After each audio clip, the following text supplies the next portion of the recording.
Welcome back, YouTube. We are about to go back into the second half of day 7. It was supposed to have started 4 minutes ago, but as always, we're on Texas time, and nobody in this courtroom seems to be able to get back on time. I did see the judge, though, go by. And, well, remember last time before they started airing again, he said, well, this witness was already sworn in off Yeah, camera and stuff, so that could be. that pisses me off that they do that. I know. Like, it pisses me off majorly that they do that. Like, Corpus Christi is small. Uvalde is small.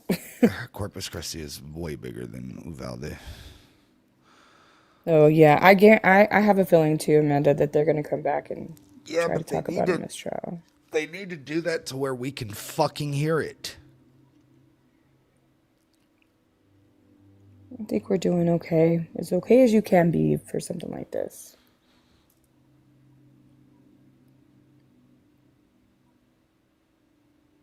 Let me see. I think it's going to open with complaints from the defense. Absolutely. Like, literally, they might be doing that right now. Right now. Mm-hmm. Well, they did it immediately with the other teacher, but with this guy, he was already off the. They had already Like being released dismissed, the witness. huh? Yes. Yeah. So this is something to be taken up outside of the witness. This is the same. This is a different kind of situation. Yeah, because it wasn't the witness doing anything. Yeah. I didn't like some of his testimony, though. I was like, ugh.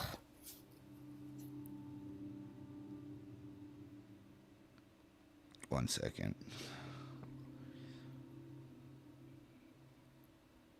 Yeah, I feel like the defense is going to be like very strongly on that one because that was one of the like.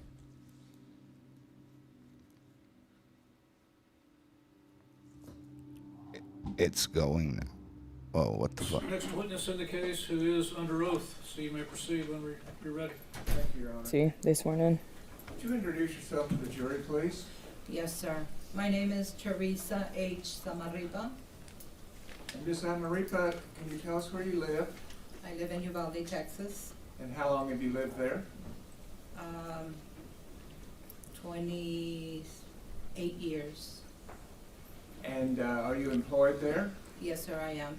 Can you tell us who employs you in Uvalde? I work with the Southwest Texas College Law Enforcement Academy. Okay. I went to college Southwest there. Texas College? Yes, sir. Yeah, she works for the law enforcement And is it side. exclusively the Law Enforcement Academy? It's part of the college. It's one of the programs the college offers. Is the Law Enforcement Academy? Yes, sir. And what is y'all's general purpose? We train students to become peace officers. In addition to training students to become police officers, is there also continuing education? Correct.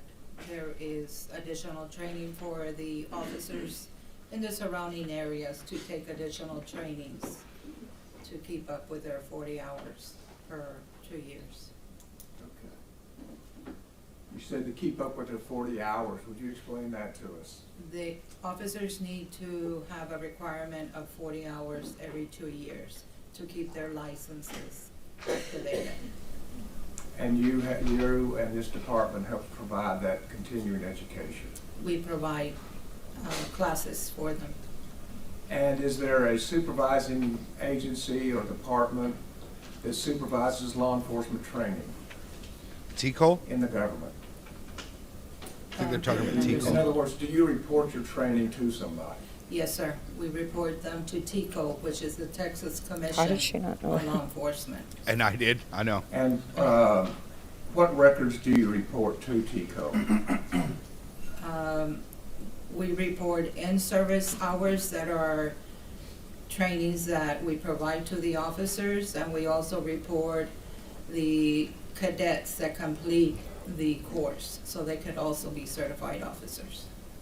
And does TCO require proof of the type of courses being presented? Yes, sir. Do they have certain requirements for each course that is presented? they have the guidelines that we need to follow to be able to provide those courses. And they approve the course before it's presented, is that correct? The courses for the BPOC program, the Basic Peace Officer. Yes, ma'am, and how about continuing education? Do you also report to them on your on your continuing education? Yes, sir, we report those hours to TICO. Okay. How is it that you get your people to lecture in this continuing education? The coordinator assigns an instructor for the class that we're gonna be teaching. And do they have to have certain requirements for TICO to accept them? Yes, sir. And tell us what that is. Well, they have to have a Jack basic shit. peace officer certification to be able to teach a class. And then it's up to the coordinator to decide if they qualify to be able to I teach. wonder if he's going to that ask certain about who class. teaches that class. If he And so, doesn't mention tell us Johnny what Fields, your I'm gonna part lose my in this shit because was. Johnny was I don't know there if you too. want me to say his name or As not. far Ah, as fuck yeah, fuck Johnny training Fields. officers and continuing I had to see him education, every what do damn you day do? at college. I'm an office manager for this law enforcement academy. And what I do is they tell me what course they're gonna have. I need to prepare all paperwork for it. And then I need to be also, when they finish the paperwork, I need to verify that everything is correct and in file. And then the coordinator approves that, and then I report No, that's that not to Johnny TICO. Fields. That's a woman And who does works in TICO the office audit for your the work? They training do. out And so at do the y'all college. maintain the I records think that they're you asking have on who is training and Fields. continuing education? Yes, sir. For He's in-service the- training, we need to keep records up to 7 years. He's That's the part head of the guy regular there course of business at the for this college department, is it for not? for the law And enforcement. is the information provided to you by someone with personal knowledge of the events? Yes, sir. And do you also review, as part of your work, maybe ancillary, TICO reports, or TICO, does TICO keep records of law enforcement officers, is a better way to say it? TICO keeps record of all. actually. Excuse me? TICO keeps records of everyone's certification. Every police officer certification? Yes. And that's where you go to find out if somebody is certified or not, That's, yes, and if they're a basic wonder where police this is officer or going. not. yes, I don't as well know. as the It's training. weird that correct. they're trying to say, And you oh can well, use those he's kind been of trained for reports 10 years. He just did that Yes. thing, that training Mhm. 5 months If, prior. Mm. the But you didn't need to coordinator bring says this we're gonna witness have up? a certain class, She he doesn't asked seem me to to know run their PSR, Much. which is their personal status report. And it indicates all the classes, all their licenses, what they're certified in, and then all the classes they've taken. And have you done that kind of running the PSR, the personal status report, for Adrian Gonzales? When I was asked to, yes. And does Adrian Gonzales, did he train also for you? Thank for you, the Rob. school? Yeah. He, Makes sense. what happens is that the departments sometimes request that we need a certain class, and it's up to the coordinator to say we have the class or not. And in this case, the school district was requesting to have a certain class, and the coordinator said, yes, we're good to have this class. So he gave me the paperwork, said, let's get started. We started posting, and then we started getting all the paperwork ready for that training. And was the trainer that was selected Adrian Gonzales? On record, yes, And do you know Adrian Gonzales? yes. Whoa. And is he the man sitting at the far end of the defense table? I did Yes. not What? know that. Thank you, Robert. Oh, I don't. I'm going to mute my mic for a And minute. so you talked to me about you gather all of the paperwork for the training, is that Yes, sir. correct? Yes, sir. And then as training You're days seriously come, you telling me have that additional duties. that he was the fucking trainer? Just make sure I hand. For the active shooting? All the paperwork. If it's in-house in the office area, I make sure I give the paperwork to the instructor. Or if it's off our area, out of our area, I give that to the coordinator, so he can take that over to wherever the training is taking place. Yeah, we did And how not do know. you Oh my keep up with who God. attends the course? I see the sign-in sheets. Excuse me? I see the report of training and the sign-in sheets. That is Oh, that report- kinda hurts a little that bit, paperwork is yeah. all given back to you as well. Yes, sir. And then what do you do with the paperwork? And then once I check attendance, I check everybody that signed in on the reported training and everybody that signs in on the attendance sheet for the AM and the BM, because if it's an 8-hour training, we do 2 sign-in sheets. One for the morning session, one for the afternoon. So, I just verify all the attendance signatures are on all paperwork. Okay. So is it safe to say that you take care of the paperwork for the continuing education for law enforcement from start to finish? Correct. I don't even know what to say. Yes, sir. So in showing you exhibits 1027 through 1035, do you recognize what that document is? Let me get my other glasses, please. Oh, he looking scared now. Fuck you, right? Like, oh Y'all my see that? God, He's looking scared now. Can you tell me what that document I was not expecting This that. is the Like, personal status report, the PSR report for Mr. Adrian Gonzales. The same man in the courtroom today, is that correct? Yes, sir. State offers exhibit 1027 through 1035. Tendered this earlier today. yes, they're saying that Adrian Gonzales, the officer right here on trial, was the one training other officers For in the active active shooter. shooter drill. Yeah, just did each page. Is he showing the judge right now or what? Yeah, they're going through it, and they might put it up on the screen. I want to see it.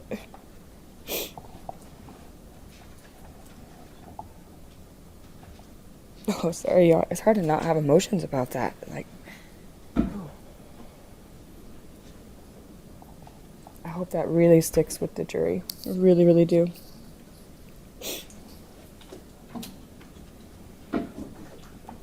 Yeah, they had just had. We knew that part, that they had just had active shooter training. But One thing that's fucking with me though is on paper, yes. That motherfucker. what was that? TikTok saying that I'm inactive. I'm not fucking inactive. Yeah, no shit. We're here. Do y'all tap the screen? Tap, tap, tap, tap. Our mods are sharing all of the information So- and support. What does the on record mean though too, or on paper mean? Yeah, but I think it's because he has to, like, it's a verification, right? I think you don't get to just sign a paper. I don't think. Unless Well, no, maybe, unless but- she's trying to fucking fuck it up for us. I don't trust anybody in Uvalde. After speaking yeah. with the defense, they would prefer that I offer this as one document. I have no objection to offer it. State's Exhibit 1027 as the Texas Commission on Law Enforcement Personnel Status Report. We don't, no objections presented there, Judge. All right, submitted. Oh, the defense didn't object it. May we explain that to the jury? Well, the prosecution did what the defense wanted and made it one document instead of all of those. Ah, gotcha. Yeah, we knew about Pete Starting with page did the training 1. and wrote the. On the top left, at the top, it shows that this is a personnel status report. Is that correct? Correct, And it's for Adrian Gonzales. correct. And Show the us. Next section, could you tell us what career and professional training is? You're talking about the service history? Where? Excuse me? I'm sorry, what did you ask? What is this section, the top section there, career and professional training? Oh, okay. It just It says where he received his training hours. It's got institution, it's got Southwest Texas Junior College. He has 83 college credits. The total higher educational hours are 83 hours. And then it says total higher educational points, 1,660 hours. Total Wow. military hours is 0, so the total is 1,660 hours. Okay. So there's a difference between education hours and total higher education points? Mhm. Is that just TCOL assigns a number of points to each educational credit hour? It means that he submitted his college, Southwest Texas College transcript to TCO, and they recorded 83 hours. Thank you. The next section is service history, Okay, yes, sir? and does it indicate how long Adrian Gonzales has been a police officer? Yes, sir. It indicates when the service started and when the service ends. And what was Adrian Gonzalez' first work with law enforcement? He started back in 2010. He started working as a peace officer for the Uvalde Police Department. And the service ended on 7/16/2021. And then he went to work for the school district starting July 19th of 2021 through November 18th of 2022. And you say the school district, is that the Uvalde Consolidated Independent School District Police Department? Yes, sir. And that was thanks to And you, so baby. was he working there on May 24th, 2022 Yes, sir. as a police officer? Yes. So how many total years did he have with the Uvalde Police Department? It shows here with the Uvalde Police Department as 10 years, 10 months. And with the school district? 1 year, 4 months. Thank you. Mhm. If you'll now go to the second page, Okay. award information. Could you tell us what what information is contained in that? What is contained in that is his level of certification. Whether he's a basic peace officer, intermediate officer, advanced officer, master peace officer license, and the school-based law enforcement officer. And those certifications that you just read out, Adrian Gonzalez has each of those. Yes, sir.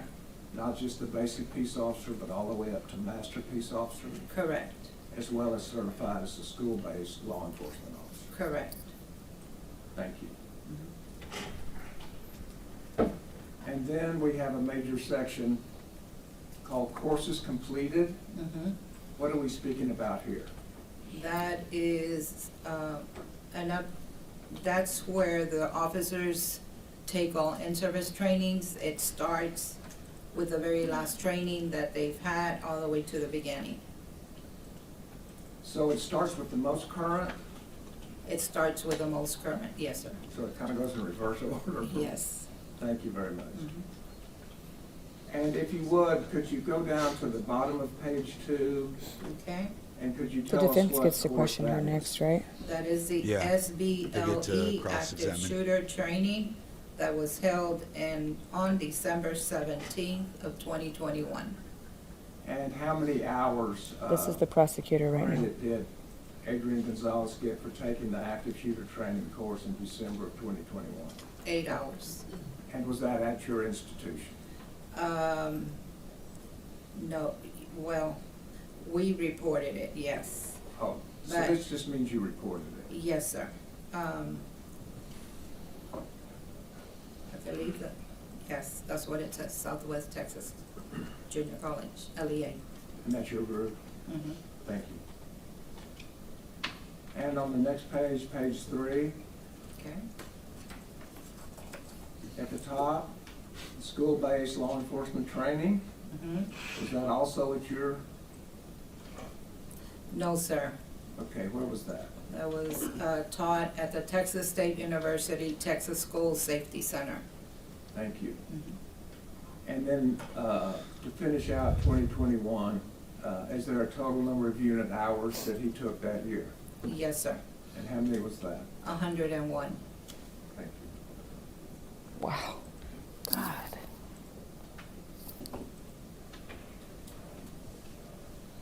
Just showing that he was more than qualified. Going to the He helped bottom train. of, He helped do all of page this 3. shit, and he sat on his Yeah. fucking Are ass. you familiar with who the Middle Rio Grande Law Enforcement Academy is? Yes, sir. Could you tell us who that is?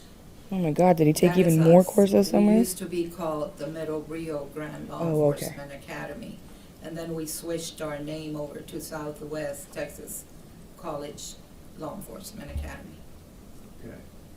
And so, can you tell us course number 2050? I think it's the fourth line from the bottom, what that course is? 2050 is the very first one on that. The SWAT class, other than 3301 or 3310, is that? The class is 2050. That's the course number, 2050. And what is SWAT? SWAT stands for, I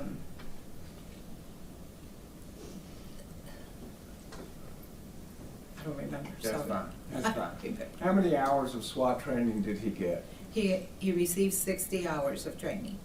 Thank you. He was SWAT trained as Oh well, my huh? God. And the Really? next page, about halfway down, I'm looking for course numbers 3305. Okay? Do you see those? Yes, sir. And could you tell us what the first 3305 states? It's active shooter response. First class was on 4/13/2018 for 40 hours with the Middle Rio Grande LEA. And was there a second training for active shooter response? Yes, sir. There was an active shooter response on February 27th of 2018 at Texas Department of Public Safety, LEA. And the 3310 just below that? It's a SWAT in-service training on January 30th of 2018 for 8 hours at the Uvalde Police Department. And what is in-service training? In-service is the trainings that we do for the officers. Thank you.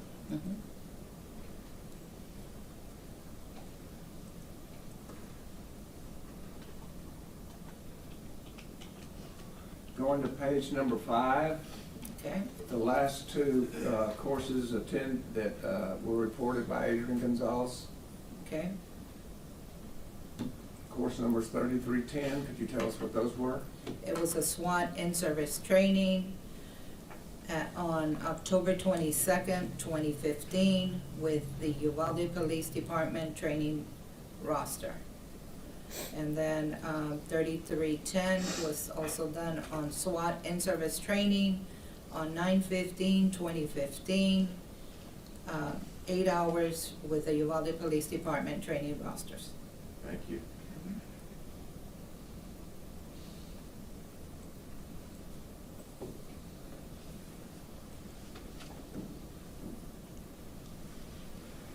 Turning next to page 7, toward the top. Is there a course entitled 2050? Yes, sir. They're not Could you dumb tell us questions. what that was?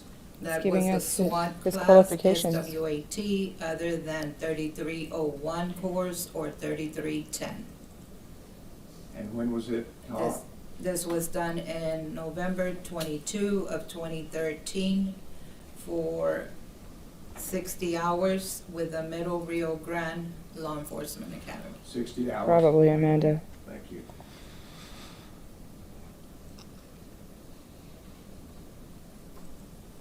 And page 7. This just goes toward to the show, bottom, like 4 lines Nico's whole up, defense, that he wasn't looking at course number trained well 3301. enough and everything like that. He was trained more than Yes, sir. sufficiently, it Basic appears. SWAT course on Not just October that, but he was the one that 12th of trained the active 2012 shooters for 60 situations. hours by the Middle Rio It's Grande Law ridiculous. Enforcement Academy. Thank you. He trained the active shooter situations. He was the don't- trainer. There's somebody that just keeps saying On paper, he did this. On paper, he did this. And so Like, I'm pretty then, sure for the last page, active Page 9, shooter drill, you have to like perform it. under total hours, Yes, sir. there's 2 sections there. Can you tell us what those 2 sections are and for how many hours he was given credit? Okay, the totals hours were Thank you, JC, exactly. 1,948. It says total career professional hours, 1,660.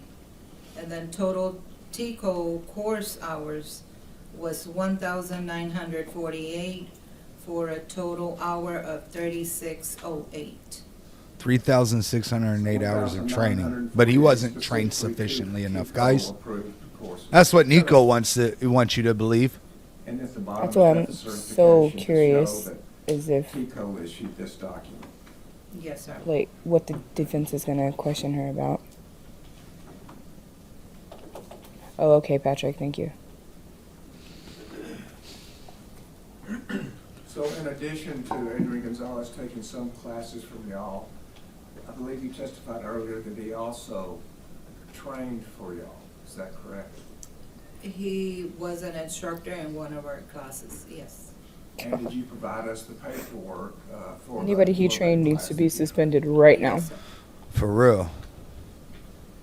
And I'll show you Reevaluated. State's Exhibit 927 and ask you if this is the instructional lesson plan that Adrian Gonzales provided.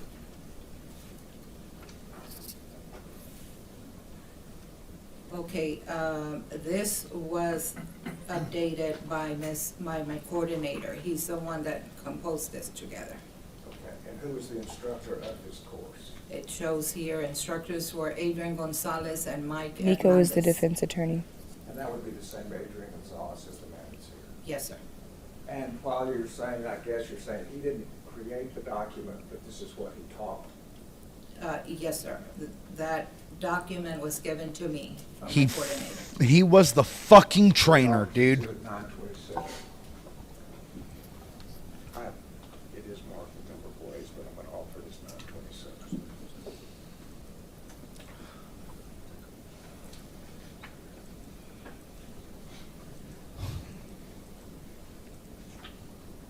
The other instructor, I'm guessing that Mike. would be Pete. Mike. Oh, Mike. He was there. Good. Good afternoon, ma'am. Good afternoon. Another sir. one that My should name's be. Gary Hillier. I've got a couple of questions for you. Yes, sir. We'll, if I'm speaking too fast, just let me know. I was going to ask you a couple of questions about this document Yes, that sir. the prosecutor just handed you. Did you get a chance to review it? I didn't review it right now, but I believe that's the lesson plan objectives for that class. Your Honor, may I approach the witness very briefly? Yeah, that's correct. Now, I just want to, in the interest of fairness, I just want to show it to you. Okay? Right. So I think it's been marked as various numbers, but I think the intention is to enter it as 927. Okay? Do you Okay. understand it? Sure, not at all, no problem. So I think, Bill, is that right? We're not doing individual pages? That's correct. So it's just been marked as this number. So I believe you said this is in a lesson plan, right? Yes, So is it your testimony that you had anything to do with putting this together? I did not put that together. So you've got, and when I say that, I mean putting the information on the pages? No, that is something the coordinator does. Right, okay, that's what I wanted to. So you've got no personal knowledge of any of the contents of this document, Correct, it's just that it exists? yes. In that case, Your Honour, we have no objection to 927 as labelled. Submitted. And so just to be clear, this is part of y'all's official business records, correct? What was that even for? He's trying to say that she doesn't she I'm doesn't gonna be know like- if this is real or not. I'm gonna be Christina Yes. here and be like, And so you maintain You're the nitpicky. accuracy of it, Yes. Right. and it is presented by people who do have personal knowledge. Yes, Thank you. there you go. Exactly. I'm going to do the same thing and hand you Stacy Exhibit 927 so you can refer to that. okay.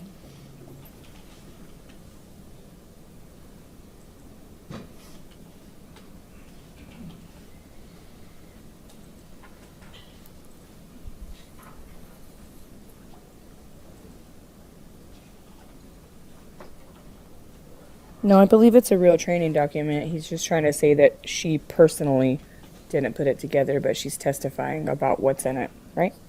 That makes sense? Yeah, they're trying to discredit it. Yeah. Too late, bro. That information already hit everybody like a bomb. Starting on page 1, if we could, could you tell the jury what the course that Adrian Gonzales taught for y'all? It was the active shooter for school-based law enforcement, number 2195. And did he have a co-teacher? Yes, sir. It was Mike Hernandez.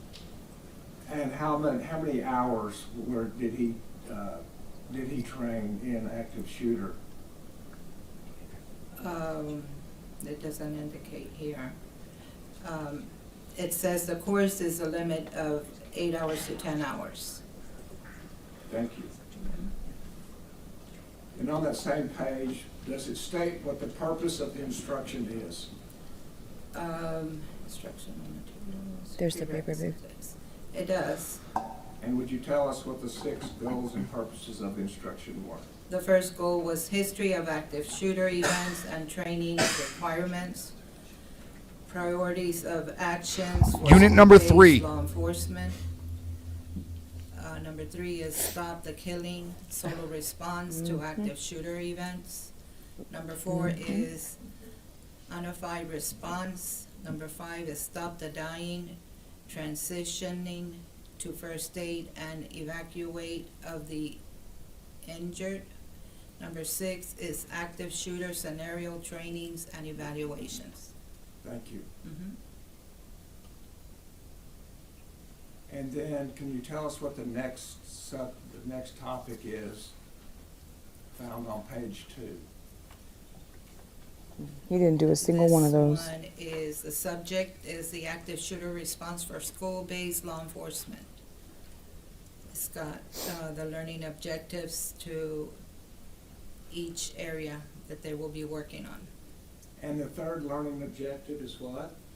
The student will be able to compare, contrast an active shooter event and a hostage or barricade crisis. And then the 5th learning objective, 2 down? Is the student will be able to identify expectations of school-based law enforcement officers during an active shooter event. And the next learning objective? The student will be able to identify, response, prioritize. Will you drop me during real quick, babe? school I'm gonna be in the live, but just drop me so you can pin post for a little bit while I'm doing something. Thank you. The Love student you. will be able Love to you. explain the need to potentially adopt a solo response to an active shooter event. Thank you. And then from there on, does it talk a lot about tactical operations that are the learning objectives in addition to what you've just discussed? Yes, sir.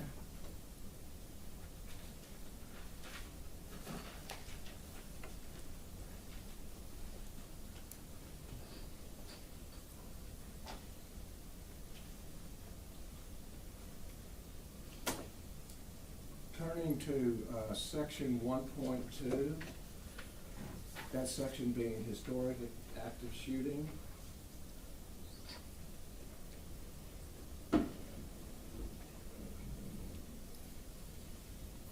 What is the first historic active shooting that was discussed? The student will be able to discuss HB 2195, 86 regular session, and require law enforcement training requirements under the act. And the next paragraph? It says, I have to object. I'm sorry, but one, it's not relevant. Two, this is the wrong witness to be testifying about the contents of this document. She's already said that she has no knowledge of the actual words that are on the page other than she's the person who can prove it up. We have the wrong witness discussing that document. That's my objection. It's the business records, Your Honor, that we're reviewing, and they've already been approved. We submitted these months ago, and there was no objection to them. I agree with The that. contents of those records. But the witness has already said, Your Honor, that she has no personal knowledge of the contents of the records. The record exists, and that's what this witness is for. This is for the subject of another witness. And this is reviewing the, Yeah, it's in evidence. I'm gonna overrule the objection. You can inquire. thank you, Your Honor. Thank God.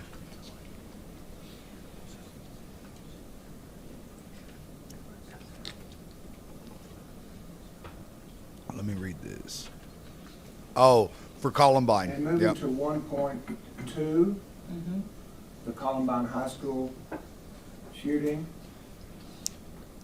And I'd ask you to look at the last line just before Marjorie Stoneman Douglas High School. Could you tell us what that says? The last line before that? Yes, ma'am.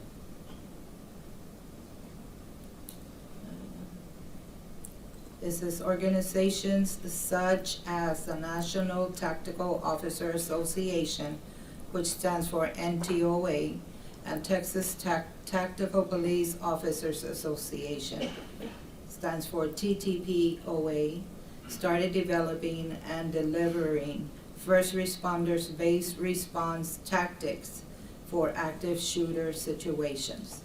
Programs like the Rapid Response to Active Shooter from the Alert Center in San Marcos, Texas, grew out of this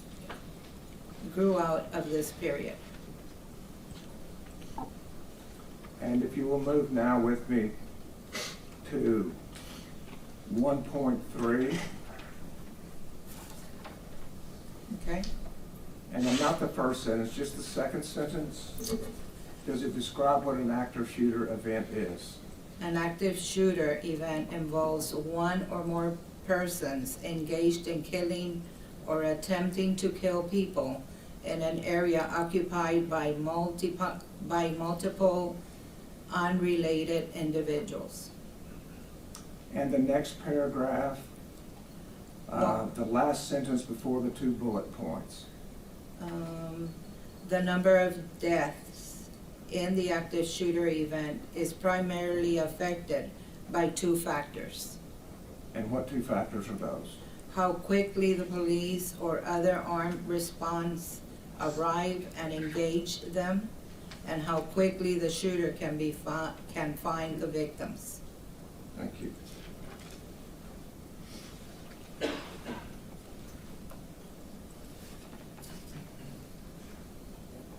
Turning to the next page then, priority of action. Okay?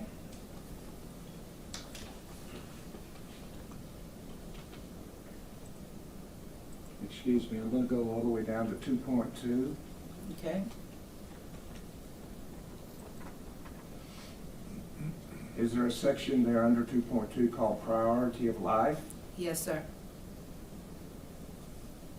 And would you read that paragraph for us? Yes. First responders to the active shooter scene will usually be required to place themselves in harm's way and display uncommon acts of courage to save the innocent. First responders must understand and accept the role of protector and be prepared to meet violence with controlled aggression. The priority of life scale is used to guide first responders during the critical decision-making process that is required to effectively neutralize any threats. As first responders, you must recognize that innocent lives must be defended. A first responder unwillingly to place the lives of the innocent above their own safety should consider another career field. Yeah, he fucking should have. He fucking should have, because he didn't fucking do it. He trained this fucking course. He knew this fucking material. He knew what to do. And he fucking didn't do a goddamn thing. And now our babies have to fucking suffer because of it. Priority of life scale. Innocent civilians, first responders, and offenders. And the very next sentence. Immediate decisive action by the school-based officer can have a dramatic impact on reducing casualties. Thank you.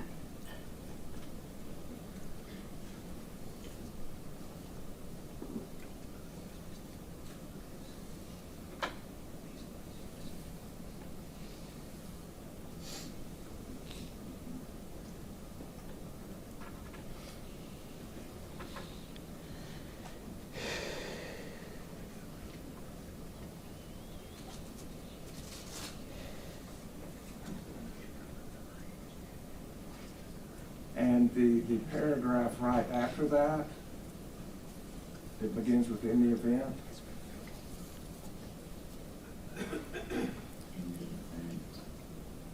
In the event, you want me to read that paragraph? Yes, ma'am, please. In the event of an active shooter attack, school-based law enforcement officers should do the best that they can to fill the gaps until other first responders can arrive. That will probably mean adopting a solo response to the threat. Thank you. Mhm. And without reading all the sentences, there are 3 bold statements, is that correct? Correct. But could you read the sentence just above it and then state what the 3 bolded words are? Yes, sir. Officers have 3 primary goals in responding to an active attack on their schools. These goals are isolate, distract, and neutralize. Thank you.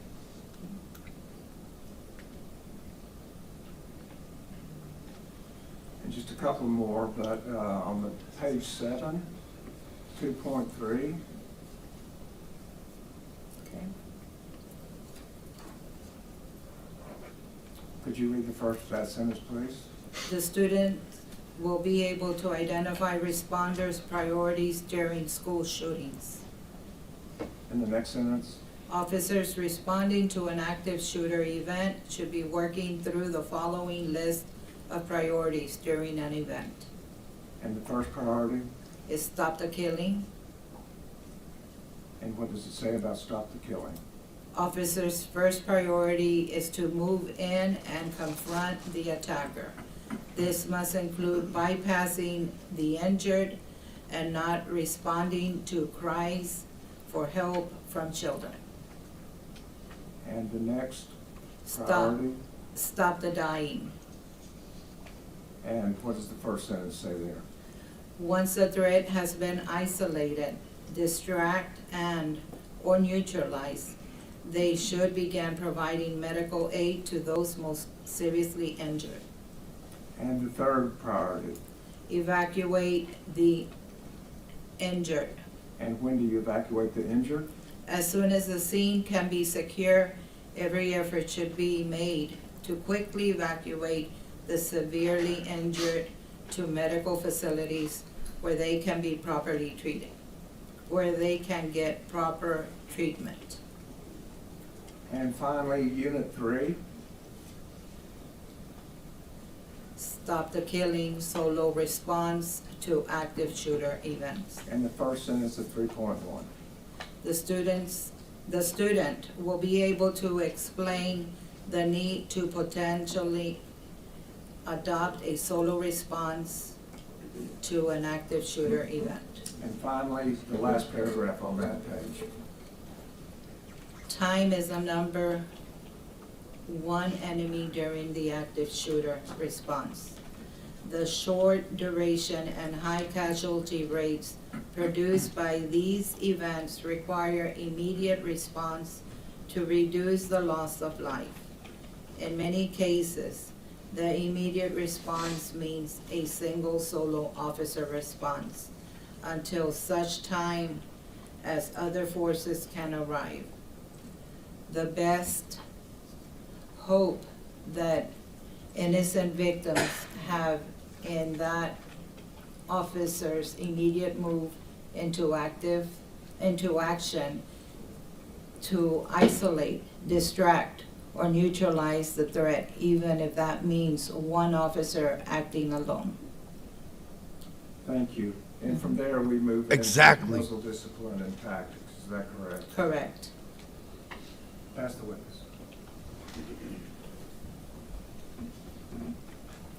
Mayor, Proceed. hi again, ma'am, it's me again. So, have you ever testified in a trial like this before? Never, Have you testified in court before? never. You haven't, okay. And how are you feeling right now? Okay, a little nervous, but okay. No, that's understandable, and you're doing good. Again, my name's Gary Hillier. I've got a couple of questions for you, okay? Yes, sir. And I'm going to have to ask you a couple more because of some of the things that I objected to and the prosecutor asked you. But so Okay. I'm going to start generally with your role, Okay. if that's okay, Yes, sir. right? And if I'm speaking too fast or you don't understand me, please say, Gary, hold on, and I'll slow down Okay. because I've got a habit to do that, all right? So you've been employed at Southwest Texas College of Law Enforcement Academy Yes, sir. right now. Yes, sir. And because on the records, some of the evidence that's gone back to jury, it's got different names in it. So that was formerly Middle Rio Grande Law Enforcement Academy. Correct. So when we see those two names, Bill, is the exhibit up there, by the way? Is the legal exhibit up there? Yeah. May I approach the exhibit judge and just retrieve it? Yes. Thank you. Sorry, I'm just going to come and grab the first. This is what I'm going to talk about, then we'll go Okay. back in a second. So when the jury sees those two notations for this learning institute, it's the same thing. Yes. It just changed its name. We changed our name. Yes, sir. I mean, like, is there a reason it changed its name? Or? I don't know. It doesn't matter. So either way, so your role, I believe that you said is, so you're the office manager for the Law Enforcement Academy, right? Correct. And so basically you are the person who is in charge of the records. Correct. And so like I said, that's, you don't know the contents of these lesson plans. Correct. I mean, you can read them if the prosecutor asks you to. Yes. But you're not testifying to say you have any knowledge of the subject matter in here. Right. Similarly, you've got no knowledge of any of these classes that are in this TCOL report. But other than numbers and titles, that's it. That's what I mean, other than the title, and TCOL is the Texas College of Law Enforcement, Texas Commission of Law Enforcement, right? Correct. And that collates for the whole state any training that a police officer does Yes. that's reported. Yes. There's a section on it, and the jury can see it because it will go back with them. It says any awards. If they get awarded a certain certification, yes. Yeah. They're the ones that, And have you ever seen and you've seen a lot of TCOL reports before? yes. Have you ever seen any with disciplinary action on them? No, But I don't remember. But if an officer is disciplined, it can go on the TCOL report. It will, it should go Right, on there. and you reviewed Adrian's? Time back, Judge, I'll approach the witness again. right ma'am. now. I'm going to give you the Okay. exhibit back. I don't know that you have that from it. You see, there's no. You'd agree with me. There's no a record of Adrian having been disciplined for anything in his TCOL report.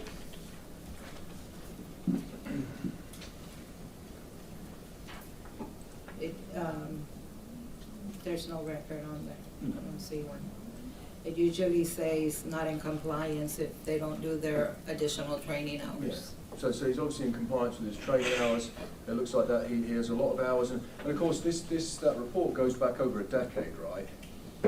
I don't know how far it goes. It goes as far as when he started with his Yeah. license. So I mean, obviously this incident happened in 2022, and the record I believe goes back to testified back to 2012. This record goes back all the way to December 7th of 2029 when he completed the academy. When it, what, 2029 or 2009? I'm sorry, 12/7/2009. So it goes back even further than 10 years, is that right? That's the point I was making. So that is a record of any training that Adrian has ever done as a police officer that is reported. Correct. And the reason for that is, of course, as you said, a police officer to keep their certification has to do a certain amount of hours every 2 years. Correct. Right, and I think it's 40 hours you testified to. Yes. Right, so you're not here to testify to the jury. You weren't present during any of this training. Correct. No. You can't testify to the quality of that training. Correct. You can't testify to its content. It doesn't matter 'cause he did the training. That's it. No, and some of that, you'd agree, some of that training on that TCOL report was possibly done online, right? I don't know how the coordinator got it. But it's possible, right? I don't know. I don't know if it was done by another instructor or the coordinator or what. Because not all the courses on there are done from your agency.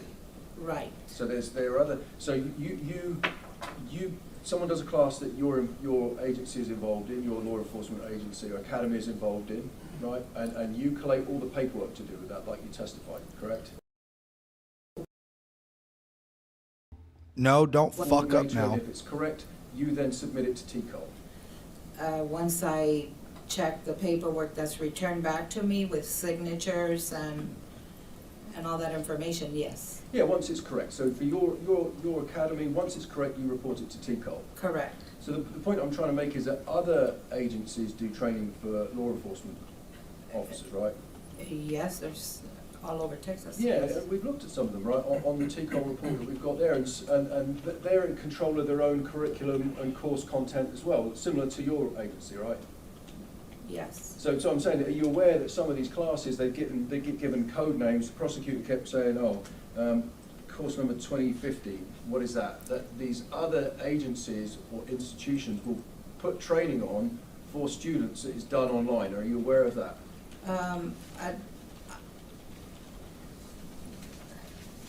some of these trainings must be done in person and some can be done Right. online. Right, okay. So, I wanted to talk to you very briefly about how a person gets to be an instructor for one of these classes. In order to be an instructor, to teach a class for us, they have to have a basic instructor certification. Right, and so precisely, so that comes from TCOL itself. Yes, that is a class that they take. It's a 40-hour class, number 1014, and then they submit that information and require and get a certification for that. Yeah, and that is a certification, that's a general certification just to teach other adults who are police officers, right? Correct. That doesn't mean that you are a subject matter expert in something you're teaching, right? It just means that you have taken the TCOL authorized class in teaching. To teach classes, To yes. teach at any class. I don't know about any class. You're fucking the around and you're gonna get coordinator's all the police one that fucked up. says he's qualified to teach a certain class. I don't. And let's talk about that, because that I wanted to talk to you about the coordinator, because you said the coordinator a couple of times. Now, the coordinator is in your agency, right? Yes. So, because we've got two things going on here. We've got the training that's done through your law enforcement academy and other training that gets reported to TCOL, right? Right. So just to straighten that out. So in order for a police officer to be able to teach a TCOL sanctioned or authorized class, they have to do the TCOL 40-hour instruction class. Correct. And we've already had some testimony before the jury. It's almost like train the trainer, teach the teacher, right? And it's like, this is how you make pancakes. And this is, so you then can teach people to do things. Correct. Right? And that could be teaching an officer about investigating sexual assault, right? Right. Could also Weird be pivot, about, bro. Reporting a crime, Correct. right? And it could also be at the other scale, firearms tactics. That's what we've got here. But by value of nature of having done that 40-hour TCOL instructors class, that just means that you are qualified to facilitate classes for TCOL. That's all that means, right? Right. And then going on from that, in your institution, because that's what you've got knowledge of, right? The coordinator. Maybe he shouldn't have been is the training if he person who wasn't, decides if you know, an capable of instructor- fucking training. Instructor has the qualifications to teach a specific class. Correct. Right. And in this case, we've pointed out there's a couple of notations in there that Adrian has taught some active shooter classes for your academy. So I don't think you mentioned, who is the coordinator in your organization? We have a different coordinator at the moment. He trained this, other people. Class was taught. This was updated by Mr. Johnny Field. He was our coordinator back in 21. So Yeah, fuck Johnny Fields. Do you know Told where ya. he's working now? He's working at the Uvalde County Sheriff's Office. He's not the constable. He's not a constable anymore. He was the constable. He right? was a constable. So your testimony is that, going on from what the prosecutor said, that Johnny Field, who used to be the constable, was your training coordinator. He was also my academy coordinator.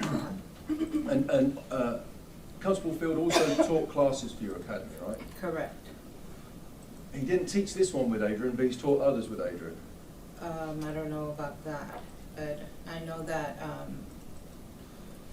he oversaw this class. All right, and so so it would be, because again, I know it's not you, right? It's Constable Field who was doing another role for the agency. Your academy would see whether or not this person has the prior. Adrian requisites to be able to teach accepted this the class. responsibilities So a lot of that's based training on these Mr. people. Field or Constable Field or Obviously, he Constable thought Field's he judgment had and decision. sufficient knowledge of said material no and was idea capable whether Adrian was of being an qualified to teach the expert class in or that not. field. Constable Field said he was, so he got a chance to do it. Yes, sir. All right, and so, and I appreciate you clearing that up. So, and these, I'm going to, very briefly, we'll finish with the TCOL thing, then we're going to go on to the next exhibit. Okay. And so what we're looking at is the PSR. It's called a Personal Status Report, right? Yes, sir. And that is it. So that if it's not on that PSR, it didn't happen for that officer. Right. Correct. So if they've had training that is authorized by any law enforcement academy or agency in Texas, it goes on that report. Correct. Right. So if it's not on that report, it didn't happen. Correct. Because the prosecutor made you read something out from.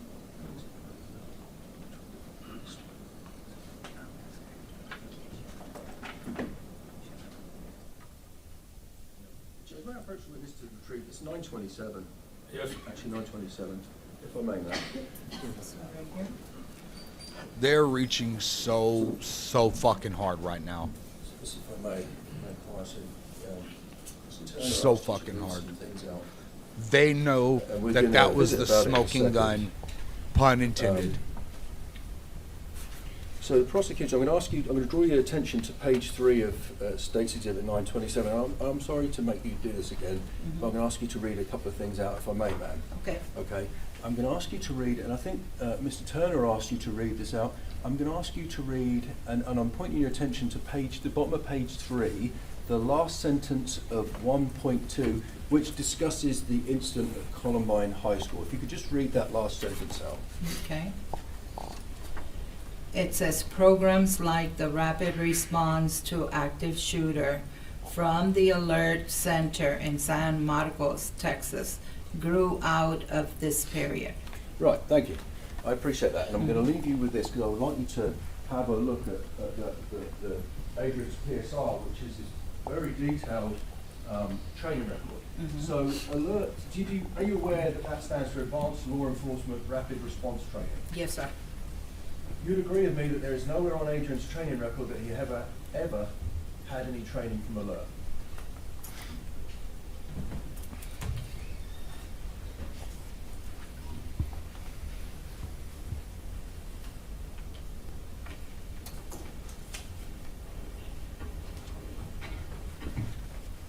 I'm looking at the list of classes that he has taken.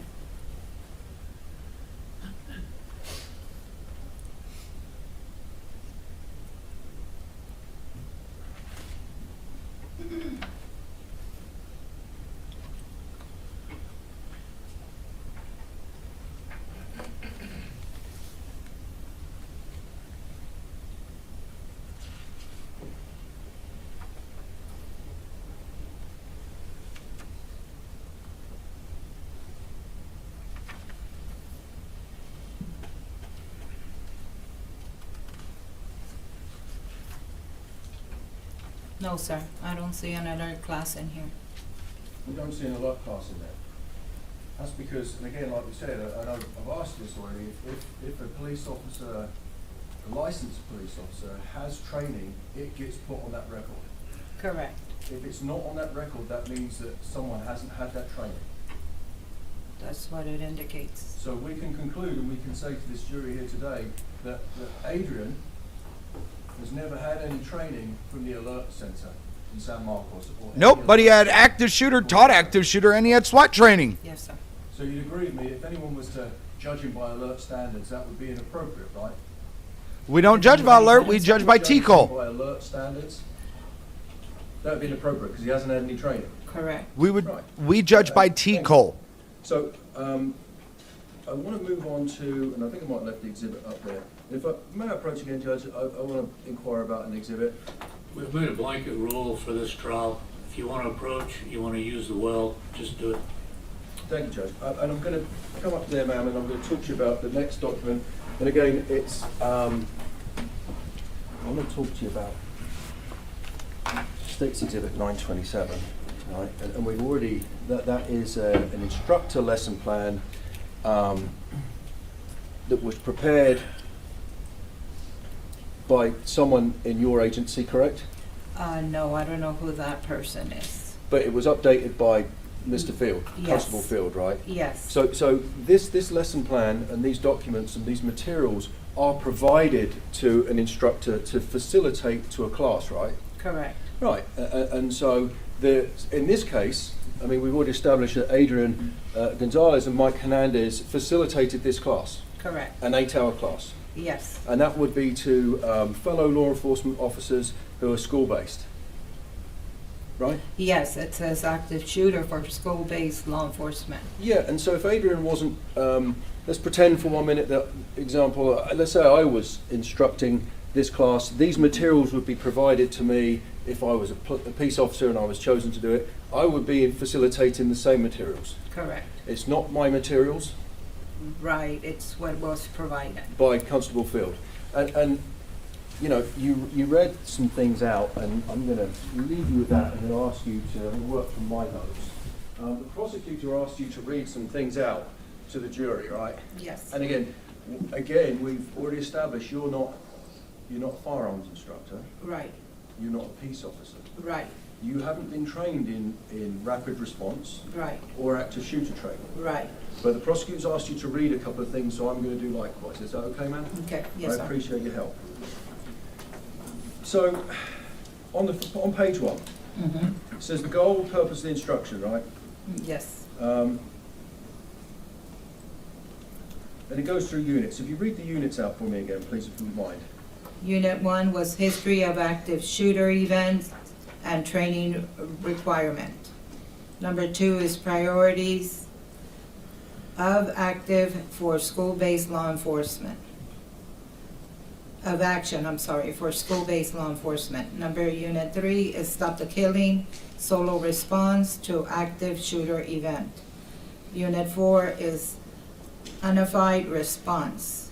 Number 5 is stop the dying, transitioning to first aid and evacuation of injured. Unit 6 is active shooter scenario training and evacuation. Thank you, ma'am. And I promise you I'm not going to make you read the whole document out. There's like 15 pages, right? But I'm going to focus on a couple of things. If we turn the page over, we see that it says lesson objectives, and then we're going to go into it later on, whether or not those objectives can be met by the materials provided. But Okay, if we look at the objectives, and don't read it yet, because otherwise you'll lose your voice, because there's a lot of it.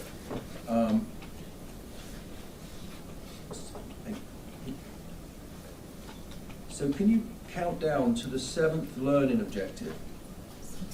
okay. The student will be able to explain the need. That's the one. Can you read that out for us, please? Yes, the student will be able to explain the need to potentially adopt a solo response to an active shooter event. Correct, thank you, ma'am. So now, and you don't know how that is done, right, in the Correct. training, but the learning objective, so the objective to be filled at the end of this training is for a student to be able to explain something, right? Correct, All they've got to be able to do to pass this class according to that learning objective is to be explaining the need to do a thing, right? It does not say that they have to be proficient in a tactical skill. right, It doesn't, does it? no, So to pass this class, a student just has to be able to say, the aim is this, not be able to demonstrate how to do this. Because you've reviewed that document, right, ma'am? right, You'd agree with me that nowhere in that document does it tell an officer how to do that. it just says, will be able to explain the need to potentially adopt a solo response to an active shooter. I know, and I feel unfair asking you this question because it's not your document, but the prosecutor asked you, but you would agree with me that having reviewed that document, these training materials don't explain to an officer how to do that. I don't know what, And that's if fair they enough. have, I don't know how it's explained or if it's explained. Yeah, I'm going to represent you, it doesn't. Okay.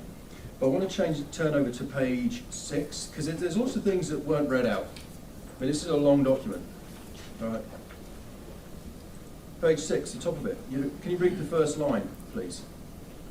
It's talking about the scale, and I'm sorry, it's talking about if I set the scene, it's talking about the scale and priority of life. Okay. Just read the first line. The scale does not suggest that any first responder approach the mission will with recklessness abandon for safety. Right. And then if we can go down, you'd agree with me, I'll read it for you. Under the priority of life, before isolate, distract, and neutralize, there's a paragraph there. Can you read the first sentence of that last paragraph before it says officers have 3 primary goals? Let me see real quick. It's the last sentence. Yes, ma'am. And Judge, I'll approach you to be easier. So I can identify it. Try not to read it. Oh, this one? Okay. In the event of an active shooter attack, school-based law enforcement officers should do the best that they can to fill the gaps until other first responders can arrive. Right, and they should do the best they can to fill the gap until the first responders arrive. That's what it That's the says. training, right? That's what it says, yes. And again, the jury's heard a lot about it, but these are the training materials, right? Where it says isolate and distract, right? The first word of distract says engage the attacker. Engage the attacker. Right. It doesn't say how. Right, You'd agree with me on that? right. And presumably, in order to engage an attacker, you've got to be able to see him. Right. If you turn over the page to page 7. Okay.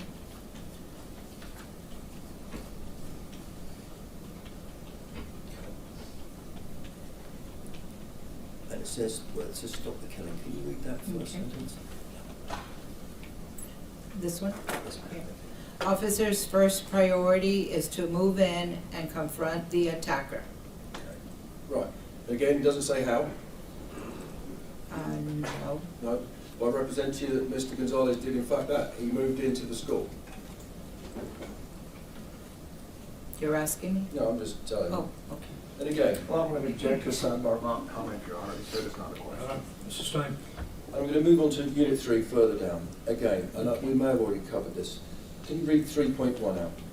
The student will be able to explain the need to potentially adopt a solo response to an active shooter event. Now, and these are the training materials, right? This is it. This is lesson plan, yes. It does not go on to explain how that should be done. You'd agree with me on that, ma'am?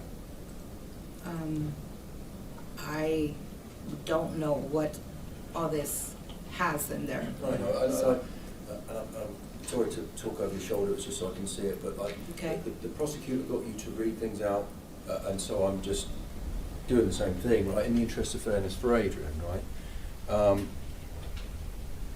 And I'm going to ask you, the last thing I'm going to ask you to read is this paragraph here. The prosecutor didn't ask you to read that. Can I ask you to read that from your mouth? Yes. I, Most response to active shooter training has been based on team tactics that normally leverage 4 or more officers operating as a cohesive unit to search for and neutralize the threats. Training historically involves forming a diamond or a T formation to rapidly advance towards the sound of the gunfire. The tactics and techniques have a great deal of value when the resources to use them are immediately available. It is obviously safer to deploy teams with overlapping areas of of responsibilities. More eyes and more guns pointed at the problem would be preferable. Right. Cool. Didn't they at the beginning of this be like, well, she's not an expert, and now they're treating her like she's an expert for this? She does the paperwork. She does the paperwork. That's it. Yes, sir. And does it have, the state office is at 9:50? No, we're not gonna do that shit. Hold on. We're not gonna do that shit. Literally, this individual is able to speak multiple languages and is even reading in multiple languages. I don't care if it is up to anybody's standards or not. This person is doing something that I can't do, and much more. The date here says any March more people can do, 21st so of 2022. we ain't doing that. It's from 8 a.m. to 5 p.m. March 21st, 2022, Yes, 2 months before May 24th, yes, 2022. correct. Thank you. Pass the witness. You don't need to retrieve the exhibit. Ma'am, I've got a couple more questions for you, if I may. Okay. Oh, there you go, it's up there. So, will you do it, Bill? You still got it? That one is right there. So I want to ask you some questions about this one, 950. So this was a, prosecutor just pointed out, I can sit down and we can look at the TV behind you. This was a class that was from May of 2022. This March, was sorry, I apologize, March. it's March Yes. 2022. And if you turn around and look at the screen, Okay, we can look at it. okay. This was a class that was taught at the Uvalde High School, correct? Yes, sir. Do you know if any classes or training was ever conducted for law enforcement at Robb Elementary, the elementary school? I don't recall. It wasn't.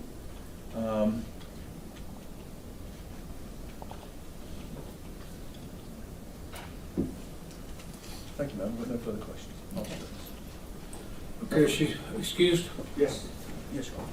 All right, ma'am, you are excused, not subject to recall. Please don't discuss the case until you're aware the trial is over. Okay, You're sir. done today. Thank you very much. Thank you. Next witness. Rick Gerardo.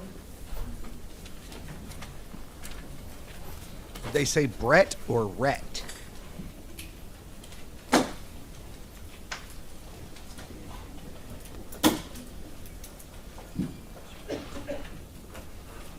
Rick? Oh, maybe I'm just fucking hearing shit. Raise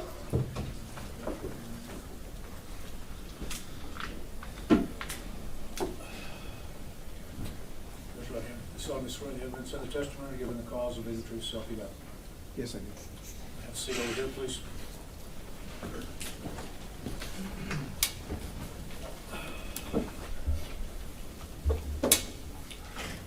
You may proceed.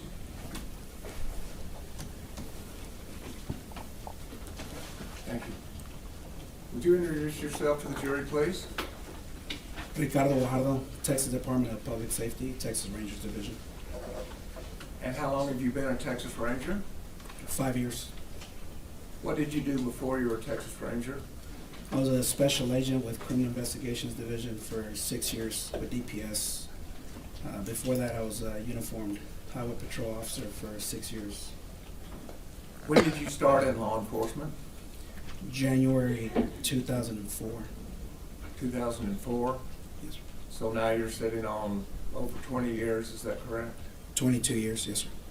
And so has that time been with DPS, or have you been with other agencies also? For 5 years, I was Eagle Pass police officer. I was assigned to patrol a motorcycle and SWAT team until September 2008 when I was hired by Texas Department of Public Safety. And where are you currently assigned? Crystal City, Uvalde County. And back on 2022, May 24th, where were you assigned? I was assigned to the Cotulla office, which is in LaSalle County. but my secondary county was Zawala County. So you had two counties, Yes, sir. okay. And why is it that are all rangers assigned to a county, or how does that work? Most of the rangers are assigned to, they have an office in a certain county. Some rangers cover more than one county, often up to 3 counties at one time, depending on the terrain. And you were assigned 2 counties at the time. Yes. So how far was your home base from Uvalde? I'll say about 40 miles. Okay. On May 24, 2022, did you go to Uvalde? Yes. For what purpose? I was told by my lieutenant that we were responding to an active shooter in Uvalde. And how long did it take you to get there? I don't remember. Okay, fair enough. Well, when you got there, were you given assignments to do? Yes. Can you tell us what assignments you had? When I arrived there with my lieutenant, one of the first things I was assigned to was we had children that were leaving the Robb Elementary through the south side of the school. So we were assigned to keep them off the street and get them to a vacant lot so that they could be later transported by school buses for accountability purposes. So other officers had already had other assignments, and this was what you were given to do? Yes. And is that the assignment that you carried out? Yes. And how long did that take? I don't remember how long we were out there for. Fair enough. After that assignment, what was your next assignment? We entered the Robb Elementary property through the south side, and I met there with my supervisor and 2 other rangers just to get an assessment of what had occurred. And after getting that assessment, what was the next thing you did? We moved to I was approached by a Highway Patrol Sergeant who advised me that there was still a teacher with children in a classroom.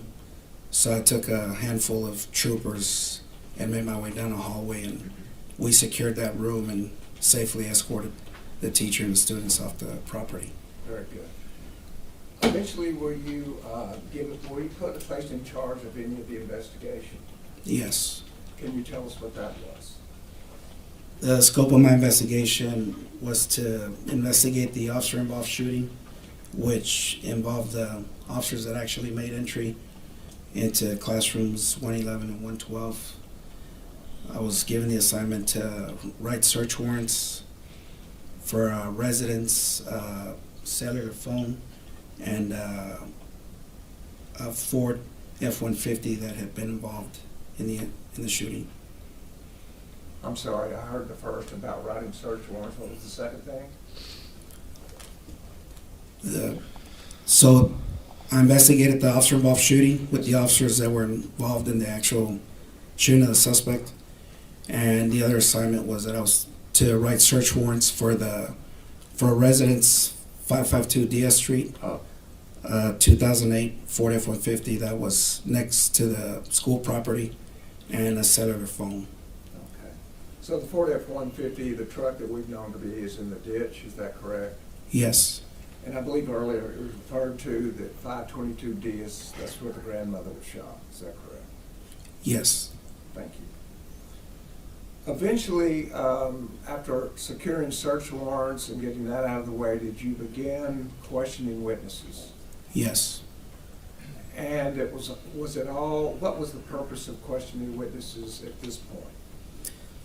To gather as much information as we could as to the accounts of what had occurred at Robb Elementary.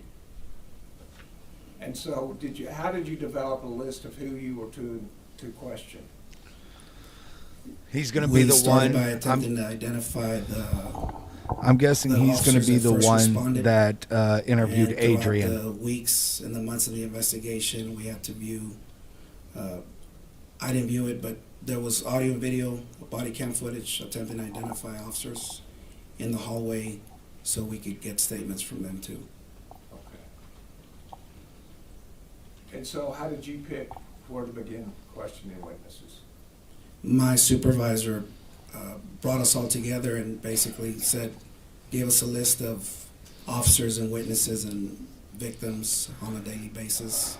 So we'd cut them up between however many rangers were working that day, and then we'd go down the list and just start calling witnesses or the officers or victims to get statements.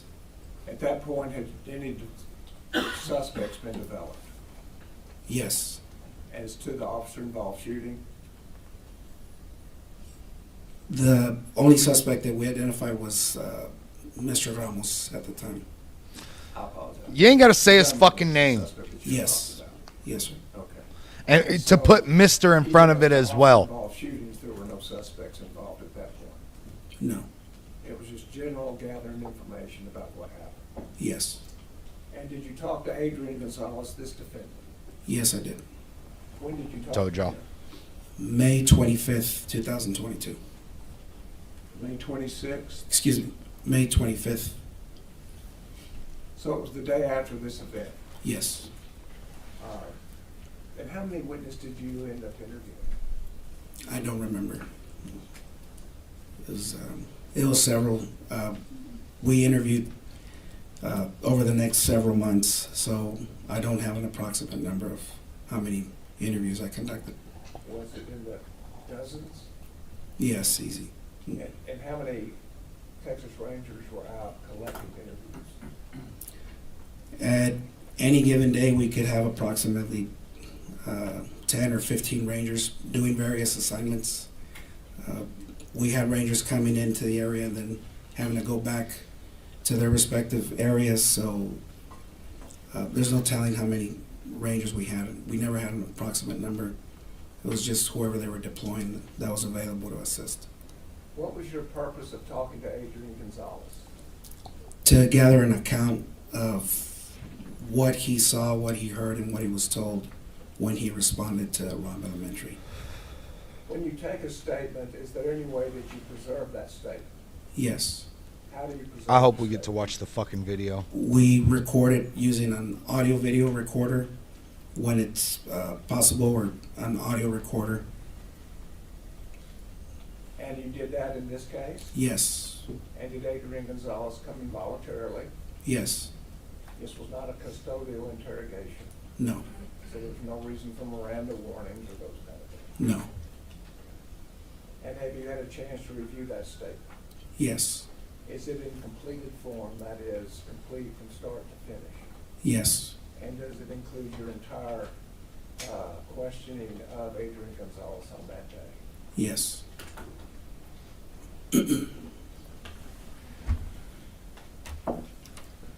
Your Honor, at this time, the state would offer Exhibit 1030A, the statement of Adrian Gonzales.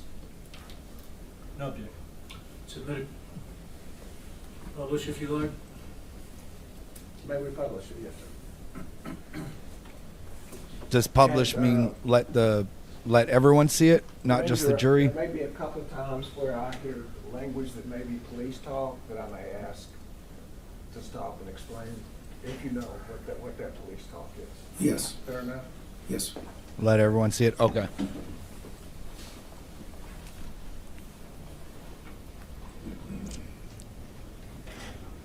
And if you'll stop it right there. Is this the interview that you had with Adrian Gonzales Yes. on the day after the event? Yes. Thank you. May 25th, 2022, approximately 4:41 p.m. We're at the Uvalde DPS office in Uvalde, Texas, 78801. In the interview room is Rick Wahado with the Texas Rangers. Fort Crucia, Texas Rangers. And Officer Adrian Gonzales with the Uvalde CISD Police Department, Okay. What's your date of birth, sir? 5/15/73. And it's Gonzales with an S at the end. What's a good contact number for you?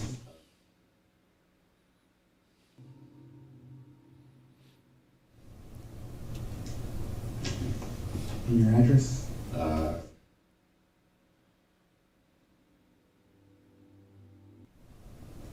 And that's really about Studer S.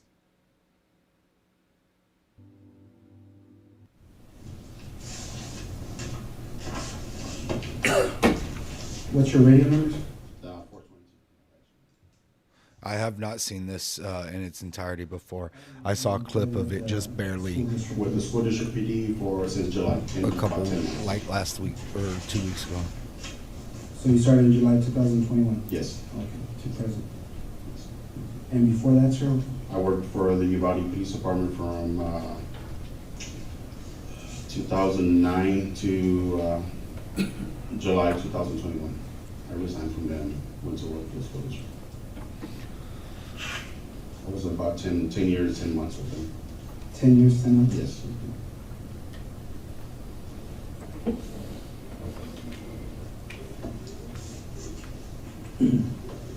So working for the school district police, what school are you assigned to? The Uvalde High School.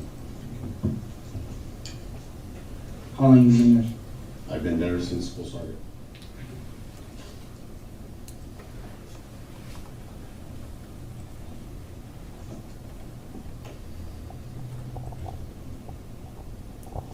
What's your shift? It depends on yesterday I was the 9 o'clock guy to 6 o'clock. So 9 a.m. 9 a.m. to 6 p.m. 6 p.m.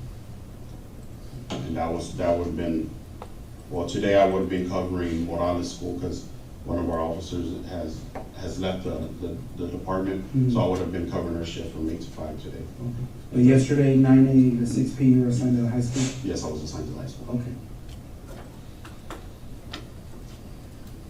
How many police officers in the school district police department? 6, 6? and then the female she's getting ready.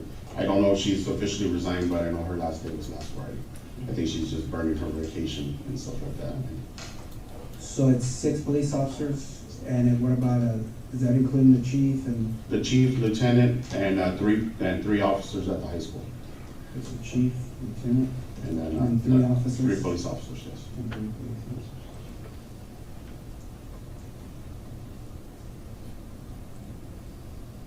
So the 6th one would have been the female that just, The 6th one's actually housed, she covers, her campus is Morales Junior High, which is the junior high. which you said she's leaving? She wasn't on scene, actually Officer Ruby Gonzales was covering the school over there. Okay, Officer Ruby Gonzales? Ruby, Okay, and that one's Gonzales with a Z. okay. She was covering Morales Junior High, Monday and Tuesday.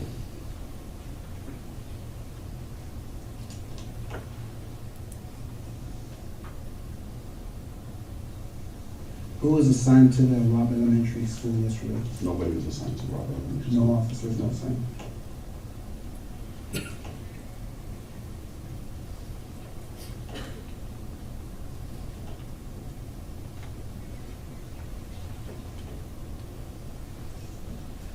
How many schools do you have in Uvalde that you guys cover?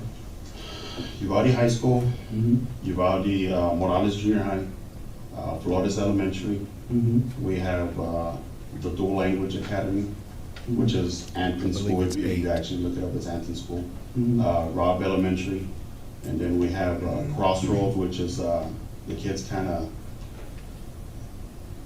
they work at their own pace, to get their GED or diploma and things like that.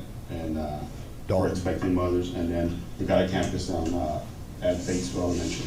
In Batesville. Yes, And Dalton Elementary, which is our pre-K and kindergarten class. There, that's 8. What I said. How the fuck do I know it and you don't? So during the day, are you guys assigned marked units? Yes, we have a marking unit. Okay.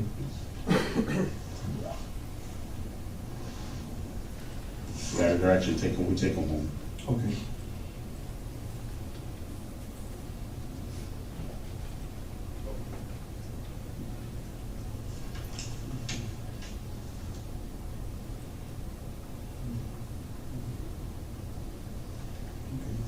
So, going back to yesterday, can you walk me through just basically your entire workday from the time you checked on and what you did and then how? Okay, I checked in at the high school right before 9 o'clock, Mm-hmm. and I actually met one of the sergeants from the police department. We're out there talking for a little bit. Mhm. He asked me if I was going to go to the park, which is the We call it the Western Park, the Mexican Park. It's actually named Parque de Jardín de los Héroes, Park of the Heroes. The senior class was having activities out there for them, which is a senior class because they're getting ready to graduate.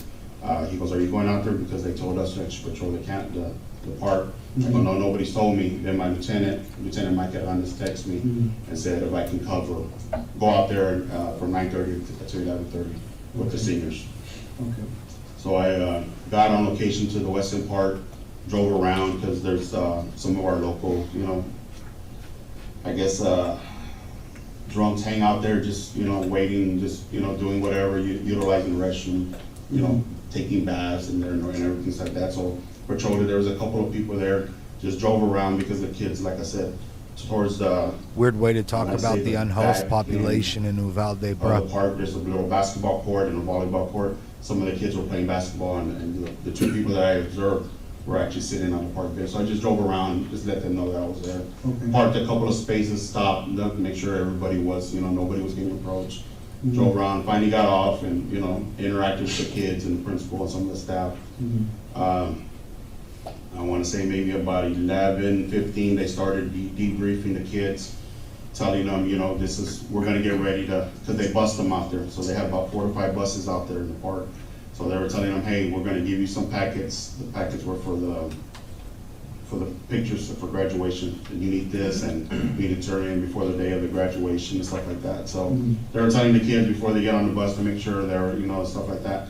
So some of the kids started walking towards the bus, and then I heard on the police radio of 1050, which was an accident at Geraldine and Grove Street. So I told the assistant principal, Joel Barbosa, hey, I'm taking off. I go, there's an accident by the school.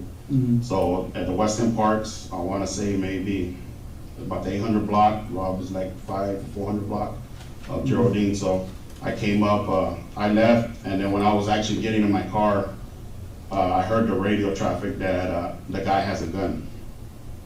So I turn on my red and blue lights. I'm not running sirens, so just red and blue lights.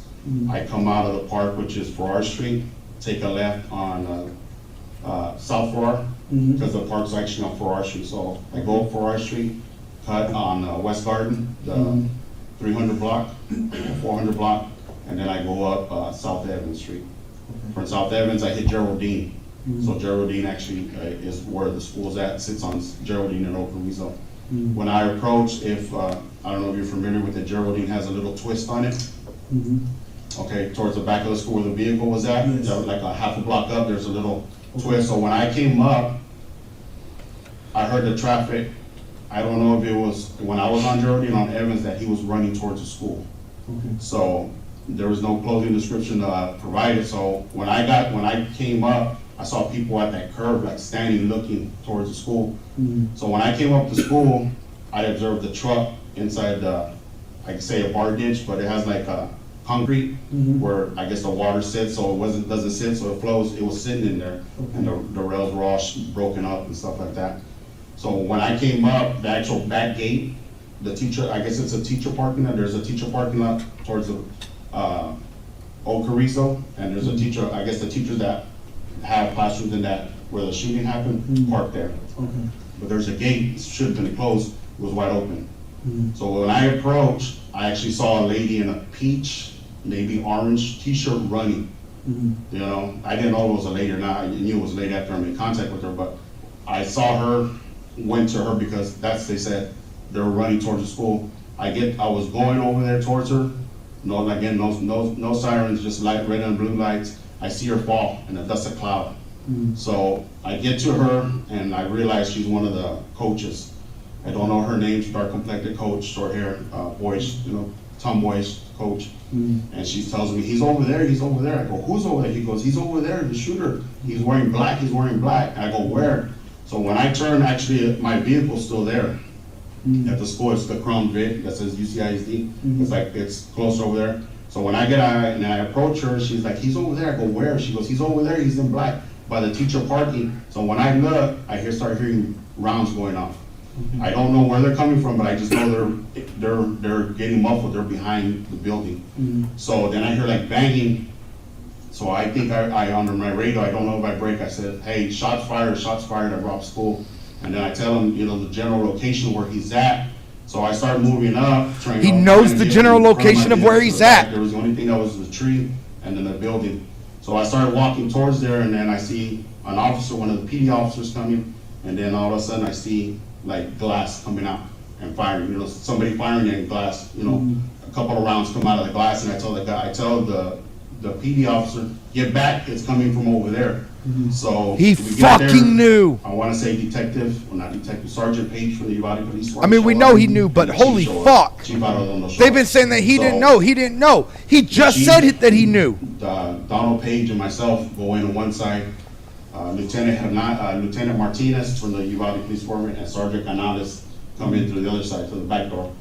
And What door did you enter? I entered the door where my vehicle's at, so it's gonna be the south door. Okay, because the school's right here. Yes. And then there's a big field, Yes, and then this is a ravine, right? yes. And this is where the vehicle was? Yes. So you approached, There's a gate, right there, yes, Okay. there's a gate, yes. okay. So you parked here? No, I drove in, because like I say, I saw that lady running. She was actually about right here in this area. Okay, So I made contact with her. There's like a breezeway with the kids, like an Onyx. yes, Okay, I made contact with her, and she tells me he's over here. She's pointing this way. He's over there. He's dressed in black. I go, where? And she goes to the teacher parking lot. I want to say I saw a black car at that end, and then I started hearing the rounds go off, and then like banging, like somebody hitting a metal door. I can't see nothing because it's behind the building. I can't see it. So I notify everybody on the radio the best I could, and then as soon as I start walking over there, I see the rounds come out of the window. okay. So when you drove through this gate, you said it was open? That gate was open, Okay. and it should have been locked. How far did you drive in? Up to where my vehicles stopped. Yeah. There's a pavilion back here, like a big Yes. big roof. Yeah. So it's in between the In school between, building? yeah. Okay. So you park here, because I know that there's a hallway that goes. Yeah, there's like a walkway, yes. Okay. I'm actually, where the vehicle's sitting at, that's where I actually stopped at. Okay, so you drove up to her, Yeah. and she's pointing that he's over here? Yeah, he's behind the building in a black, he's dressed in black. Okay. And when you drove through, did you see anybody? I didn't see anybody. Okay. Does your unit have a camera? No, So there's no audio, video in your? no, there's Okay. no. Do you guys wear body cameras? Yes. Okay.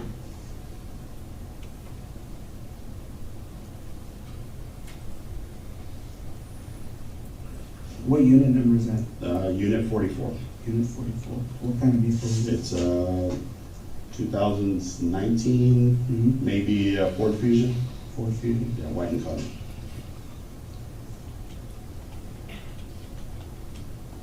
Okay.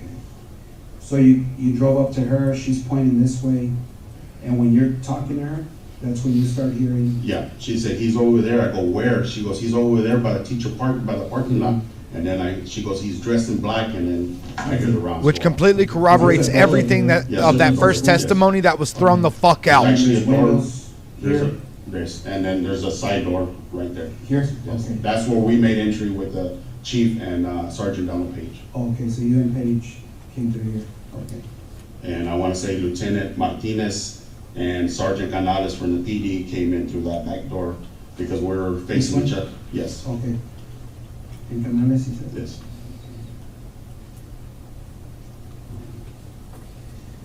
Chief Arredondo was with us on our end. When you said you heard gunshots, would you believe the gunshots, and you Yeah. saw a window?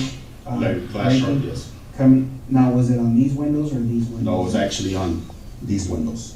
On these windows? Yes. Okay. When you saw that happen, where were you? I was, So at that point, did he point to a spot for you? Yes, And which windows was he talking about? he was talking about the windows on the east side of the main hallway where the shooting occurred, of rooms 111 and 112. And so, looking at State's Exhibit 1, you're familiar with the Robb Elementary setup, are you not? Yes, This is the fourth grade wing. Which windows was he speaking of? he was speaking about these windows on the east side of the building. Did he saw shots coming out? Yes. Thank you.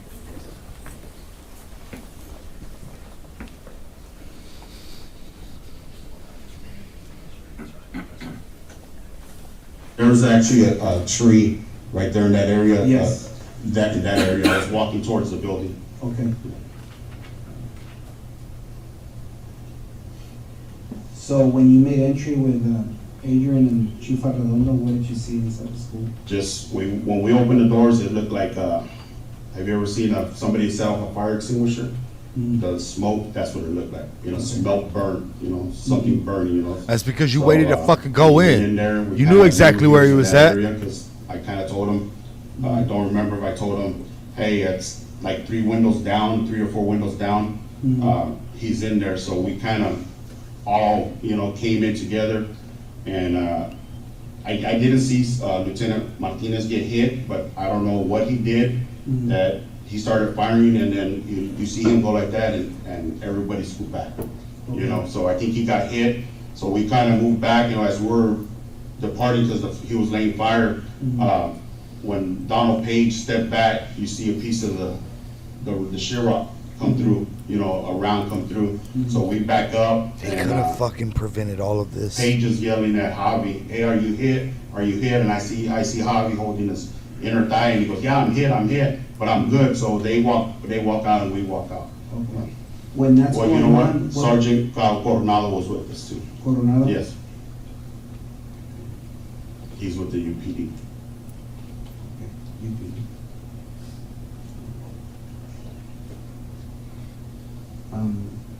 When these gunshots are going off inside where exactly are you inside the building? I want to say I'm going to be by the first classroom, right here. Okay. Do you know what number it is? No, like I said, there's a hallway. Yes. It's a hallway, so I'm gonna be the first one right here. Then I wanna say Paige is right here. On the same highway, but across the hall? I'm actually on the back hall, the back wall, and Paige is on this front wall, and Chief and Coronado's on this side. Okay.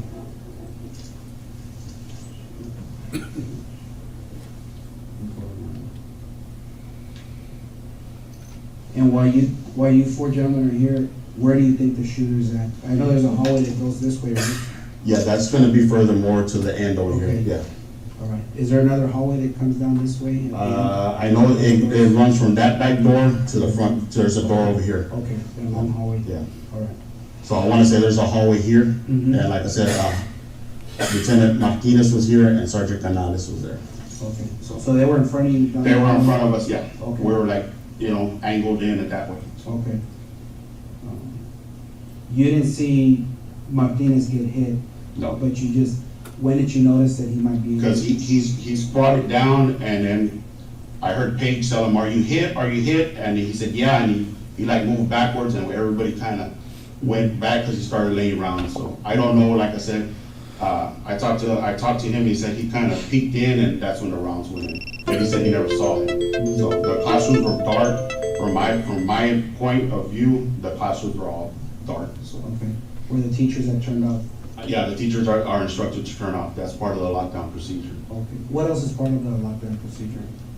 Whenever something like that happens, there's a threat on school, they go on. What the fuck?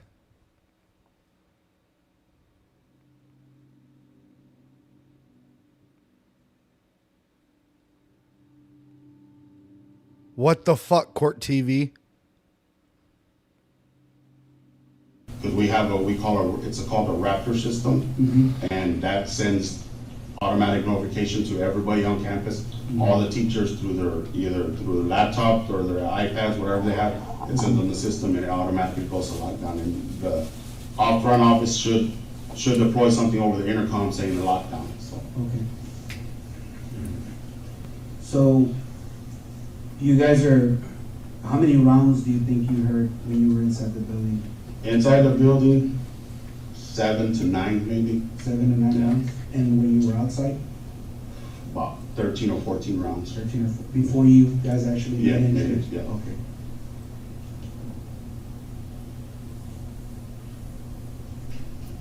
You didn't hear the hundreds of rounds going off?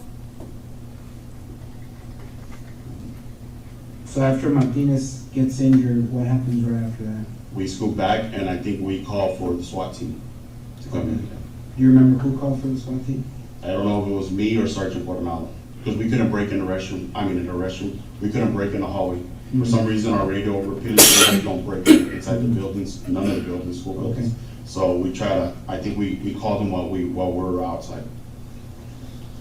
So the four of you, Donald Page, yourself, Chief Arredondo, and Sergeant Coronel, did you exit the same Yes, exit door? the same door. And where did you guys go after We that? held perimeter right there at that door. At the door? Yeah. Okay.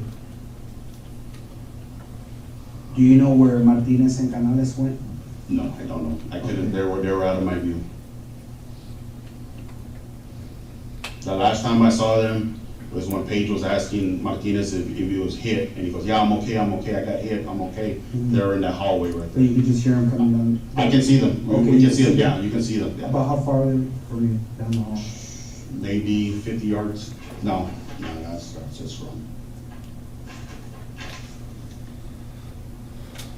About 25 to 30 feet, 25 to 30 yards 25 to 30 Yeah. yards down the hallway? down the hallway. Okay. They're in actually the hallway that runs from that back door to the front door. Okay.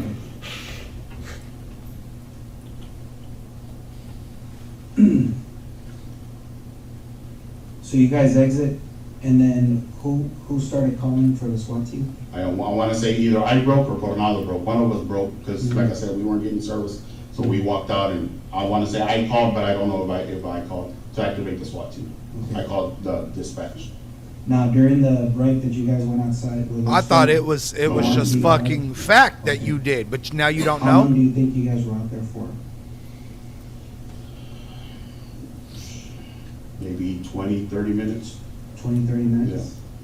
Wow. Was there radio traffic going back and forth? Yeah, there was a lot of radio traffic. Okay. I know one of the traffics I heard somebody said, call as many agencies as you can. Not, let's go in there and fucking take out this guy. Now, during those 20 or 30 minutes, you said you heard 7 to 9 rounds while you were approaching the building, right? That's when the glass is breaking that you said on this side? Yes. Okay. And then you went No, inside? 7 around 9's inside. Inside? Yes, outside was You more. heard 13 to 14 outside? Yeah. Okay, all right. And then this was inside? Because I know Chief Arredondo stayed close in the hallway, and we were trying to, I remember talking to, I want to say Officer Salcedo, and there was a female trooper that was with them, and I told them to stay where they're at because glass, they were shooting out the window. And if you look from that window that's broken, there's a hallway, classroom hallway, and then there's another one. And I want to say Lieutenant Hernandez came up there, and I told him to keep the other hallway clear because that had a straight shot, line of fire, so nobody, nobody else, none of the blue guys can get hit there. So I told him, keep that area open. So. Okay. When you come back outside and you guys radio for the SWAT team and you're requesting assistance, you guys were out there for 20 to 30 minutes. Was there any more, did you hear any more gunshots? No more. So everything just got quiet? Quiet. Was there teachers running out or could you see any students in the No. hallway? No. Okay. So initially when you guys made entry, the No. doors were closed? The you doors saw were lights were off? Yes, lights were off. Yes. No kids were? No kids were running around. The thing is, on the lockdown, it's everything quiet. They hide, take cover, and complete silence. We teach them, if they have cell phones, turn them off or silence them. Mostly the older kids, because they'll start texting family, so that's kind of one of the things that we preach in the in-service, because we teach this program in the in-service, that, hey, the secure, the hold, and the lockdown, So, yeah, and that's on our Raptor system. It's like I said, every employee at the school district is required to be on it. That way they can, they can be outside and the coach can hit that alarm and put that whole school on lockdown and not do anything, can just be there because they have firsthand knowledge of what's going on. Because they're outside, the coach can actually get on that Raptor system and lock down the school from his location. He doesn't have to call Okay. Said the main office or the principal say, hey, we're gonna go on lockdown, he can lock it down, and everybody, it's a mass text, they'll get a mass alert, your phone goes off, and it gives you an alert. So any faculty Any member, faculty police member. officer, any employee? Any school district employee can set it off. Okay. Yeah, it's on the school, the Uvalde Police Department, the Sheriff's Department, none other than have access, you have to be a school employee to have that, so. So what happened after, you guys were out there 20, 30 minutes, what happened after that? Just the radio traffic back and forth. I went and checked on Officer Ruben Reese, because he told us that his wife called him, Miss Mireles, and that she was hit and she was dying. You went to go check up? I checked on him, he was in one of the back of the patrol, I wanna say Lieutenant Vargas's unit, he was sitting there with Lieutenant Hernandez. I was trying to, calm. Because he had already gotten. Because he got a call from his wife and Detective Rodriguez and Lieutenant Hernandez. He tried to make entry and they held him back from going in.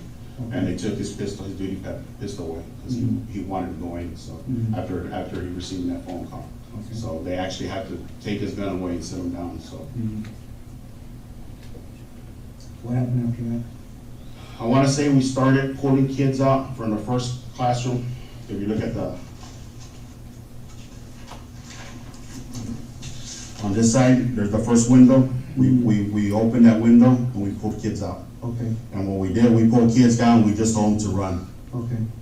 There was officers there and maybe some family members, they were running too. Okay. And then we came to this one, and I wanna say it was myself, Donald Page, and I wanna say, I just know his last name Gonzales, he's a border patrol agent. He broke that window. Okay.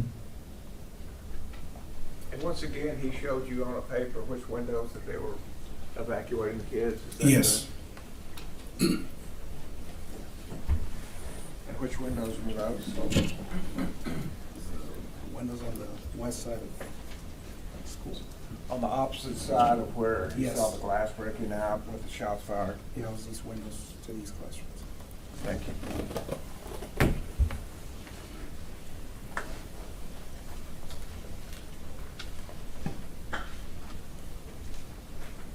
Broke that window, and then we pulled kids out of there, and we just went strategically all the way down, pulling kids out of the windows, breaking windows. When you guys were pulling kids out of the classrooms through the windows, did you notice that any of the kids were injured? No, none of the kids were injured, yes. So all of the kids that were on these windows, they were removed safely? They were removed safely, yes. Okay, and they were taken to the front of the? They were taken towards that gate where that I came into. Okay.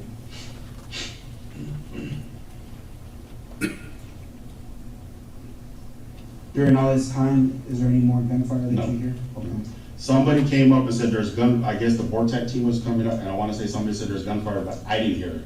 But somebody said it, just, who said it, I can't tell you, because like I said, there was at least 30 to 40 people hunkered down right there at that entrance, just people waiting to, get there and stuff like that. I guess the Vortex team was waiting for their guys, and, troopers were getting there. Everybody it was just a big old cluster, What happened after that? After that, I guess the Vortex team got there, and I want to say I ran from this location. There's another part of the school here that runs the fence line. Yes. I ran there, and I went and got some master keys, Okay. Canadian master keys to the classroom. Who did you grab them from? Cubish, I know he's one of the mains guy, one of the second guy in command with the mains. I know his last name is Cubish. Yeah. I actually met him by the cafeteria. Okay. Met him there, and he gave me the key, and he said, "You're our master or something." He said, "One of those will open all the doors." Okay. Now, you were by the door for 20 to 30 minutes, and then you said you went to go check up on Ruben Reese. Ruben Reese? Yes. And you said he was with Lieutenant Vargas? Lieutenant Hernandez. He was in Lieutenant Vargas's car. Okay. And Lieutenant Vargas' car. Mariano Vargas? Yes, sir. Okay. And where were they stationary? There were, I want to say their vehicle, there was teachers parking right here, they were somewhere in that area. Right So there was teachers already coming into the No, the gate? teachers were already parked there. Oh, okay, they were already parked Right there? there, yeah. Okay, so he parked behind the vehicles? I want to say he's parked somewhere in there, his vehicle's actually still there. It's a Okay. black Tahoe, How long were you there with Ruben Reese and Lieutenant Vargas? 10 minutes maybe. Mhm. Yeah. Just assessing Ruben Reese? Just, yeah, making sure he was okay, because he was like, she's in there, she's bleeding, April, she called me, I go, Ruben, calm down, trying to calm him down. Mhm. But, he was like, I guess in a daze, he was just, Mhm. Okay. Is that where you ran to go meet Cubish for the? yes, because we have our school radios, and Lieutenant Hernandez called me and said, hey, can you go get keys from the office? So I tried to call Officer Gonzales on our school radio, she wasn't breaking in the location she was at, and we ended up meeting there at the actual office, Mhm. and she was looking for keys, and I went and got them from Cubish in the front, so. Okay. So after you grabbed the keys, where did you go from there? I went back to the front? to actually back right here, and I met Ranger Kendall, and I gave him the keys. Keys for a Okay, so door you that were- wasn't locked. Yeah.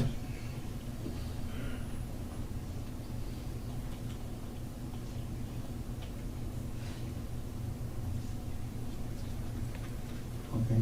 What happened after that? They made entry. Mhm. Before they made entry, we set up EMS right there at the door, at least 3 or 4 stretchers. Mhm. And then I grabbed some gloves, and they made entry, they said it was clear, and they started pulling bodies out, and we started, pulling kids out. During this whole time that you're grabbing the keys, did you ever hear any gunfire? No, So the last time you heard gunfire was when you were in here yes, when Lieutenant Martinez got and you hit. guys pulled back Yes. to the rear? Do you remember who was with Ryan Kendall? Do you remember? No.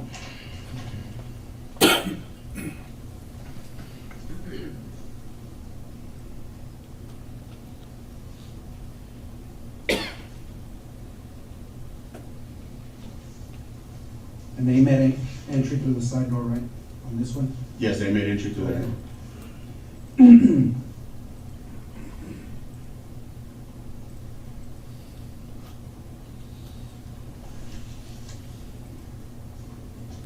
How long do you think they were in there for? I was in there for maybe 3 or 4 minutes, and then they started pulling everybody out.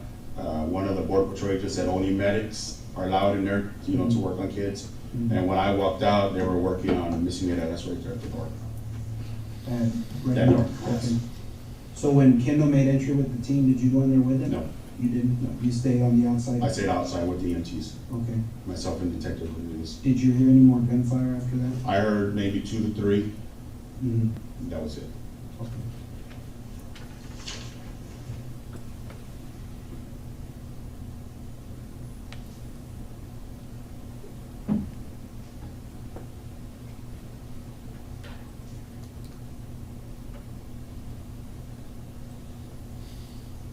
And they were coming from inside the school?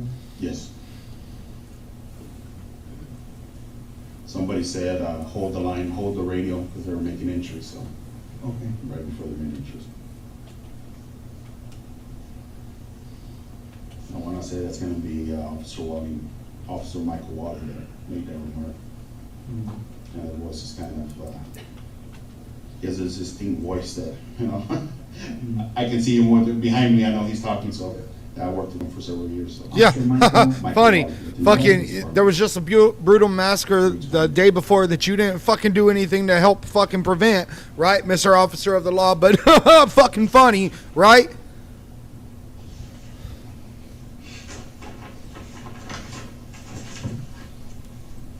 When they made entry, you stayed by the door, and you said, did they return to the door and start handing you kids, or did you go back in? No, we actually went in and, I actually went in and tried to see if I could help, but they were just dragging bodies out, taking kids out and stuff. Who did you go in there with?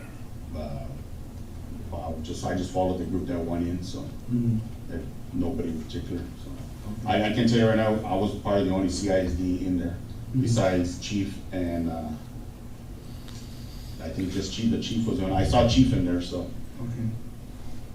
but I was nowhere near him, so. So you two, Chief Arada and yourself, were the only ones from, I want to say From from school Uvalde district that School was in District? there, yes. but you didn't go in with the initial? No, I didn't go entry with, team? with Okay. entry team, no. You just waited? Waited, yes. Okay. Did anybody come back to open the door, or say it was clear, or anything like that? They cleared the building, and then, I remember giving somebody the keys because they wanted a secondary search to clear the rest of the classrooms. Okay, So, I know the guys that cleared, the hallway that, where they made it, the hallway that they came in through, Mhm. I gave the keys to the guys and they cleared those. Or I gave mine to Chief Arredondo. I gave them the keys, I go, here's our master keys, and there's 2 master keys out, Mhm. so they were checking them. so. okay.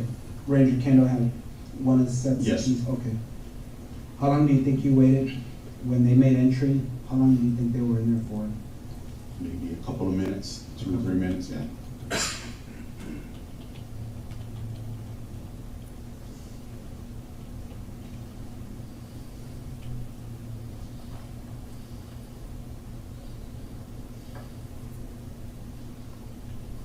Before the initial clearing, right?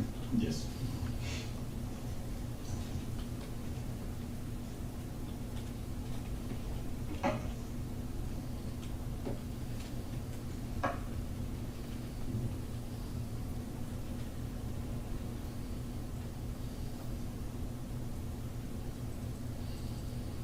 Did you ever fire any rounds No, sir. during that conference? Okay, so you didn't fire any rounds? No.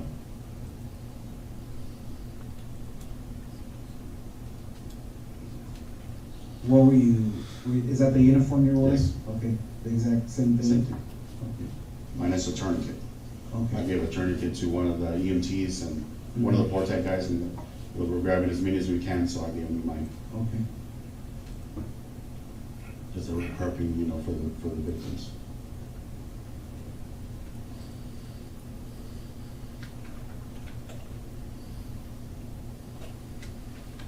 When you were approached to school, are you guys issued a rifle? No, sir. We don't So, have rifles. just your sidearm? Just your sidearm. And is that issued, or is that? That's an issue. Okay, what kind of? It's a Glock 40, Mhm.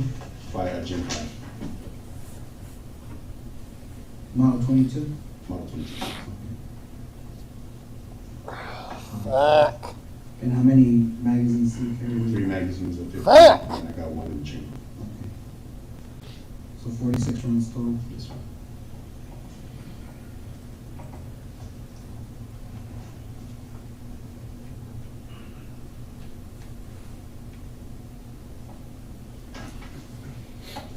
During the entire course of when you first drove in and made contact with the female coach that fell, and then she's giving you direction of where he's at, she never gave you a description? She just said he was wearing all black. He was wearing, okay, so she told you he was Yeah, wearing all she black? was, he's over there, he's wearing, by the parking lot, wearing all black. And then Okay. that's when this run started going on. Okay. Did you ever see the subject? No, I never saw him. Okay. Did anybody that was with you get a glimpse of him? As far as I know, no. Do you know if anybody on the entry team was wearing a body camera? Detective Page, Chief Arredondo? Maybe Sergeant Coronado was wearing one. I can't guarantee you, but maybe Sergeant Coronado or Sergeant Canales. Because Sergeant Page is the sergeant of, I guess he does internal affairs and stuff like that, and the hiring and stuff like that. So I don't know if they carry, him and Lieutenant Martinez, I don't know if they got a body cam available. And they're both with With Uvalde the Uvalde PD? Police Department. Okay. That's what's done. But Sergeant Canales and maybe Sergeant Coronado may have body cams on.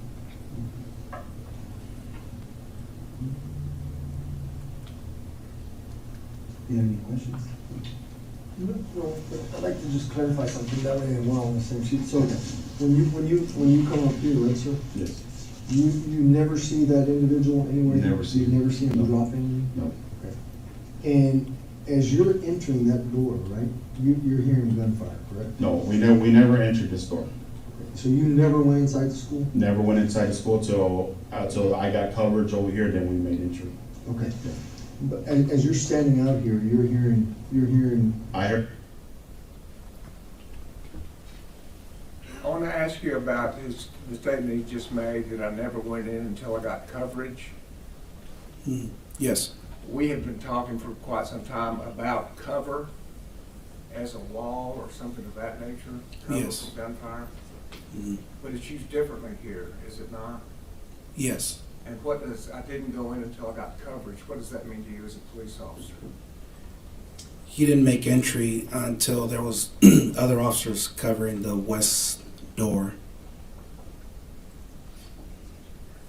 So coverage means other officers Yes. covering for you. Yes. And he didn't say west door, is that correct? He just said coverage. Yes, that's correct.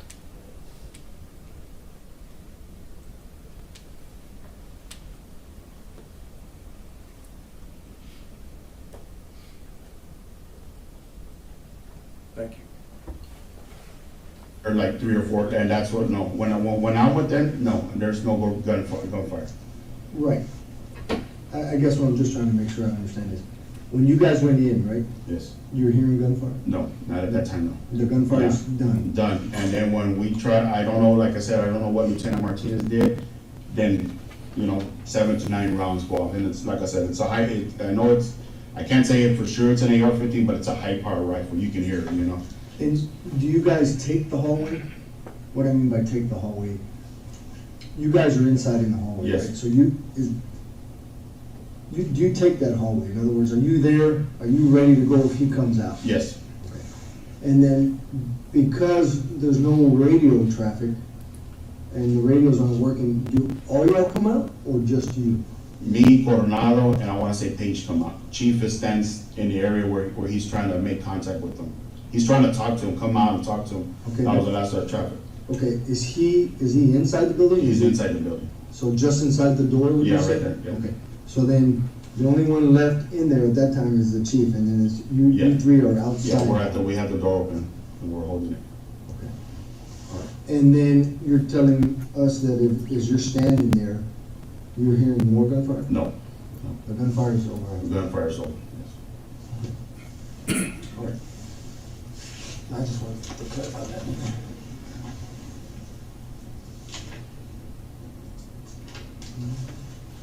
Your dispatch, will they have audio video recording? They should have radio recording of it, so, Or you would come out and say, hey, yeah, I believe you mentioned that you call for backup? yes. And I wanna say I think Lieutenant Vargas was the first unit I saw, and I told him to come to me, but he, went the other way, and then Sergeant Page came up to my location. When the rounds are being fired, sir, are you, I don't need the paper, I'm just trying to, as the rounds are being fired, is there a reason why you don't fire? Because I don't see where the rounds are coming from. That way we can Yeah, explain. I know they're coming from the back over here, I just don't know where they're coming from. So, And you know anybody else that you know of at that time fired back, right? No. Because nobody, not that, as far as Yeah, I. at least you. At least me, I did not fire, yeah, I And did not. that's because- Because I didn't see them, I heard them, but I didn't see them. And they're echoing, so I don't know, I know they're coming from the back, I just don't know where from, When you guys made that entry into the hallway, there was 4 of you. Did anyone in that group of 4 say, hey, we need to go down this hallway and we need to find this shooter? No, No? Did you think about that, or did it ever cross your mind? it did cross our mind, but we just never, nobody ever made, we were just covering each other, that's what basically what we're doing. Holding, covering Chief and covering Page, and then, Coronado covering us, so. Mhm. I wanna say there was only one AR, and that was Sergeant Gonzales had the AR. Everybody else had Pistols? pistols. Did anybody ever suggest that when Lieutenant Martinez was hit, hey, we need to go grab Lieutenant Martinez, or we need to? No, because he was actually mobile. So, Okay, he was. so, moving. yeah, so it was moving, and I wanna say Lieutenant Vargas, Mhm. called for EMS. Okay. Was Lieutenant Vargas with them? He was in the back, I don't know, I didn't see him, so I Okay. can't tell you for sure. You could just hear. I know he was there because he was the first one that I saw from my location where I was parked, Mhm. and I told him to come to me Mhm. for cover, because he had the bigger unit, and, but he did, We have that word cover and unit there, correct? Correct. That he saw Pargas. I told him to come to me for cover because he has a bigger unit. Would you tell us what that means? From what I observed in the interview, I understood that at some point he may have wanted to use the Lieutenant Vargas's vehicle because it was a bigger unit, bigger vehicle, as coverage if he needed it. And so he called Pargas over so he could have more cover. That's correct. But then Lieutenant Vargas went to the west side door, and that's when Sergeant Donald Page went over to Mr. Gonzales and met him at the south door. The next car that came was Page. I believe so. He deterred and went to that area, and then Sergeant Page is the one that came to me.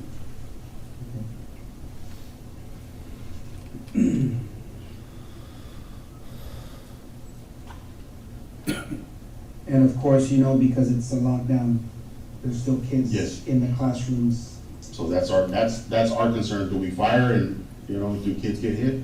You know, so we don't know the status of it. I tried to call the office. I know when I was out there and seeing that the kids were in class, and they kept telling me that there was kids in that classroom. Mhm. So when we came out, went through the school radio.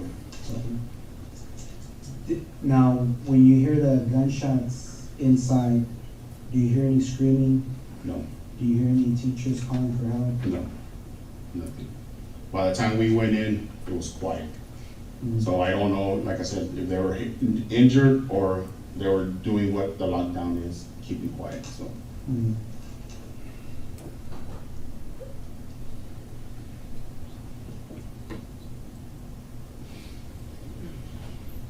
You know approximately what time the lockdown came into effect through the text? Or?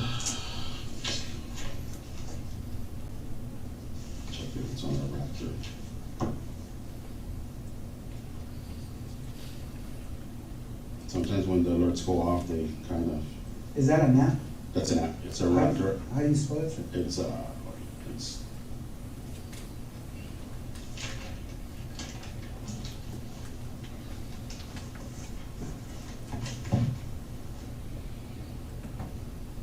11:32, At 11:32, and Raptor is R8, Mhm. let me show you. Oh, that's it right there. So, R alert. R alert, yeah. And you said at what time? 11? 11:32, the school goes on lockdown. Doesn't give me, the teachers can message and stuff like that, say one of the teachers, hey, I sent, John Doe to the counselor's office. Mhm. Does somebody have them, and whoever, the counselor can respond, yes, I got her. Or some of the teachers say, So it's a mass? it's a mass, yeah. All the teachers are required to log in and set up an account, Mhm. you know, to their schools, so. Okay. And just to be clear, there was nobody assigned to Robb Elementary that day. Nobody was assigned to Rob. Is that a normal? Yes, that's a normal. Okay. And And usually we have an early guy, the early shift is from 7 to 9. From 7 AM to 4 PM. okay. Okay, that's the early person. The early person does the rounds outside of the high school. Goes and visits the other campuses in the morning. So there is not one school There- that has a permanent officer, as far as you know, here in Uvalde? The only one that has a permanent officer she's stationed there is Officer Flores and ourselves. We're at the high school. That's our home base. So, but there's days that, hey, you need to go, you know, the traffic, hey, there's a pursuit coming in. Go stand by Rob, or go stand by dual language. We don't get involved in the pursuit. We just make sure nobody comes in and out, because sometimes they just put the campus on secure. On a secure means that You didn't if make you're sure inside that the nobody building, came you're in? free to move within the building, but nobody outside the building. You know, on a lockdown, everything, lights off, everything out of sight, you know? No communication, no nothing. The teachers are prompted, the principal's prompted to have a password with the teachers and only share it with the teachers. And when he comes on to that intercom, he'll say, okay, password so-and-so, we're good, the secure's been lifted. But he also, the administrators, whoever sets that alarm, can put the school off of lockdown, can close it, so. And Does Uvalde ISD PD have non-commissioned security guard at any of the schools? We have a security guard at the high school, Non-commissioned? non-commissioned. Just, He's just a security, that's his, yeah, he's part of the school district PD, but he's just a security guard. And all he does is basically man the gates, and we'll utilize it for security at the local football games, basketball games, whatever we need, so. He has our authority, he just doesn't have the arresting power, so. does he carry a weapon? No, And who's answering? that's gonna be Chris Sanchez. And he's always at the high school. He is always stationed at the high school. That's his campus.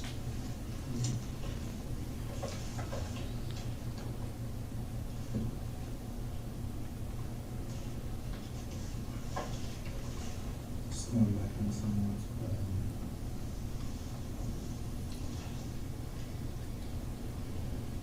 so you've been assigned to the Uvalde High School? Yes. Correct? On that particular day, or that's your normal? That's my normal campus, yes. From 9 to 6?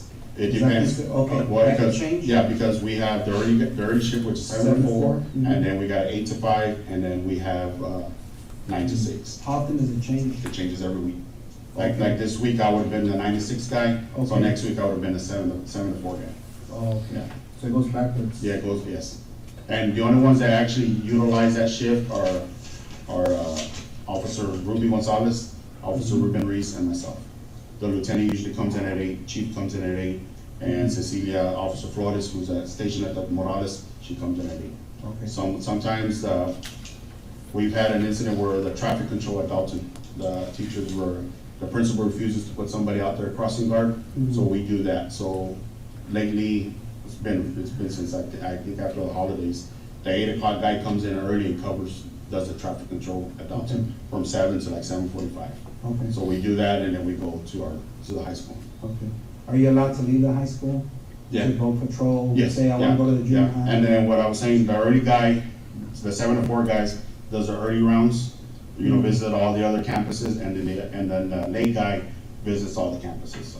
Okay. Unless there's something major going on, and like I said, sometimes all 3 or 4 of us are have something going on, we're all working something together, So there's not, sometimes we don't do rounds, because we're housed there with the administrator, so. Where's the main office for the school district? The police main, department? it's gonna be there at the Uvalde High School. At the Uvalde High School? That's your main office? And it's gonna be number 1 Kyle Trail. Number 1, Kyle Trail? Yes, sir.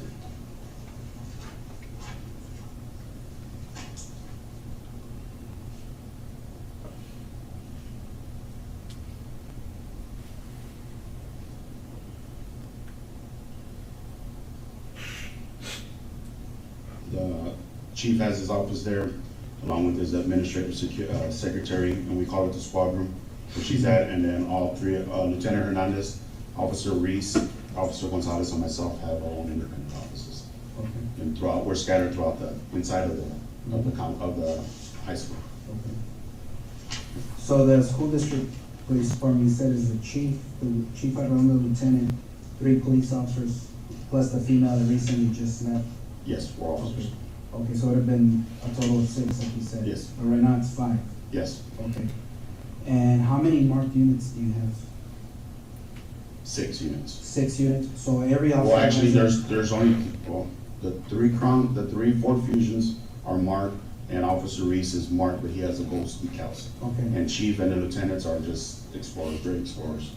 They have red and blue lights and sirens, but no decals on them. Because they don't do traffic stops? We don't do that, we Okay, don't. so just to be clear, every independent school district police officer has a way to be mobile? Yes, Okay, and they're all take-home units? they're all taking Okay, notes. so at any given time, you can respond from your house if Yes. there's an emergency?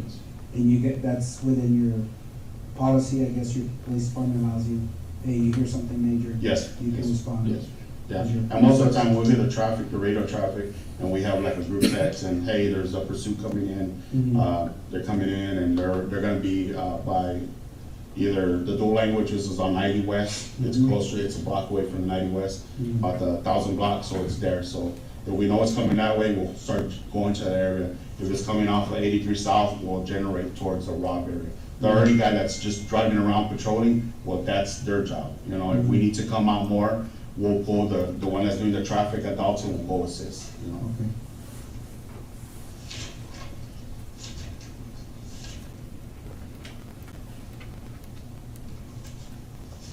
Going back to when you and the officers were breaking the windows here by the teacher parking lot, Yes. did you notice that there was anything on the ground? Anything that No. someone may have dropped? No, not until after the fact, somebody says that, hey, there's a bag there and it's full of AR magazines, but which officer said that, I couldn't tell you right now. Possibly wearing green, maybe the camouflage, I don't know, to tell you the truth. Okay. So, All right. But it was after everything, kids were getting yeah, evacuated? yeah, kids were getting evacuated. And the last classroom, I was closer, I was checking on Ruben again, and I was more towards the back. So, the kids were running, so I was just telling them to go run towards it. When you guys were over here on the last That one of the classroom? last classrooms, yes. Okay, because they were pulling them out of the window? Yes. So you're kind of guiding them? Yeah. They run this Yeah, way to on the gate? that last classroom, I was kind of further back and I was guiding the kids out. Okay. Yeah. Do you remember how many windows you guys cleared? How many classrooms? I want to say 4. 4? I say 4, you know, but it could have been more. Okay. And I'm not looking for a precise number. Yeah, I want to say 4. Okay, We opened one, and I want to say I observed them break 3 windows. okay.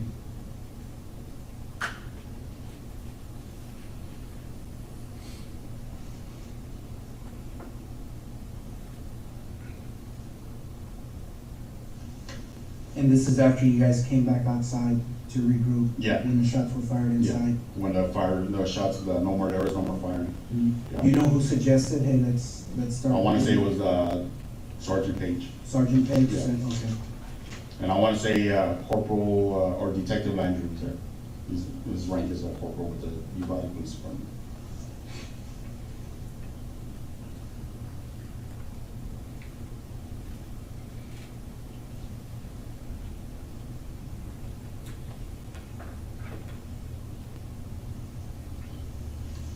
When you guys were doing this, did you ever see Lieutenant Martinez or Canales outside?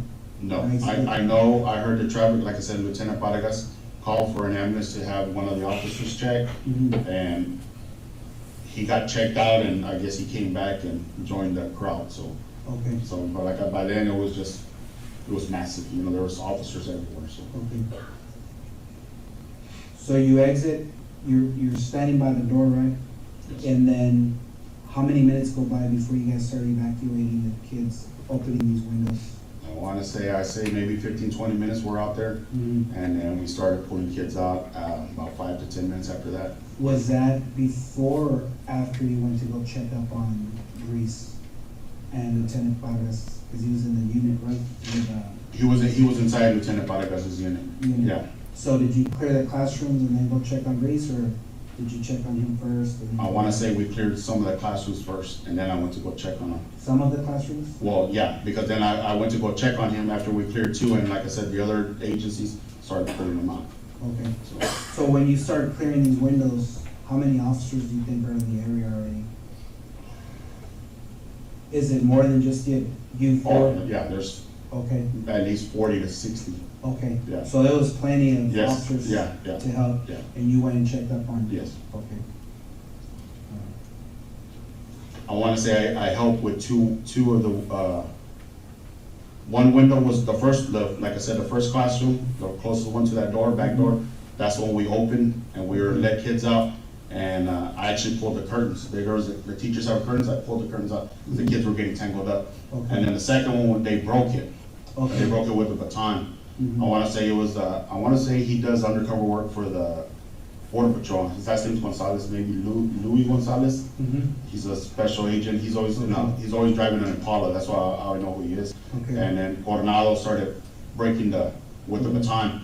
And I remember pulling kids out because the glass was broken. And then that's when I kind of went towards Ruben to make sure he was okay. Mhm. And then, like I said, I was further back with Lieutenant, and Lieutenant, he was inside the vehicle. Caring And then about that's when the everything kids- else they started except for pulling the more kids out, kids and I just started that are firing them. in that And the classroom vehicle's killed. right behind the teacher parking lot? I wanna say the teachers are parked there, and I wanna say maybe 1 or 2 rows of teachers, and Lieutenant Vargas' vehicle's there. It's a black Tahoe. all Sorry, black Tahoe. watching this I is think just it has disgusting decals to on it. me. Okay. I'm just disgusted And by it's this an older model motherfucker. Tahoe. All right. Commissioner Young? No? Is there anything you wanna add or something you think you might wanna know? No, I, now that I can sit back, I went tunnel vision, like I said, with the lady that was running. Like I said, they said they were running to the school, and that's where I saw, Mhm. and, you You know, locked in on her. I knocked in on her, you know, that was my mistake, but it was just the adrenaline rush going, and, you know, shots fired and stuff like that, so it was just, you know. Because on the radio it said there was a lady shot in the head on Diaz Street, which is 2 blocks down, but I didn't know that the relationship on that, so. Okay. So that call came in, That call came in when the accident came in, okay. yeah. Was it a few minutes apart? I wanna say it was within a minutes of each other, you know. Okay. I wanna say the first call came in of 10:50, Mhm. a guy wrecked into the bar ditch.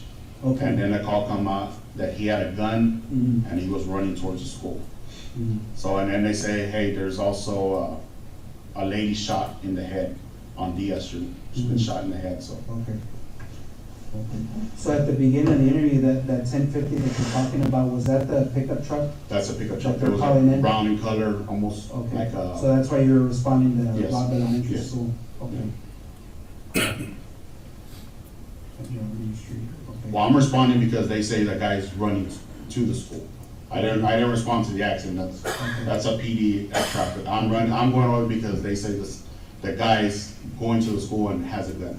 Okay. Yeah, that's why I'm what going, you- that's why I'm responding to the school. Okay. So from that bar ditch, he would have went in through this gate, correct? Yes. And if he's walking and you're coming in, you saw the lady, so you really never saw him. No. I mean, No, I tunnel vision on her. I shot at her. I went at her. You said she's a female coach, right? Female coach, Short black hair? short black hair, Okay. maybe named Natalie. I'm not sure. Okay.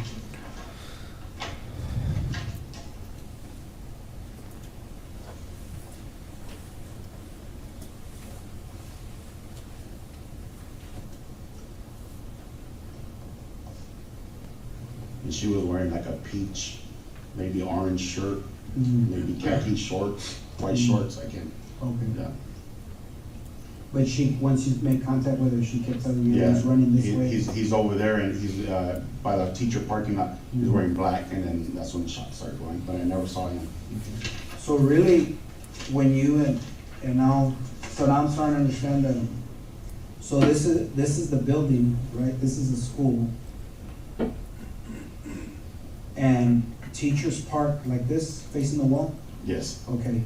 Some You going, said- some in reverse, some are Okay. facing forward. Yeah. So they could be facing this way, Yeah. that way, whatever. I want to say the last vehicle was a black vehicle.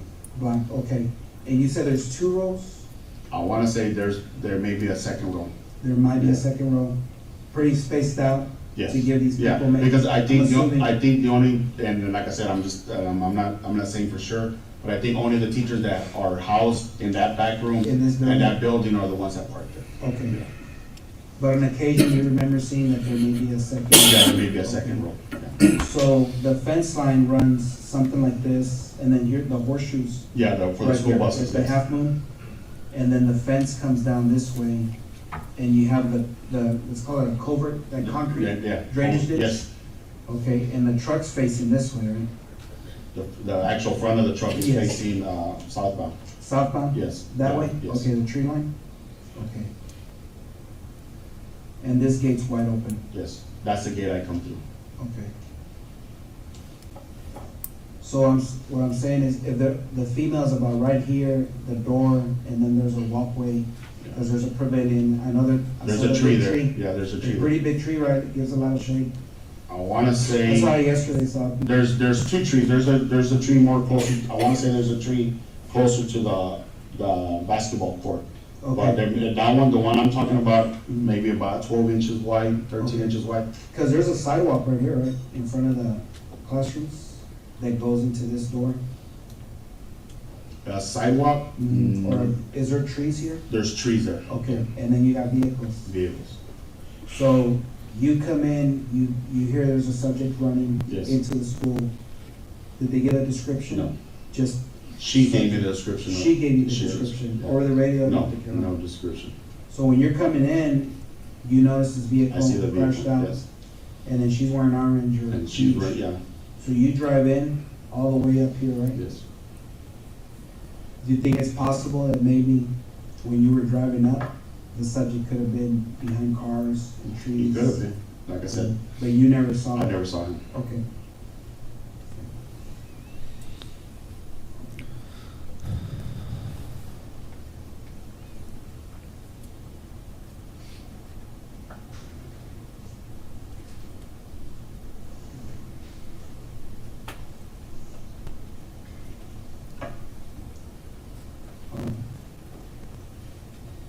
Okay, now I understand. And that weird curve is right here, right? Yeah, and like I said, I never saw him make entry, Mhm. so, but that's the gate I came in because it was wide open, Yeah. you know? So it just makes sense to go into there? Yeah.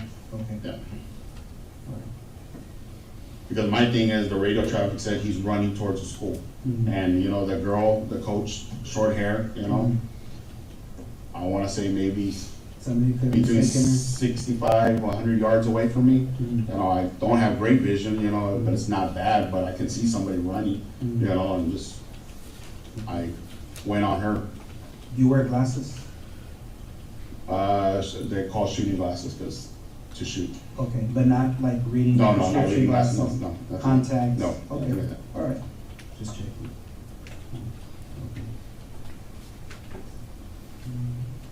This road right here, Geraldine. Geraldine? Yes. Okay.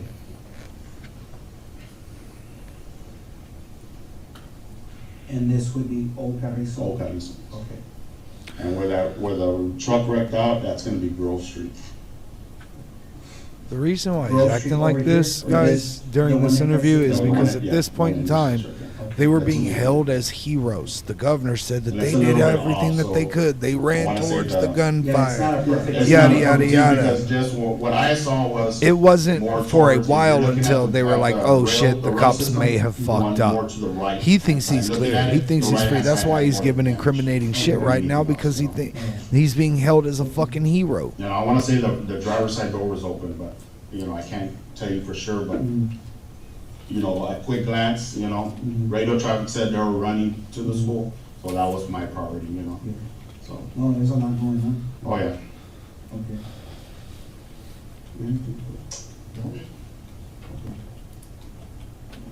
So we're gonna go ahead and terminate the interview. Okay. It's approximately 5:46 PM, and we're gonna stop the interview at this time. All right, ladies and gentlemen, He we're knows finished he's at, fucked. I don't know how much more he has on direct, but go ahead and take your afternoon recess, take about 10 minutes, and we'll bring you back in. Will everyone rise for the jury?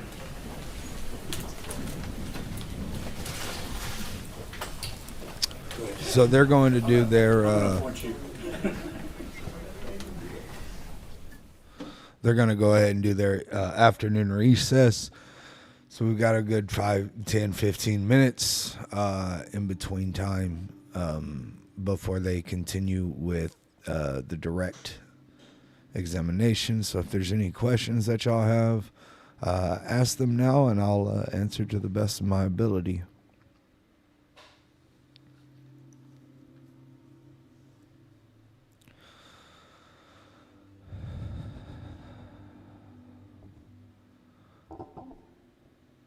You know, I think that's a good idea. I think we're gonna do the 77 seconds of silence before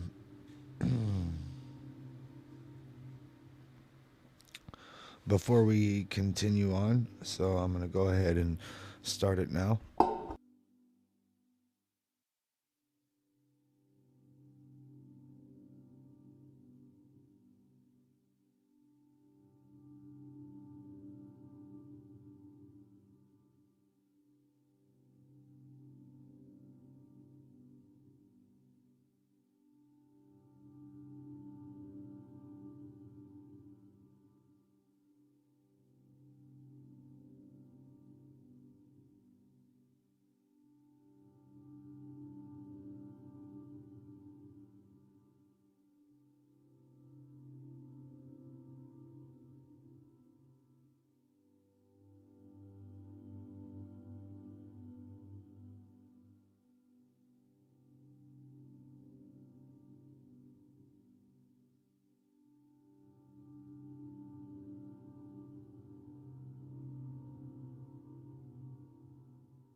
thank you all so much.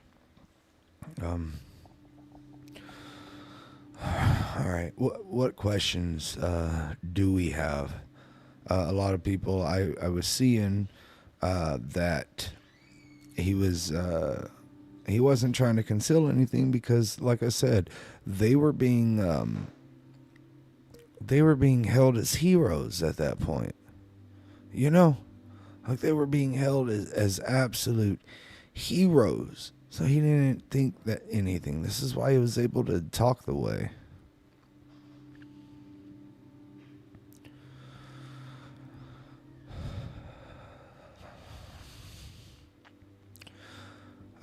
I get asked a lot that, is there anything that I haven't seen before or anything? I haven't seen that video before. I have not seen that video before. That was the first time watching it.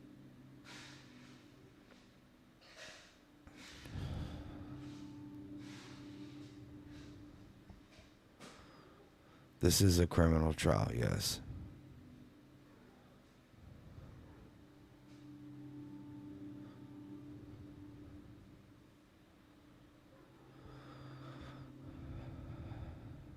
How am I feeling about his statement matching the witness testimony that was thrown out?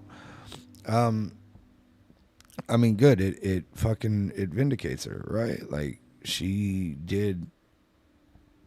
said exactly what happened. The only problem is that it was Brady acted, you know?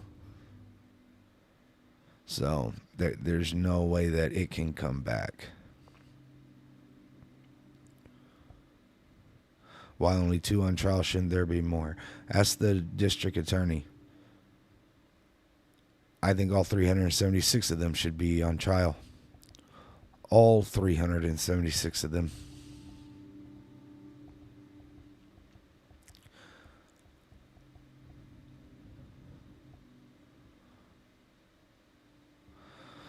What are my thoughts as of right now? I'm still trying to get them together right now. There's a lot to take in. I'm going to have to watch that video a couple more times really to get my thoughts collected on that part.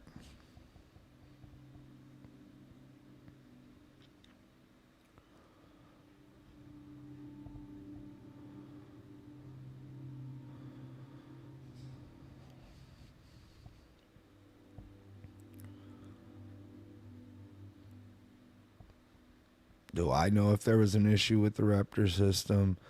From reports, there have been.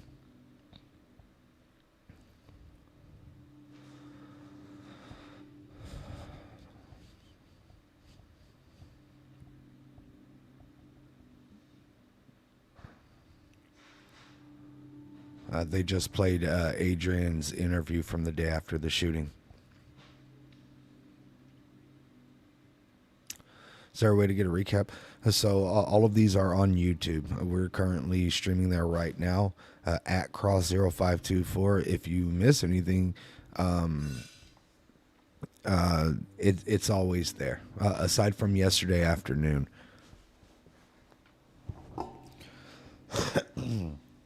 The silver lining that I'm seeing right now, though, is that, yeah, they threw out that that first teacher's testimony, right? But those jurors didn't forget. We damn sure haven't forgotten, right? Those jurors aren't going to forget it, especially with him, with his testimony lining up with hers. So now they're gonna remember that 100%.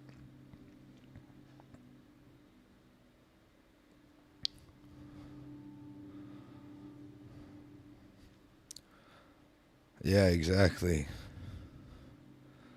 They heard the exact same shit today during that, so.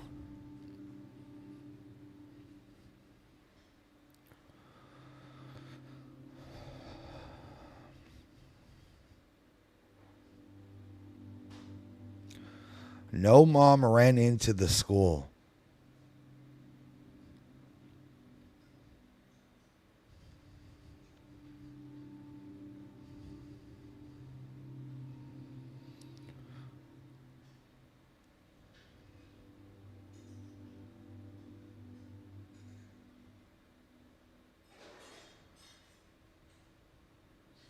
How long is the trial for? They're saying 2 to 3 weeks. We're on week 2 right now, so.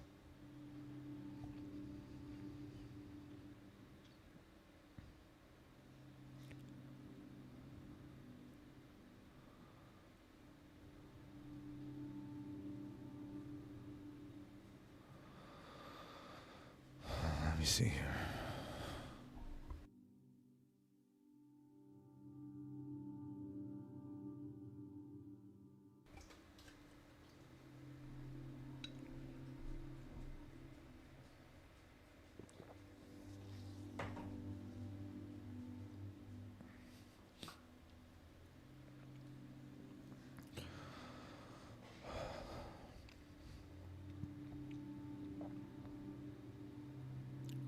Any more questions, guys? Thank you so much for all the support and everything today. I truly do appreciate it.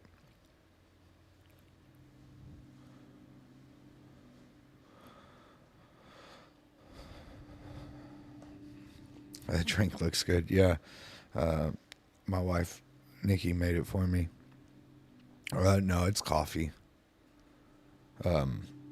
Every once in a while, I'll skip the Monster and go straight to coffee. I can't make it as good, so she hooks it up.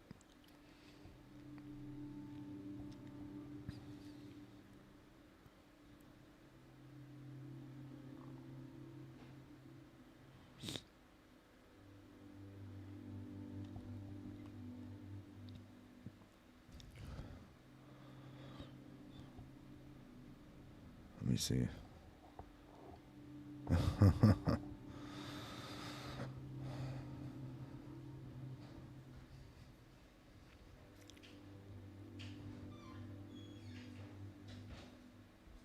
How long after did you find out it took them 77 minutes?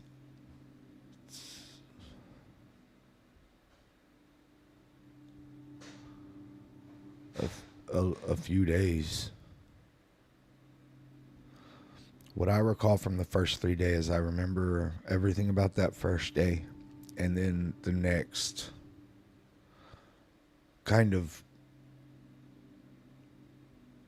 next 3 weeks, well, the next 5 days, I remember just sitting outside all day, every day, because the media, the reporters, they were jumping in our backyard. They were trying to take pictures and everything. So I stayed on the porch and tried to run them off as much as I possibly could. And then after that, it was, I don't know.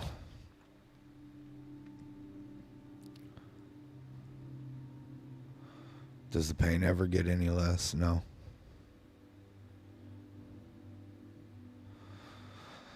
Shirt looks more red than this morning. Yeah, I fixed settings on my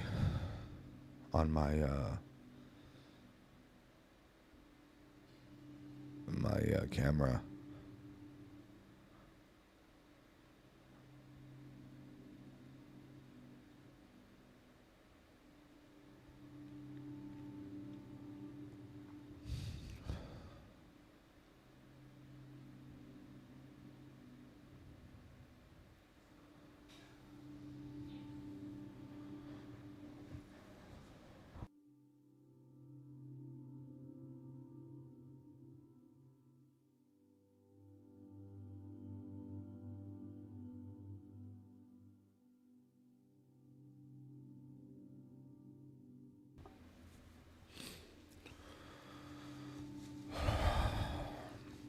No, it's coffee. I appreciate you all.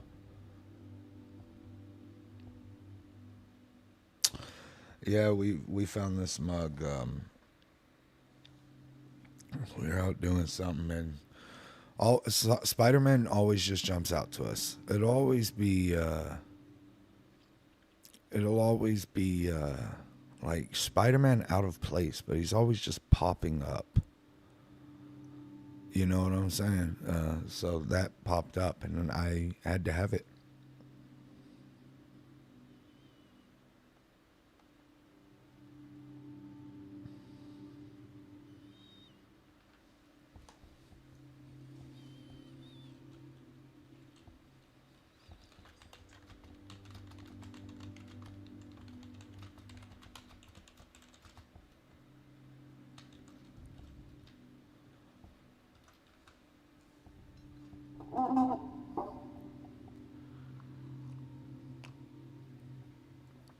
It's a Christmas Spider-Man, but it's Spider-Man nonetheless.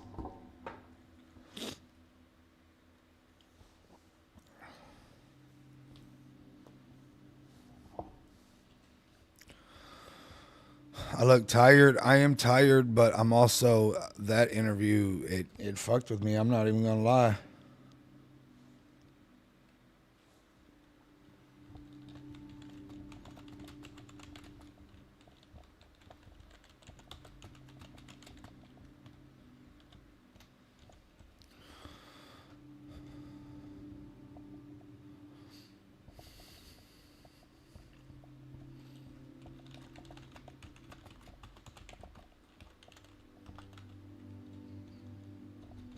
Okay, we are back.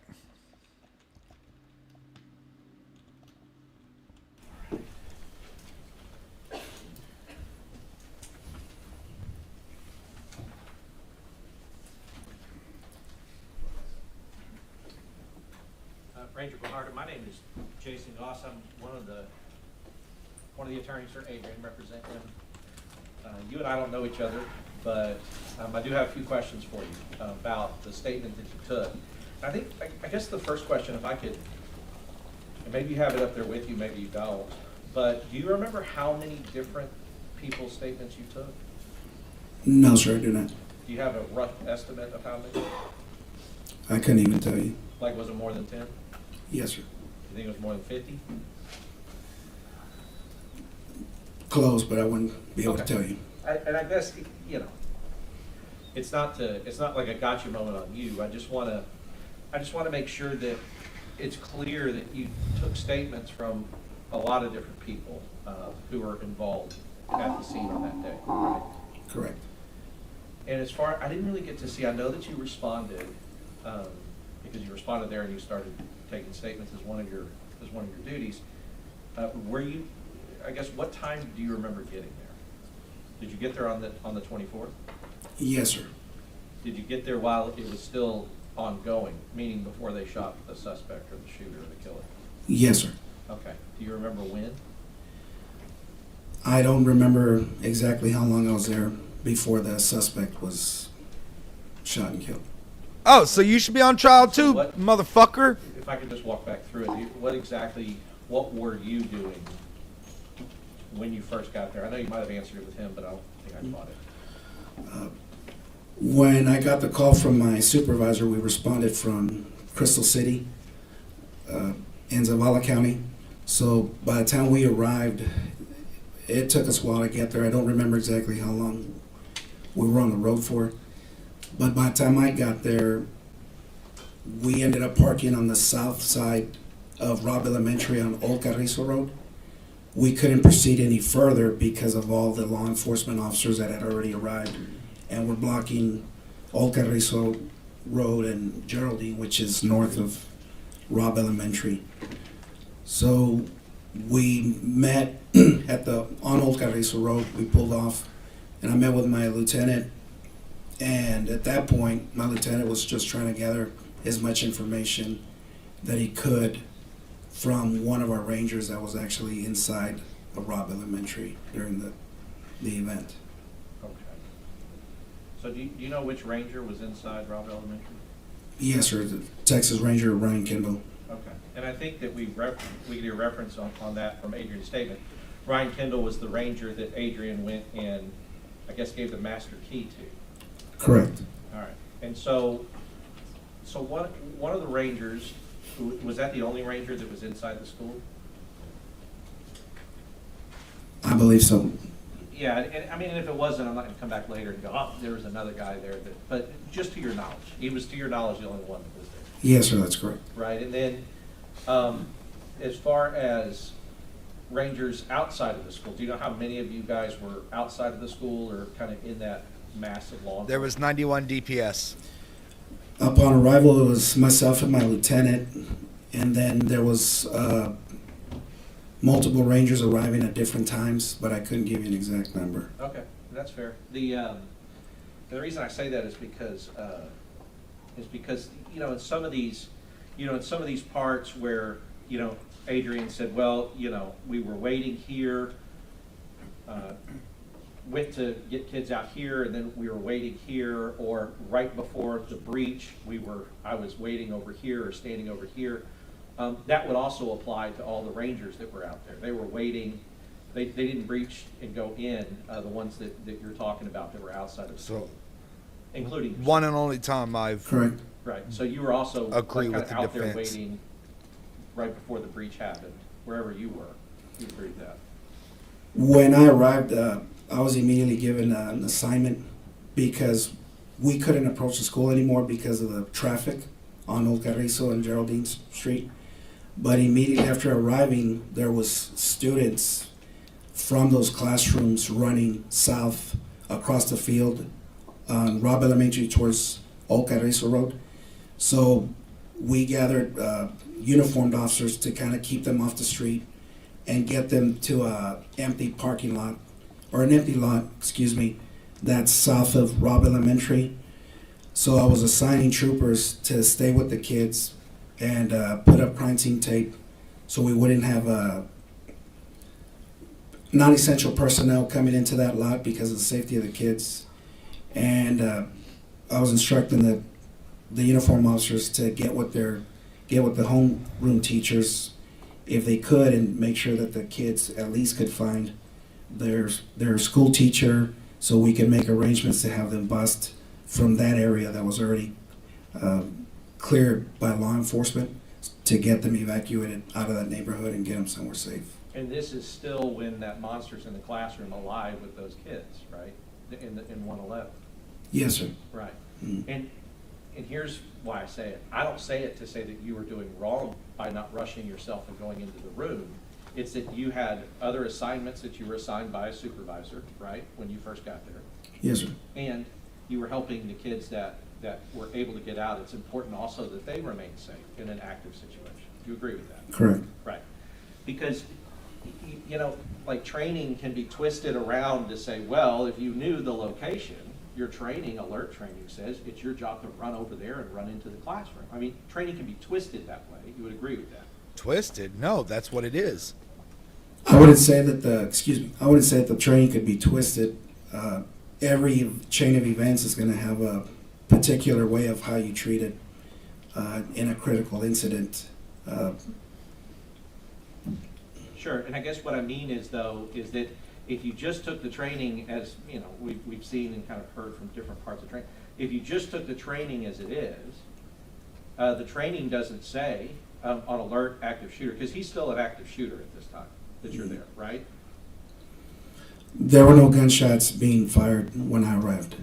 So we were still gathering information as to, there was information that it was an active shooter, and then there was information that it was a barricaded subject, Right. and possibility of a hostage situation. So there's still phone calls being made and information being processed that we needed to get, so we knew what proper steps that we need to do. And I want to key in on that.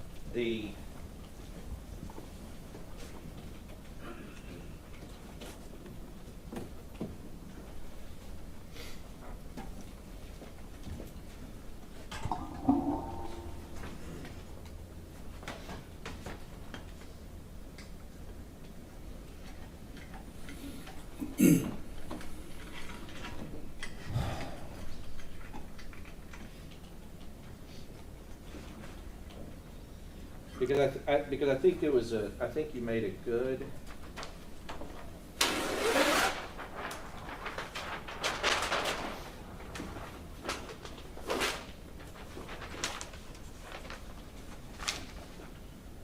think you made a good distinction.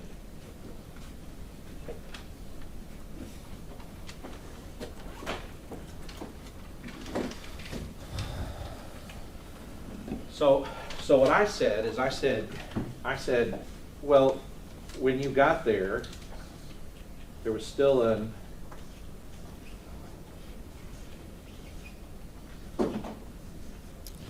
He's getting it on writing so that the jury will remember that. One, Oh, well, there was he's still at an fault active too. Shooter. And you said, well, yes, but we were getting information of. Can you repeat that?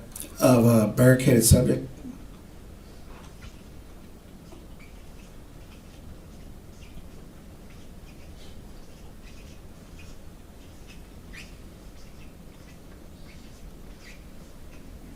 And then what was the other one you said? The hostages, A potential hostage situation. potentially, yes.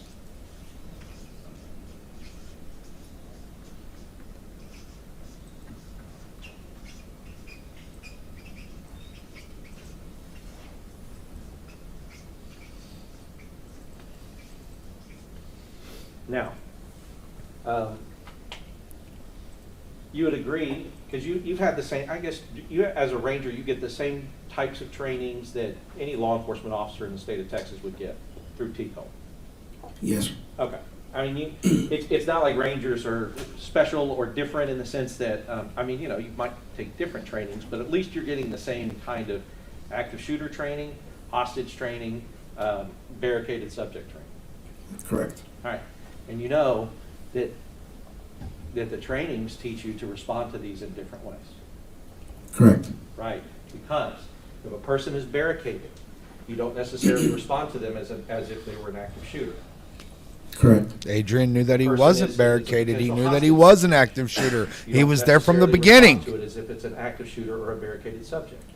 Correct. Okay. And so the reason I say that is because, and I'm not faulting you. I think that you would agree with me that there was a lot of confusion about what was happening out there, right? Correct. Yeah, because if you're getting conflicting accounts of, okay, this is an active shooter, okay, no, it's a barricaded subject, or here, we're hearing it's a possible hostage situation. They have people, I guess, you may not know, but it would be consistent on a hostage situation if somebody's kind of trying to talk to the shooter, saying, hey, you know, come out, don't do this, those kind of things, trying to negotiate, like that would be more similar to a hostage situation, right? Correct. Okay. You wouldn't do that with an active shooter. You don't go, hey, please, will you stop shooting, right? Your training for that tells you to do something different. Correct. Okay. So the idea is that you guys, as the Rangers and all these other officers on scene, it is a chaotic and confusing scene. You would agree with that? In the observation during the investigation, there was a lot of events that were happening. And going back to the active shooter, barricaded subject, and the potential hostage situation, in the alert training, it's very important for the first officer that arrives that he's the one that initially decides, is this an active shooter or a barricaded subject, and then acts according to the alert policies that they've been taught.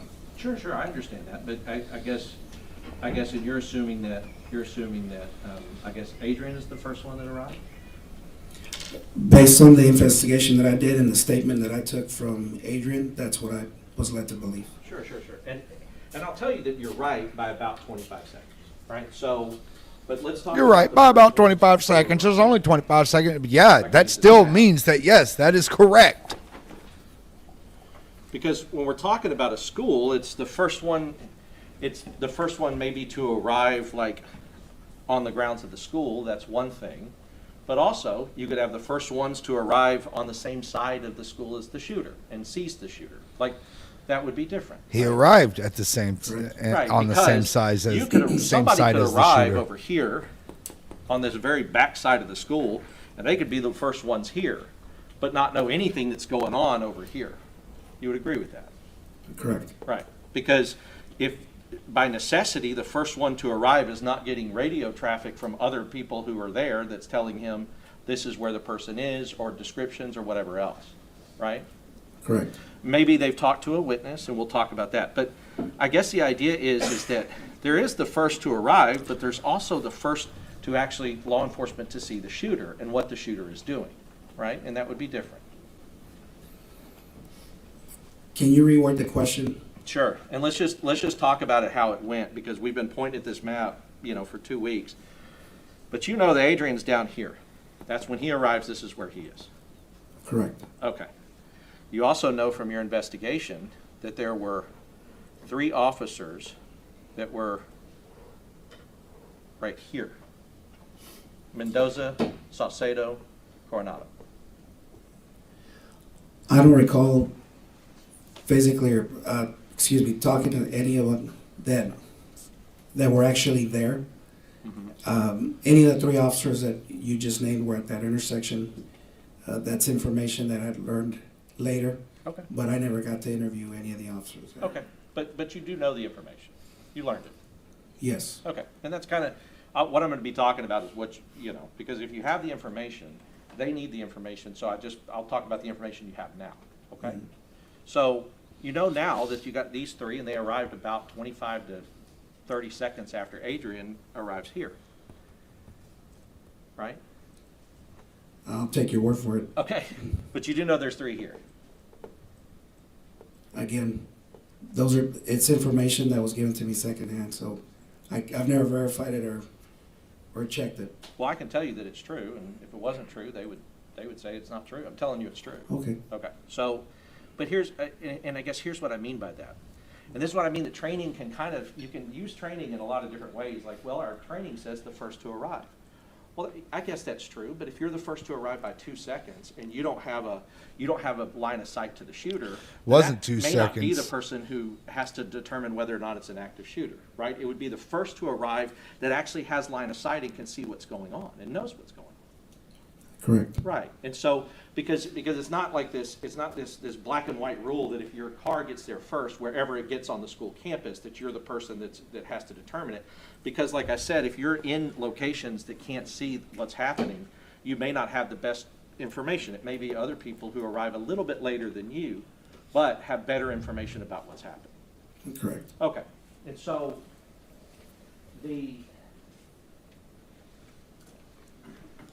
because I want to talk a little bit about, you know, the nature of interviews. As part of, and let's just talk about set the scene of when you did that interview. You did that interview on May 25th, 2022. Correct. Which is, I mean, was it less than 24 hours or a little more than 24 hours after this thing occurred? A little more than 24 hours. Okay.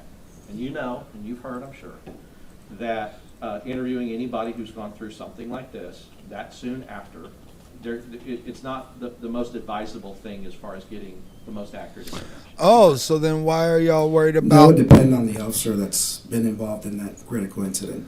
No, Sure. I mean, y'all some use may that be shit on the something, you know, fucking that the first accurately teacher recall the witness. details. But you have heard, I'm sure, now that there's like advice that says, look, you need to wait 72, sometimes 4 or 5 days until after that. Y'all weren't saying that with the fucking teacher witness. That's usually done when officer's been involved in an officer-involved shooting that's used his weapon or things of that nature.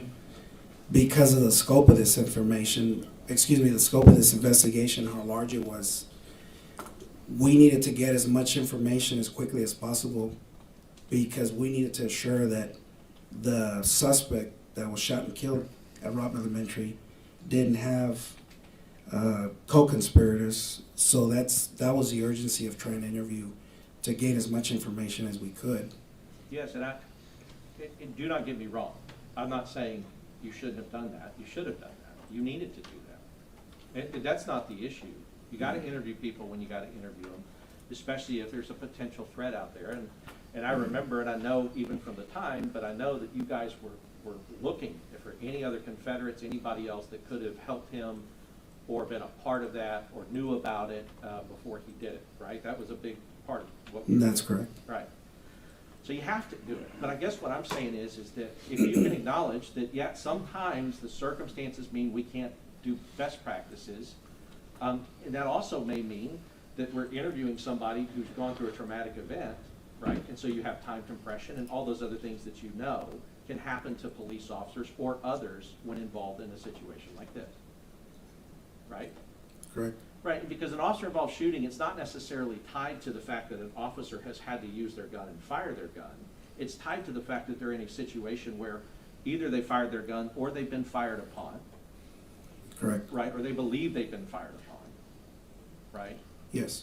And one of the things that Adrian told you in the interview was these shots are starting to get fired, but he cannot see the shooter and he doesn't know where they're coming from.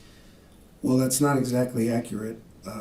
Or if I may, when I'm interviewing Mr. Gonzales, he says that he's talking to the female teacher that that's running and falls on the ground, and he drives up to her, and when he's talking to her, she's telling him he's over there, and she's pointing towards the teacher parking lot, and you can hear that in the interview. We go back several times because I'm not familiar with Robb Elementary. I've never been to that campus before May 24th, and that is not his regular place where he's stationed. We got that out of the way right at the beginning of the interview. So we're going back and forth where I need to draw a map and I need to get my bearings too, so I know exactly what Mr. Gonzales is talking about and what door he's talking about and which door he walked into and where other details, right? But Sure. that was the whole point of having the map and just going back and forth. But he does recall that he's talking to the female teacher. He turns around, immediately starts hearing rounds go off that he later describes as he believed were gunshots in the interview, right? Just to clear it. And he says, But my question, if you would go back, because you kind of answered a long way around. Okay. My question was, is he was clear that he did not see the shooter and didn't know where the shots were coming from, specifically, because you can't know where the Okay. shots are coming from if you can't see the shooter shooting. You understand? You get that, right? so it's a two-part question that you're asking me. He never saw the shooter. You're saw the correct. shooter. Never saw the shooter. Never saw the shooter. When he hears the rounds, he says they're being muffled. He goes, and I know that they're coming from behind the building. Right. Okay, so let's talk about it. This is behind the building, right, from where he is. Yes. This is behind the building. Yes. This is behind the building. Mhm. This is behind the building. All of these are behind the building from where he is. If he's looking here, that's behind the building. You would agree, a shot coming from here. Yes. Okay. And this is behind the building and this. So all I'm saying is that that's not, saying behind the building does not say, I know where these shots are coming from. He knows a general area that covers about half a mile where they could be coming from. That's not a half a mile. But he doesn't know exactly where the shots are coming from because. That's not a half a mile. He even mentioned it. He says because there's echo, right? Correct. He said they're echoing. Now, when we talk about echo, you know this as an officer. The gunfire, gunshots, especially a gunshot that comes out of a rifle, such as the one that this murderer was using, are loud. You would agree with that? They are loud. Yes. Very loud. Right? I agree. Yeah. I mean, you wouldn't fire one intentionally if you could help it without using ear protection, Correct.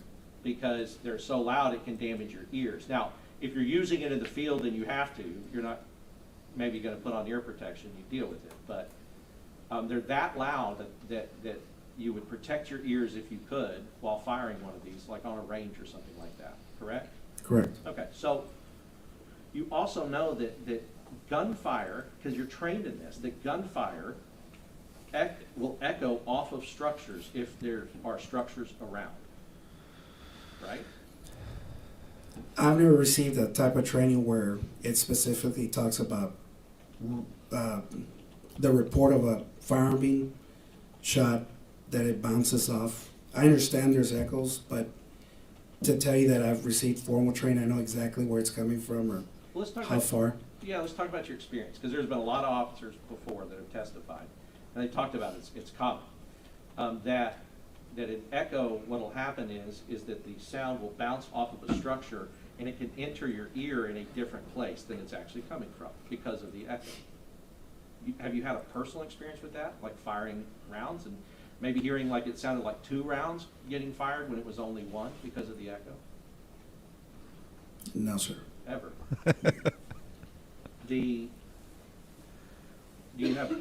Have you ever been in a place that had an echo and even when you're a kid, you said, hello, hello, hello, hello? Have you done that? Yes, sir. Okay. And I don't. He's lie to you, laughing at him. I'm trying to gather, you do have experience with echo. Yes. And you understand the process, that sound bouncing off of things and then coming back to you. Understood. So I put out hello and it comes back hello. Yes. Okay. Gunfire can be the same. Gunfire reports bouncing off of structures can cause a human being not to understand or know exactly where it's coming from. Because the echo, if the echo's coming in their right ear, something that's being fired on their left side could sound like it's coming from the right. Do you understand that as a concept? Even Yes. if you haven't been formally trained in it. Yes. And that can throw off the human body's ability to understand and locate where gunfire is coming from. You understand that? Yes. And he actually, the day after this happened, he told you that that's what he was experiencing. He was experiencing echo, which caused him not to be able to understand where the gunfire was coming from. Right? Correct. Except behind the building, somewhere. Now, these officers here, I don't know, I guess I'll see if you found out later.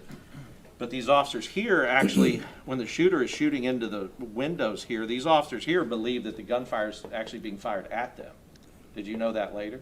No. Okay, that they were like ducking and diving under their cars because they thought that the gunfire was coming at them when it was going the opposite way. Towards Right. Adrian? Correct. Okay, so if that's the case, you would understand that because of the concept of echo, he's firing at a building, it's bouncing off the building, and they believe that the gunfire is coming in their direction, and that would make sense to you, Yes. right?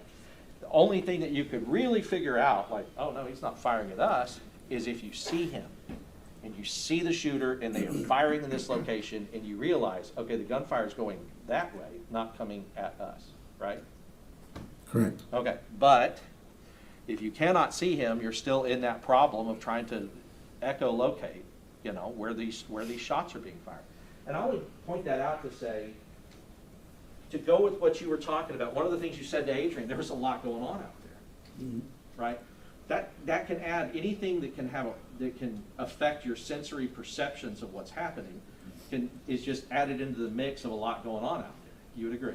Correct. Right, like, and and you've been trained, and I know you've been trained on this because all police Motherfucker officers expects have them to be know bats and shit. You got where to the echolocate. situation, you will start to have an adrenaline dump, right? And you've heard of that term or something like that. Increased levels of adrenaline going through your body. Yes. And then with an adrenaline dump, it can affect the way that you are hearing things and the way that you are seeing things and the way that you perceive time. You have heard that. Yes. Time can go very slow or it can speed up very fast for you at different times. Correct. Even the same person could experience time going very slowly and then going very quickly. And the reason they tell you guys that is because they say, look, you need to understand and know this so that you can expect it and then control it to the best of your ability.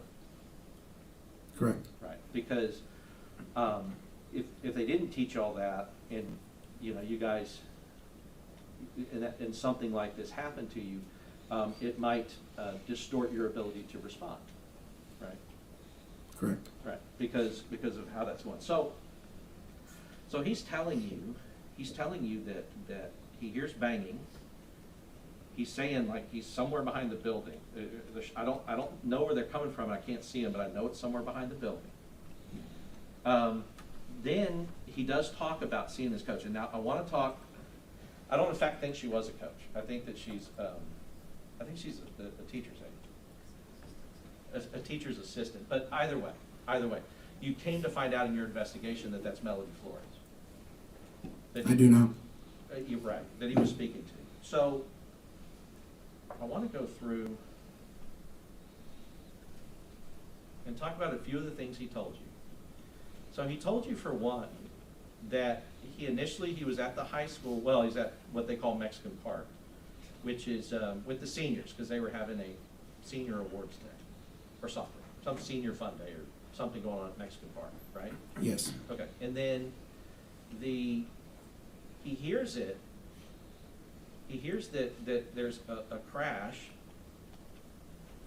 at the elementary school, outside the school.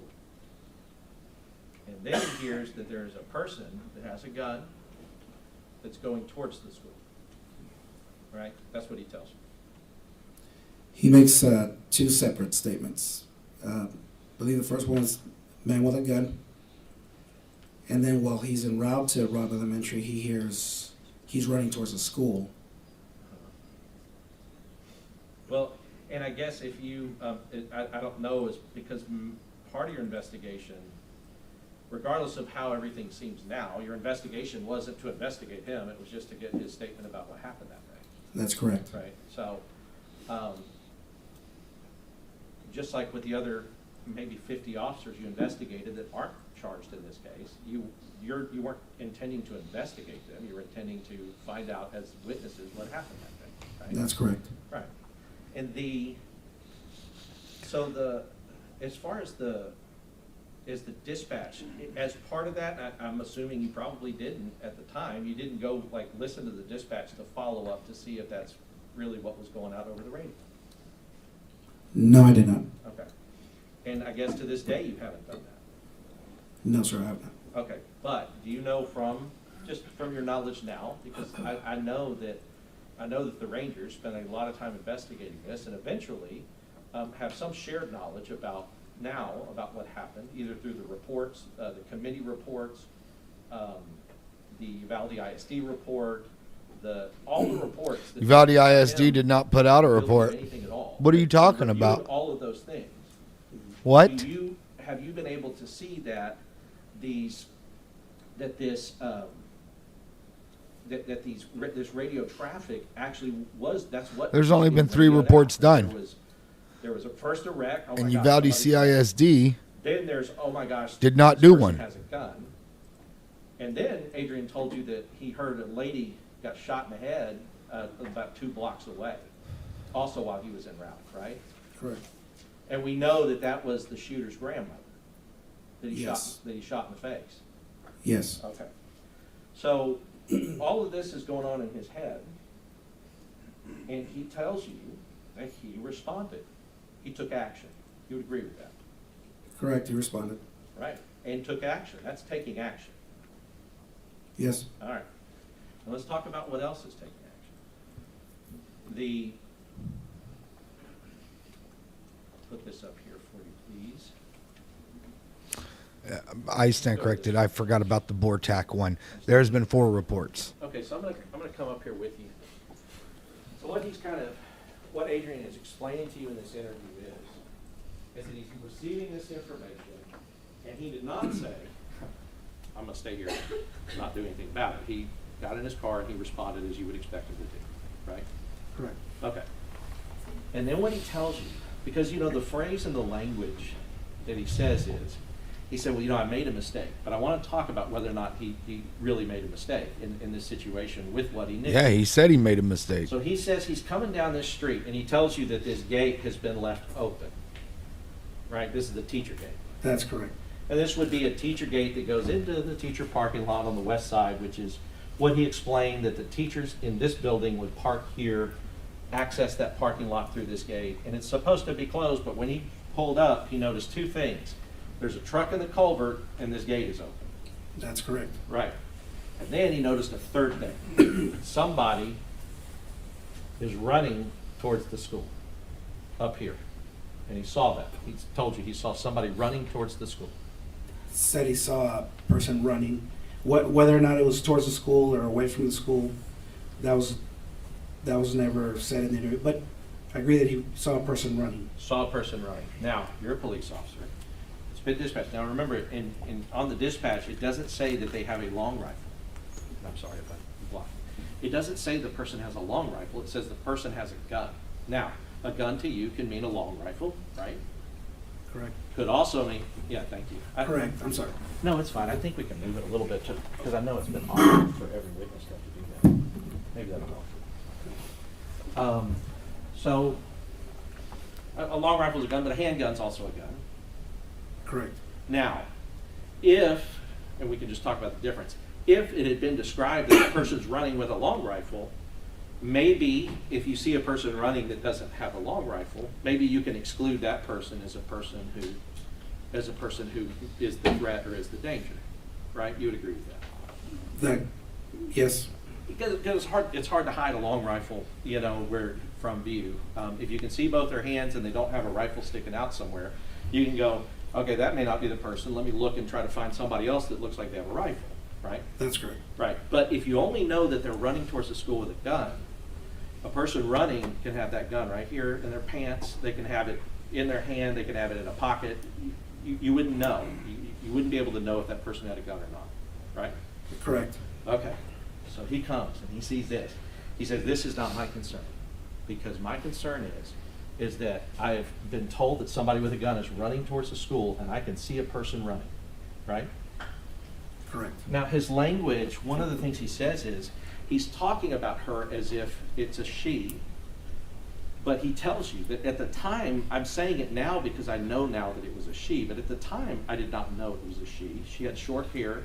I didn't recognize the person, and I believed what he's telling you by having tunnel vision, and I tunneled in on her, which he's saying her, but he didn't know her at the time. You'd agree with that? Correct. Right. I tunneled in on her.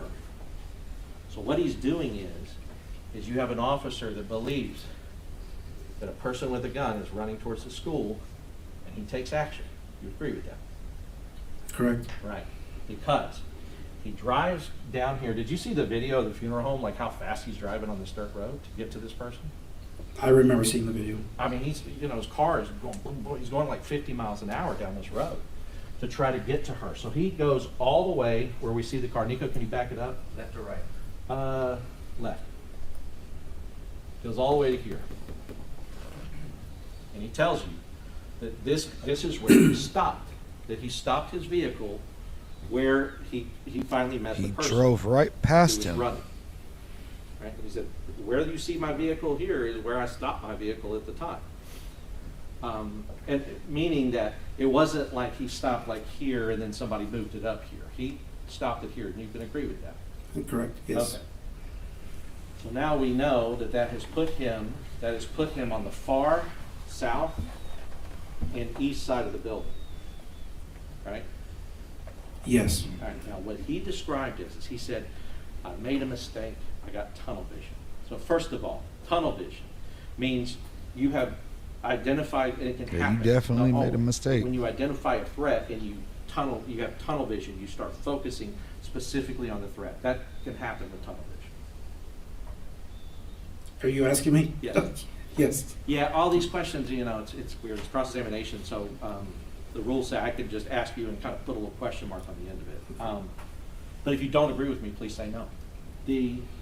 But what I'm asking is that with tunnel vision, and you're zeroing in on a threat, what that means is that you're excluding things like in the periphery, right? Correct. So if I perceived you as a threat, all of a sudden, like right now, I can see the jury out of the corner of my eye and out of the side of my eye. I can see them. I can't see them well, and I can't see their faces. But I can at least see that there's people over here. If you pulled out a gun, I wouldn't see those people anymore. I wouldn't see this anymore. I'd be zeroed in tunnel vision on you. That's a possibility. Right. Yes. And that's a common possibility, common enough that law enforcement is trained on. Right? Yes. I don't know. Thank you. So, yeah, and so let's talk about it. He said I made a mistake, but really he was mistaken about who the person was and what their intent. Which would have been their a intent was mistake. as they were running. You agree with that? You just Can said you reword it. the question? Yeah, he said, because he told you, well, I made a mistake and I got tunnel vision. Well, it's not a mistake to have tunnel vision, because that happens to us without us wanting to have it happen to us, right? Correct. Right, it's like it's an involuntary thing that happens when you're responding to a threat. And so that's not him making a mistake, it's just what happened, right? Right. That's what Mr. Gonzales said happened. Right, Yes. right, but as a law enforcement officer, I'm gonna ask you, you know that if you think you see a guy running towards a school that has a gun, you're gonna get zeroed in on that person too, if that's what's been dispatched. How did he think he had a gun? Zeroing in on a person and getting tunnel vision are two different things. I'm not disagreeing with you. I'm just, maybe I don't agree with the way you explained it, Yeah, maybe. but That's okay. But I guess what I'm saying is that any reasonable law enforcement officer who's been dispatched and the person says they are running towards the school with a gun, if they see it, I'll tell you, this is where she was running, she fell down. But they see somebody running towards the school with a gun, well, with what they think is a gun, you're gonna go to that person. I agree. Right. You're not gonna dilly-dally around here and this person's now running into that building and shooting kids. Correct. Right, you're gonna go right to that person until you figure out they're not a threat. Correct. Right, and say it is the person with the gun, you will have choices, like, I'm about to run this person over, or I'm about to stop this car and, you know, have to get out and engage with this person. Right, those are the options. If he is correct, and this is the shooter, this is the person going towards the school, he's going towards there to get into a conflict with this person, right? Correct. Right, he's going there to engage, to distract, to delay, to use whatever he can use at his disposal to stop this person from going into the school. That's the assumption you can make. Yes. Right. Well, it's not an, excuse me, it's not an assumption, it's what you're supposed to do. That's the foundation of alerts training, That's right. is you isolate, you distract, and you neutralize. Right, isolate, distract, neutralize. Had this person been the gunman, Adrian's going to isolate, distract, and neutralize. Correct. I mean, But it wasn't the person, so he didn't isolate, distract, or neutralize the fucking gunman. He's down here. And he's consistently said that to you and and we've gotten it out through other witnesses. Correct. Yeah, and so when I said he's mistaken, what that means is that factually it wasn't the gunman. But with all the information that he had at the Mistaken time, is still a mistake. That is a smart maneuver. That is a smart thing to do, is to go to the person you believe is the threat. That's law enforcement. Correct. Right. You know, the day after, somebody may be beating themselves up about it, because what we know now through the witness is the guy's in here in the parking lot. And he drove right past them. Right? But did you review the testimony, or not necessarily the testimony, but as part of your investigation from the funeral home director who was calling it in and got shot at by the gunman, and he's across the street? I'll just tell you, he testified to the jury that the gunman was down between two cars, and there's no way Adrian could have seen it, because he could see him and he could see the cop, but he could see that the cop couldn't have seen the gunman. Did you know that? No. Okay. But the gunman now is hidden in this parking lot. That He's gone this way. That he drove right back. At the time that he gets out, he tells you he's talking to her. Drove right by. And she starts to tell him. He's over on the west side, like in the teacher parking lot on the west side. He's wearing all black. Right? Is that what you remember from the interview? Yeah, go ahead. Yes, correct. Yeah, go ahead and take the water. So, I guess, you know, that's another thing. Had the description come out over the radio to him, or let's say to you if you were responding, and they said, person with the gun is wearing all black, well, this lady up here in orange or red, that's not the person you're going for, right? Correct. Right.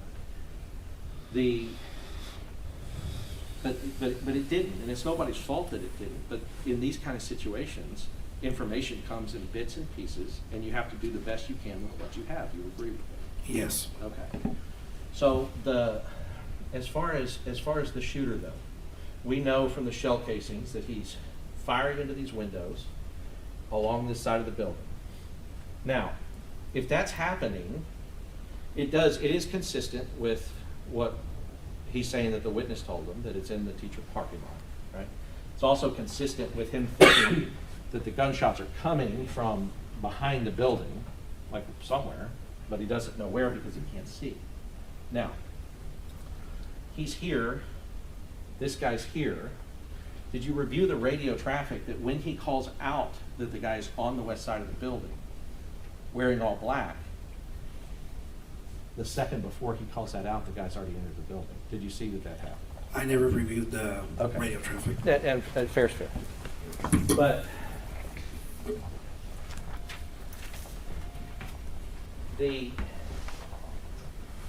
because there was another part of the interview is that he's saying, and I know you were pointing to a diagram, you made a map. I don't even have it. Did you ever give that over to the DA's office? Yes, sir. Oh, was that the one you sent over? Okay. Then I'll take that back. I hadn't remembered that we got it, but it was one of those that you sent over. I apologize. So that, talking about the map, because one of the things you said was, or one of the things he said is, he said, I never went in until I got coverage over here. And I think he was pointing to the south side of the building. You heard him say that in the interview? He was, My understanding is that he went in through the south door, and he meant coverage on the west door. Because he's calling over Lieutenant Mariano Pargas in that large SUV, but for some reason Lieutenant Pargas keeps driving.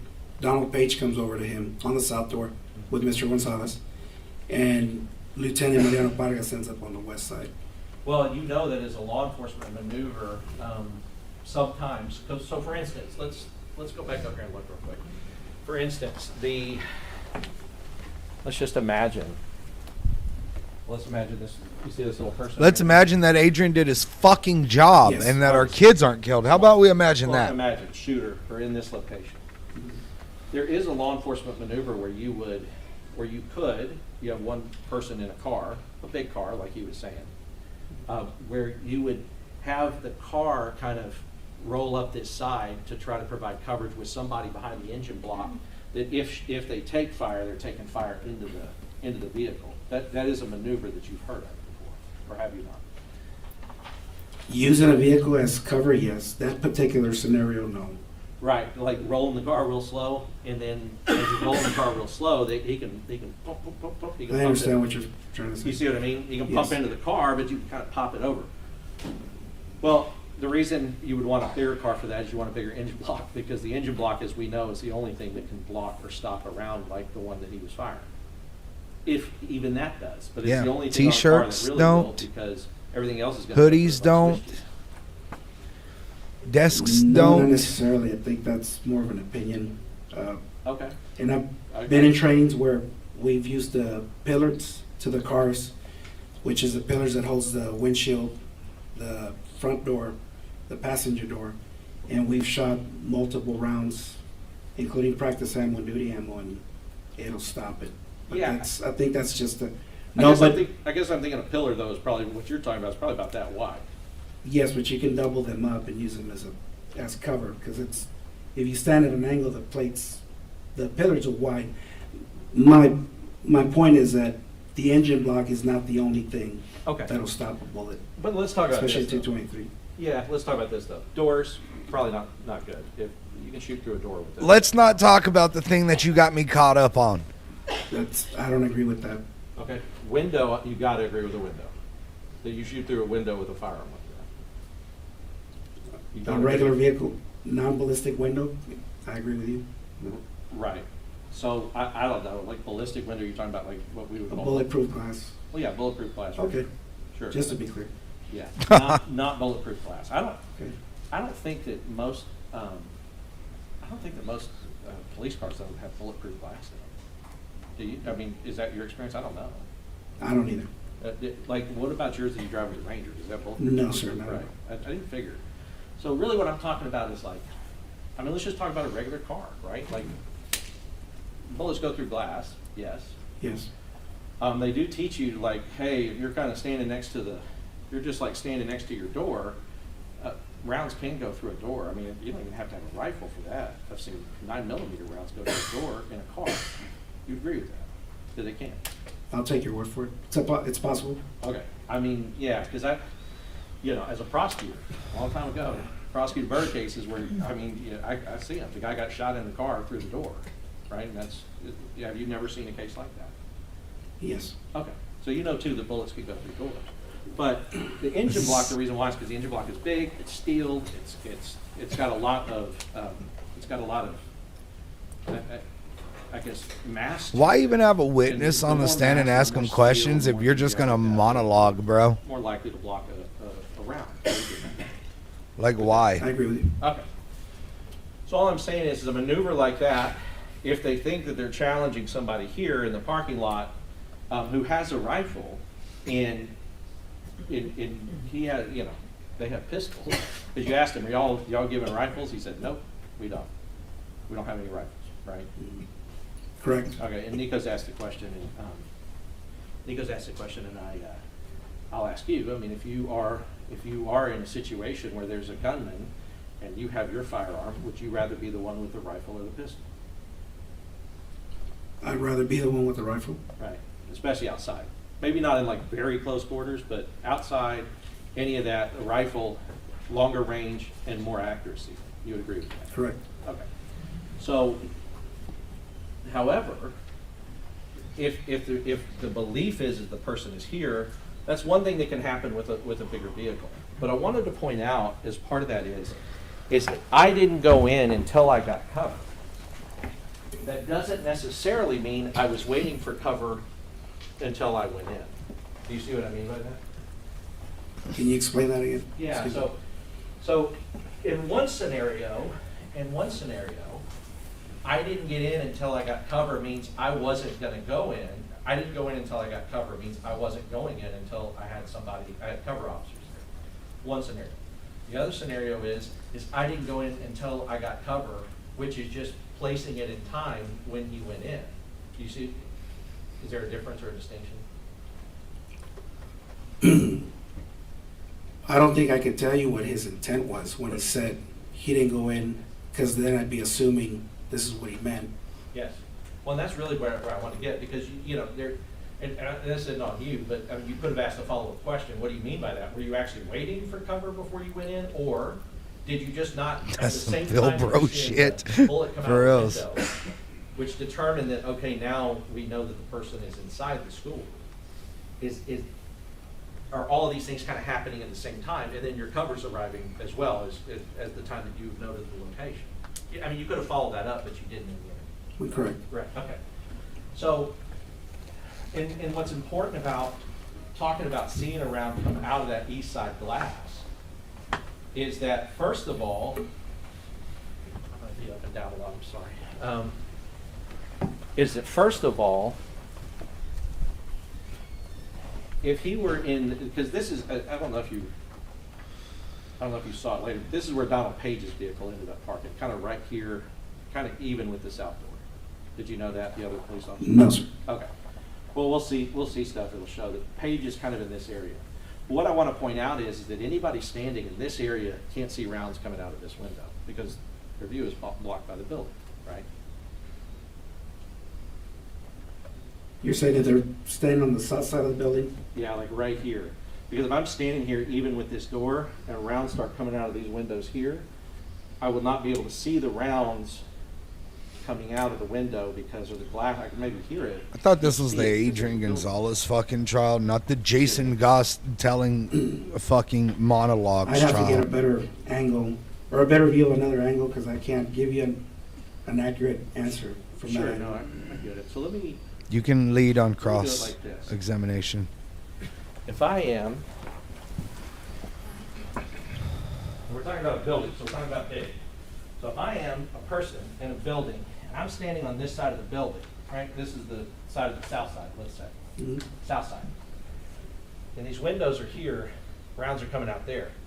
If I'm standing here on the south side, blocked by the building, I'm not going to be able to have that line of sight across the windows to see rounds coming out of that. You would agree? Correct. Okay.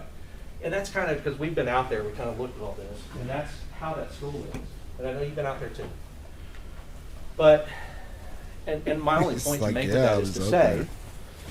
when he told you, he said, look, I'm seeing rounds come, I see something flying out of the glass on the east side. He's still up here, because up here, you do have line of sight to what's coming out of that building. That's correct. Right. And he tells you he goes down because Page has come up, and he goes down to Page. They meet here, and they go in the south door, along with, I think, two other people, the chief and. This some other- lawyer's gonna put me the fuck to sleep. Right? Coronado. Correct. Right, so Coronado, they do that, and you've seen that hallway. You saw the hallway at the time that they're moving through the hallway, that they're going down the hallway, both south and from the north. Like video of it, or do you have it? I don't know. I haven't seen that video. Okay, have you heard, or did you interview anybody, did you interview like Donald Page or anybody else who were the first people to go in the building when they knew the gunshots were in the building? I don't remember interviewing Donald Page. I remember I Anybody? interviewed Eduardo Canales, Uvalde Police Department. Okay, so Canales, what about anybody that, like what about the two that were shot in the exchange of gunfire? They weren't shot. With the shooter?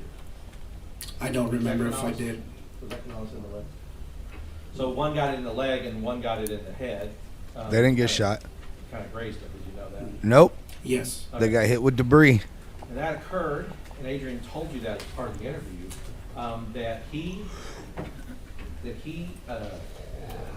went in, that they figured out that shots were coming inside the school, and they went into the school. He told you that. Can you repeat the question? He told you that he, along with the other officers, he said he figured it out because he figured out this guy is not on the west side of the building in the teacher parking lot. He's inside this school because there's a bullet coming out of the school. Correct. Right. So he starts going to Paige. Paige comes in, and he goes in with Paige, and they go into that school building to the south side. Correct. That's action. You'd agree with that? Correct. Because, and you could probably attest to this, because that would be terrifying, to be in a hallway with a gunman with a rifle. That is a scary situation for anyone to be in. Correct. Who's intent on killing you. Yes. Right.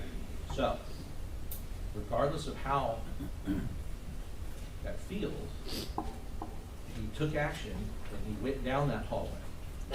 But one of the ways you asked the question, you said, did anyone say, we need to go down that hallway, this hallway, and we need to find the shooter? He said no. Now, and it goes back to like, if we parse out the question. They could be going down the hallway to find the shooter, but no one said that that's what they were doing. Do you see what I mean by that? Yes. Right. So, because your question was specific. Did It's anyone scary say for we the need to go down hallway officers. to What do you find the think? shooter? How No. scary do you think it was for That those could be, kids? because no one said that. They were just doing it. You see what I mean? Possibility. Yes. Because why else are they in the hallway advancing towards the room where they think the shooter is? Right? Yes. And I say that, and it's not because, like I said, at the time, you weren't investigating him, and you weren't necessarily asking some of those follow-up questions, and it did not know we would be sitting here years later talking about it in court. But I guess the idea that he's in that hallway and the shooter doesn't completely emerge from the classroom, but the gun comes out of the classroom and shoots two of the officers that are in that hallway, right? I don't think that's accurate, that the gun came out of the classroom? Are you saying that the suspect actually He didn't come out, the gun came. pushed the muzzle out of the classroom and fired rounds? Maybe. Maybe I'm wrong with that. That's an assumption. I don't have enough information to give you a correct yes or no.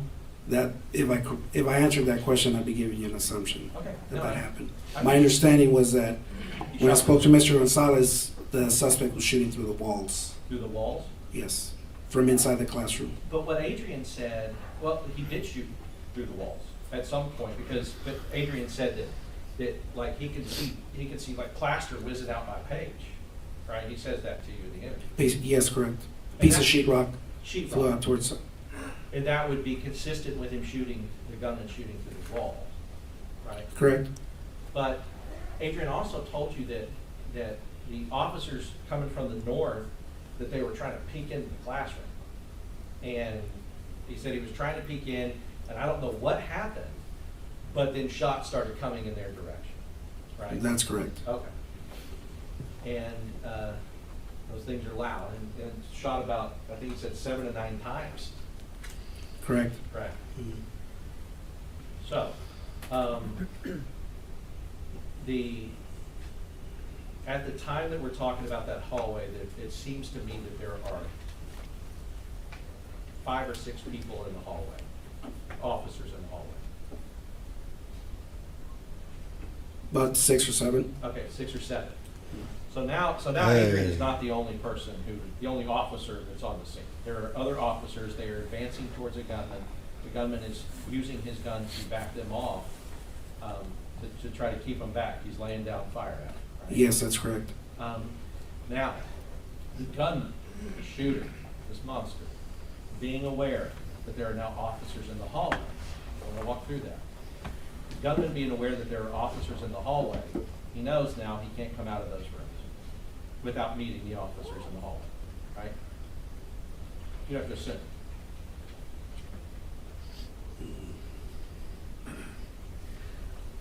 I can't answer that question because I never spoke to the suspect. I don't know what his train of thought was or what his mental I'm not saying status necessarily- was. Yeah, I'm not saying necessarily him. I don't think you or anybody should even try to get into a mind that's sick and diseased. Mhm. But what I'm saying is that anybody, just a All human I'm being, saying human is being that who sees others, police all three of officers down these the hallway defense attorneys would know there ain't any other way out. have except very out through those punchable windows, Or I faces. gotta come through the door, or they're gonna come through it. I mean, that's a reasonable expectation. The officers are gonna come in. Yes, I agree Right. with that. And you know, from your investigation, you know that when they finally did breach, that the shooter was posted up in that closet directly across from the door of 111. Correct. I used to think John Cena had the most punchable face, And he but was intent. boy was I mean, wrong. The reason he was there, he was hiding himself, and he was there with his gun, obviously trained on the door. You know that, Correct. right? Waiting to be a cop killer, wanting to be a cop killer, right? Correct. Okay. So now, Adrian's mere presence alone with these other officers have shown the suspect that there are officers in the hallway and that he is now contained. These two rooms are the only rooms he can go to. Correct. Okay. Then, so that's, at some point, that's containment. As well as, he does it, you would agree that no shooter, nobody in that position would know when the breach is gonna happen outside. There's no way for them to know inside when the breach is gonna happen. Correct. Right. So, there is a possibility that he crawled in there and stayed in there waiting for the officers for as long as it took to breach, because he wanted to be ready to be a cop killer. There's possibility. It's a possibility, yes. Right. And if that is a possibility, he didn't go to the other room and shoot any more of those children in 112. If he's posted up waiting and wanting to kill a police officer coming in, because he doesn't know when. Mhm. And he doesn't want to be caught out, not getting his chance to be a cop killer as well. That's a possibility. It's a possibility. Right. And so, there's a lot of things that people have said, but the action, at least getting down the hallway and at least taking the shooter's fire and letting them know that they were there, could have been beneficial to help some of the kids that were in 112. Could have been, Yes. by distracting him, because now he's distracted by, now I want to go and get these guys instead of going over to 112. They're trying to they're throwing spaghetti at the wall and seeing what sticks. At this point, And regardless of who they you have are, no so real a fire defense. rifle in a hallway They're like just that, trying that is everything. it's a scary situation for whoever you are. Correct. Police officer, or regular person, it's hard. It's scary, right? Correct. Okay.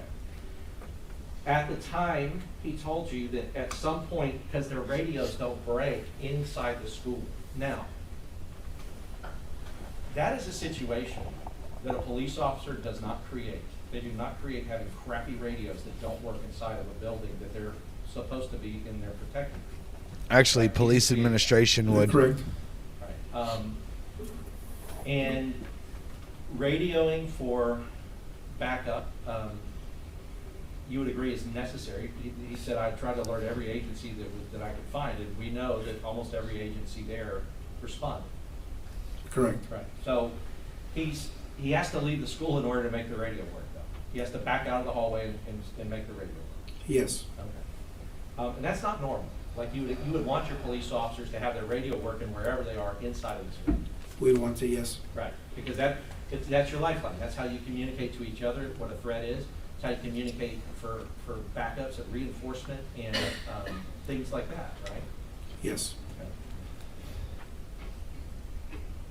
I mean, in a situation like that, an officer who doesn't have access to a radio is at a disadvantage. Yes.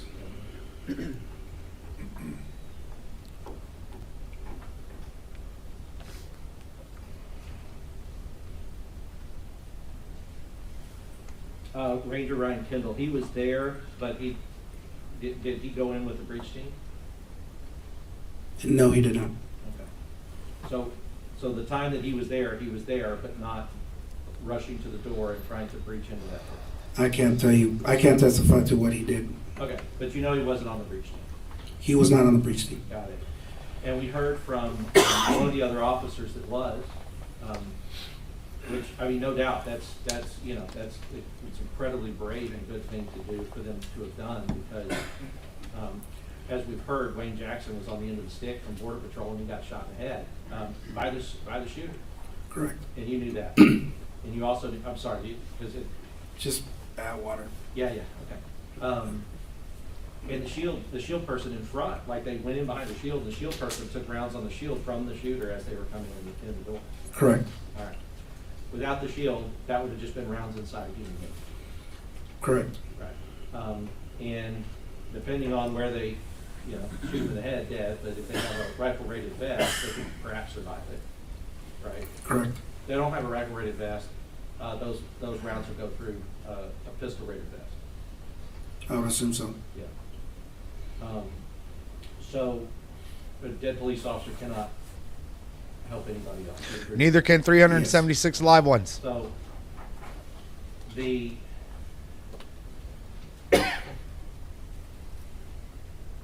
so there were, because we talked to the guy who actually went in, he thought his daughter might have been in the classroom.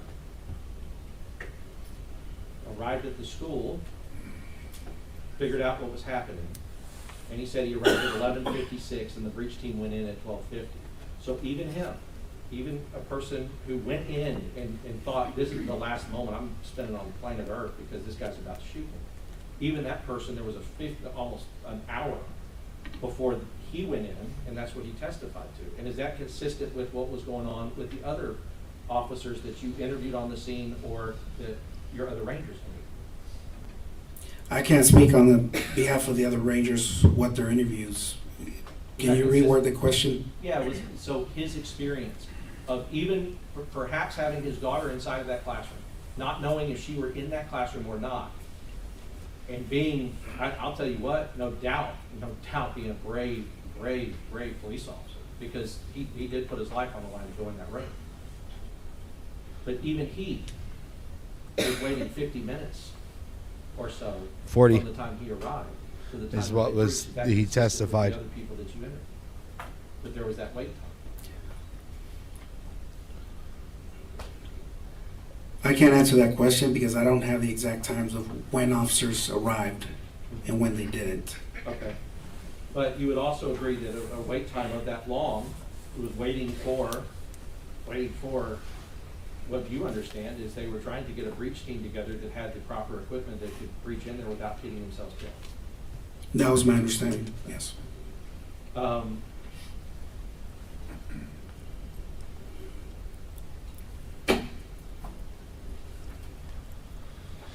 Now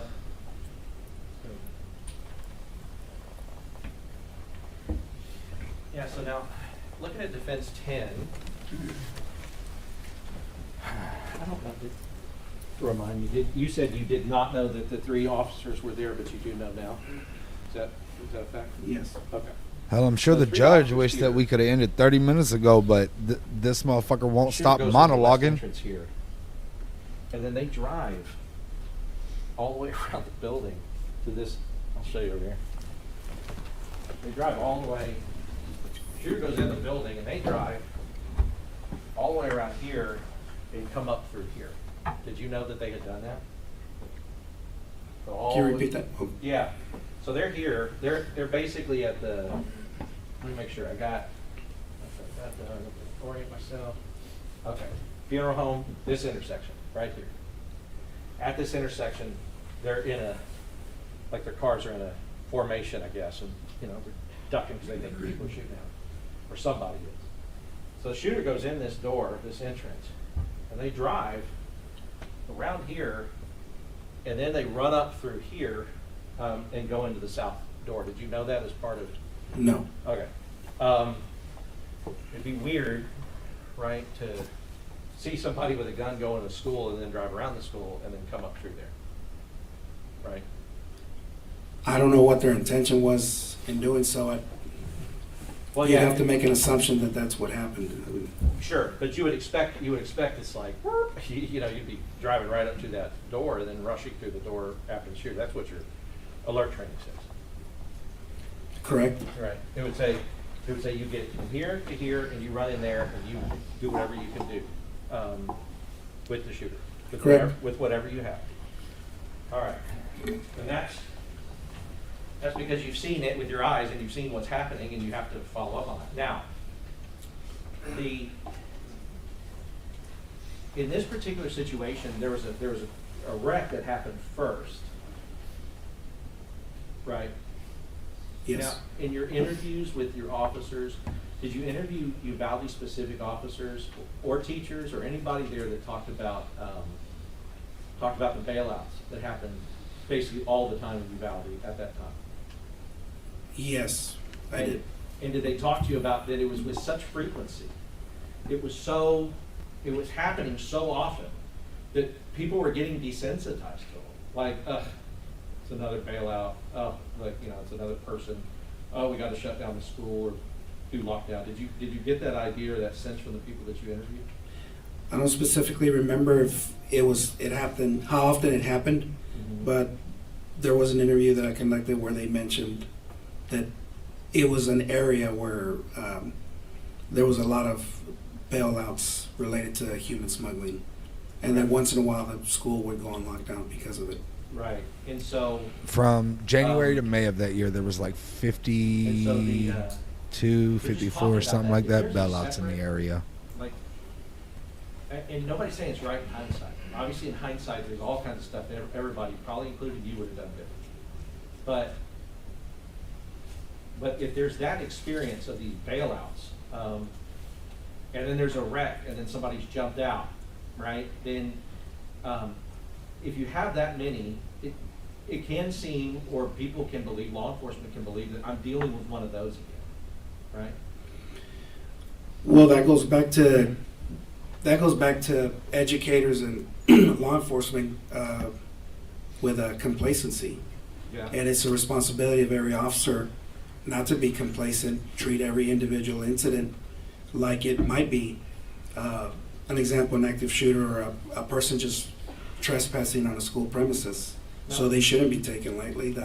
I agree with that, and like and it's true, but complacency, like if somebody's experienced something over and over again, I'm not saying Adrian's one of the ones that is responding to that thing like there's a school shooter. He's the one that's running to where he thinks the danger is. He's driving directly towards what he thinks is a threat. You agree with that? I Based agree. on what you've heard. And then going into the hallway of a person that has a rifle, when he tells you, I see that this guy, there's a shot coming out of that window, and I go up the hallway with these other guys. We go into the school, into the hallway where the guy with the rifle we think is located around. Correct. Right. Both times trying to go towards the thing that could kill him. And he's doing that in those two situations that we've talked about. Right? Correct. Okay. So I guess what I mean is with complacency, I'm not talking about Adrian. But I'm talking about if you have all these bailouts and things are going on all the time, if your first thought is not that they're going into the school to hurt children, but going through this school to get away from us, it's not a great thought. That's our face. I agree with you. But that can explain why they think that they're meeting them on the other side of the building, and then they come back through like, oh, he didn't come out. You see what I mean? It's not a correct thing to think. Sorry. It's not a correct thing to think, perhaps, and especially in hindsight. But there is no other reason than that an officer would go around this way, except they think that the guy's going to be around that way. As an officer, you would agree with that? If you were going to drive around here, it's only because the guy you saw you think is going to be around here and not inside the school shooting kids. It's a possibility, yes. Right. Yeah, right, because we're not defending it, right? Like we're not defending that action or anything else, but also they're not sitting in that chair either, right? Even if, people make mistakes. Nobody charged them with any crime. And nobody charged you, and nobody charged any of the other officers that were out there. That were clearly out there for a long time while shooting was going on inside a classroom. I'm not saying you said you didn't hear any shots. But you agree that there were shots, even later on into the incident, there were shots in that classroom. Yes, I agree with you. Right, and officers were there and present and didn't go inside. Correct. All right. So you treated all of them, including Adrian, as witnesses? Yes. Not suspect? Yes. Right. It was only years later it came around and they picked one and put in his chair. That's gonna be up to the To them, not totality you. of circumstances. Yeah, you I know. agree, it's not up to you. I'll pass it. Thank you, Rob.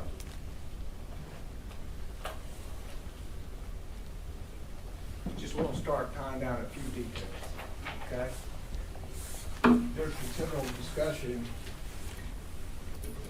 about whether or not,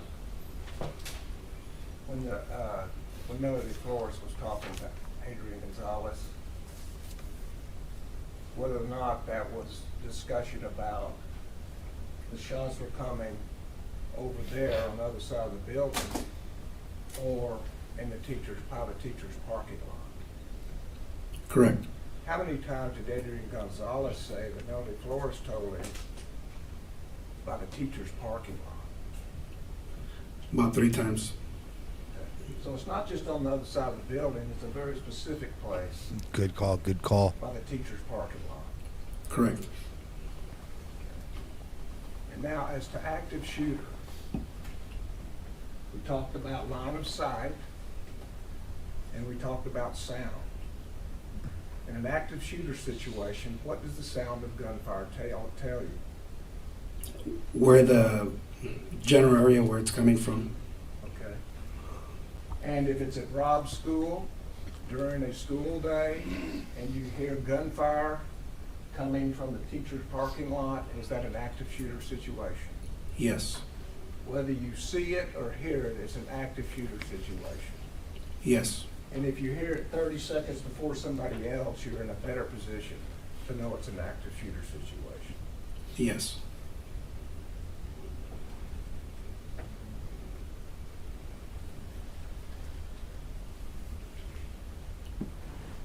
And if you hear it's an active shooter situation and you're a police officer, what are you supposed to do? You're supposed to, the proper thing to do is isolate the suspect and then distract and then try and neutralize. So you move to the sound of gunfire as, You move to the sound of gunfire, yes, try to distract him, try to isolate him, or try to neutralize him, take him out. yes, And of course, a dead police officer would be no help to the kids in 111. of course, A dead police officer would be no help to the kids in 112. yes, Neither were live Police ones. officer hearing shots all the way down the west side of the building and into the hallway and into 111 and 112. A police officer hearing all that and not moving, is that any help to those children in 111 and 112? no, it's not, Is it any more help than a dead police officer? no, it's not. But at least you tried.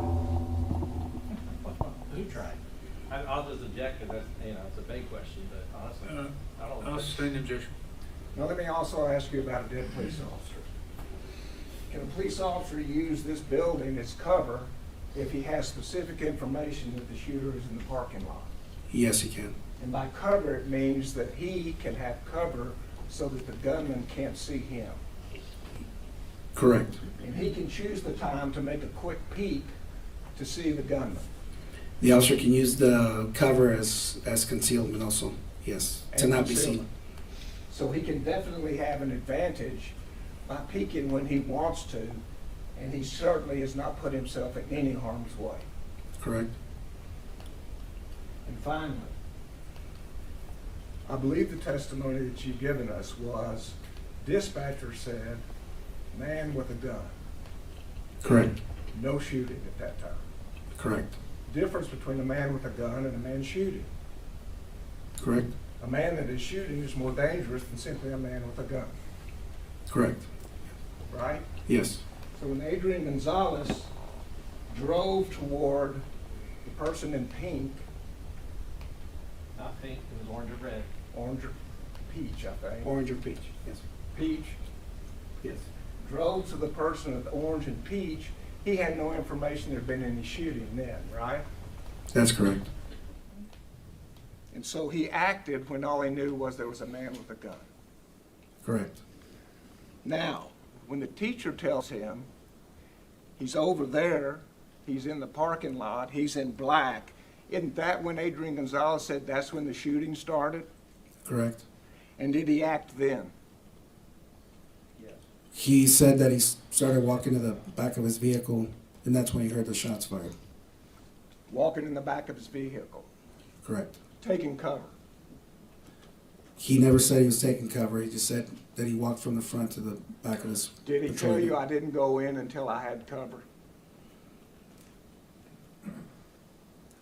During the interview, he makes a comment that he goes into the south building. I don't know. I don't remember exactly what his words were. I We hate can to listen to misquote the him. tape, Yes. But when he sees Pargas's vehicle, he wants Pargas's vehicle to come over because he's got a bigger unit, correct? That's what I understood in the interview. For cover. Yes. So when what I'm Pargas hearing gets is that here, he's Adrian still just has a looking for really cover small unit and wants a bigger one. From Pargas's unit. Yes, that's correct.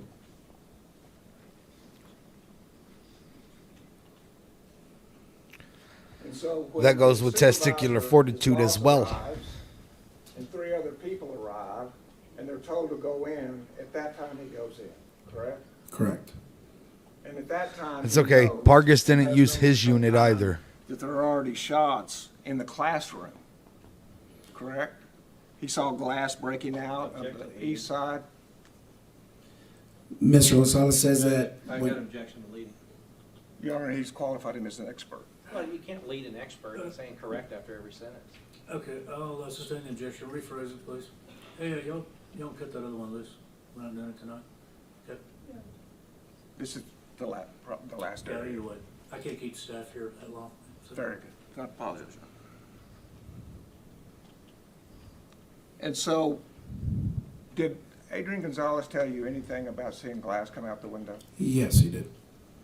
And would that indicate that there's a shooter in the room where that glass is coming out? That's what he believed. Yes, sir. Not the hallway?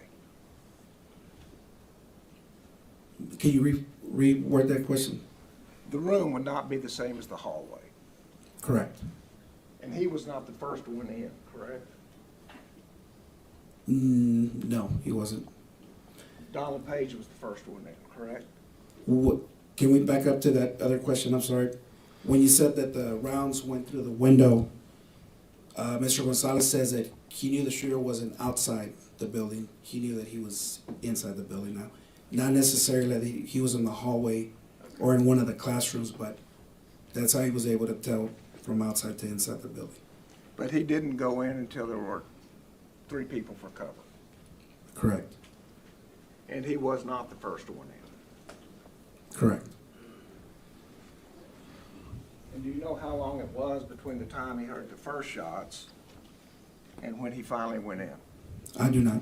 Do you know how many children died in that period of time? I do not know. In an active shooter situation, most of the killing happens in the first 2 minutes, doesn't it?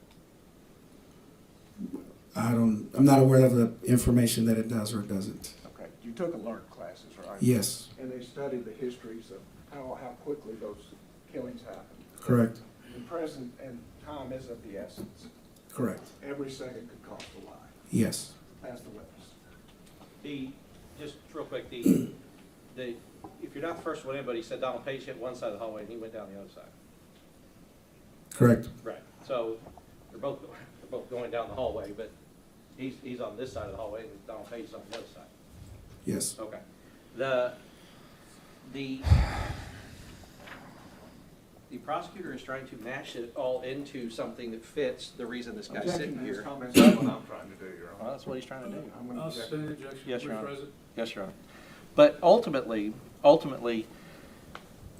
a person who is going towards somebody who they believe is armed, that is a dangerous, potentially dangerous situation. You would agree with that? Yes. Right. I mean, but the prosecutor said, well, he didn't hear that there were shots fired, so therefore it's not dangerous. You wouldn't agree with Sorry, I can't take new boot goofing guy fucking Once again, ladies seriously. and gentlemen, questions are not evidence. If your recollection is different, rely on your own. Proceed. Yeah, it's dangerous. That's what he's doing. He's going towards danger, potential danger, right? Yes. Right.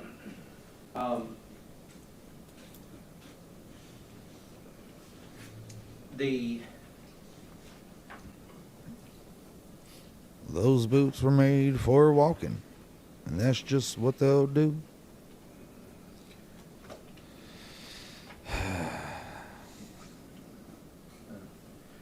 The doors, the outer doors, inner doors, outer doors, inner doors.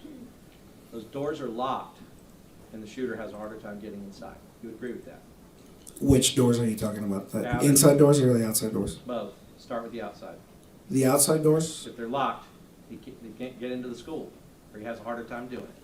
You would agree? He has a harder time getting inside the school. Right. He'd have to maybe back up and shoot it a bunch of times, I don't know. But it would be more difficult for him to do that. Yes. Okay. Inside doors, that's why we tell them to lock the doors, is because inside doors, if they're locked, shooter has a harder time getting in. Yes. All right. And gives officers more time to delay and distract and all of those things that we talked about. Yes, of course. All right. Now, the prosecutor Imagine goes signing in up and for shows a the video. dangerous job and be like, Second, oh he's no, able it's to too call out that the dangerous. person is on the west side of the teacher parking lot. Punk ass, you Shooter, knew. 1 second before that, already entered the building. So you can cut a pie at the field all you want. The second he got it and snuck a peek, he would have been looking at an empty side of the building because the shooter was inside of it. Did you know that from your investigation? No, sir. All right. But he did tell you the second, once he saw a bullet come out of the building and realized he was in the building, he started moving towards the building, from his car to where Donald Page was. Yes. All right. That's it, Judge. Pass it. And the time on the dispatch will say how long that distinction is that correct? Between radio, yes, between the time Mr. Gonzalez radioed anything, it'll show that time. So if Adrian Gonzales knows he's in the building and then dispatches, and then we then know when he heads toward the building, that will tell us how long has passed that Adrian Gonzales did nothing when he knew the shooter was in the building. Correct? Correct.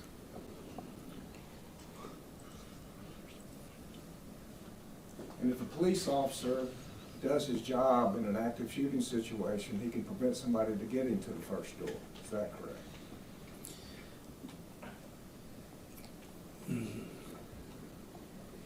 In a perfect example, yes. If everything fell in. Exactly, yes. And what does solo entry mean? Court TV, you on my nerves. Situation? Means one officer making entry into a potential threat, where the potential threat is. So, and is an officer expected to go in solo entry when there's an active shooter? In alert training, yes. Absolutely. But if they haven't had alert training, then maybe not. If the officer hasn't gone through alert training, I wouldn't expect him to follow any of the procedures because he doesn't know. Pass it. If he taught a class on it 2 months earlier where he said solo entry should be prepared for, then you might expect him to go in solo? Yes, sir. That's the witness. I have nothing for you, Judge. I've forgotten, are we on cross? Yes, Your Honor. Direct? I'll stop it here. I got nothing. We're all further. done? Yes, sir. Is he excused, not subject to recall? Yes, sir. Okay, we're We gonna want look him at on recall, Judge. We want him subject to recall. All right, Oh. so we're gonna hold that other witness till 8:30 tomorrow morning. We'll do that matter outside the presence of the jury. I need the lawyers here at 8:30. Need y'all back at 9 o'clock. The rule's been invoked, sir. You are subject to recall. You know what the rule is, but please don't discuss the case with anyone other than the lawyers and be available in the event of a recall. Yes, Your Honor. That's Thank the you first very time much. that they've Excuse for today. subjected We're someone to rise the recall. jury. 9 o'clock tomorrow, ladies and gentlemen. That is the first time that they have subjected everyone or someone to recall, which is wild to me. So, with that being said, YouTube, thank you all for hanging out today. I'm going to go ahead and cut off YouTube. I'll be on for just a little bit longer, answering questions over on TikTok. We have been up and doing this for the last 9 hours. We put in 9 hours, 2 minutes, and 9 hours and 3 minutes at this point. So I do appreciate you all.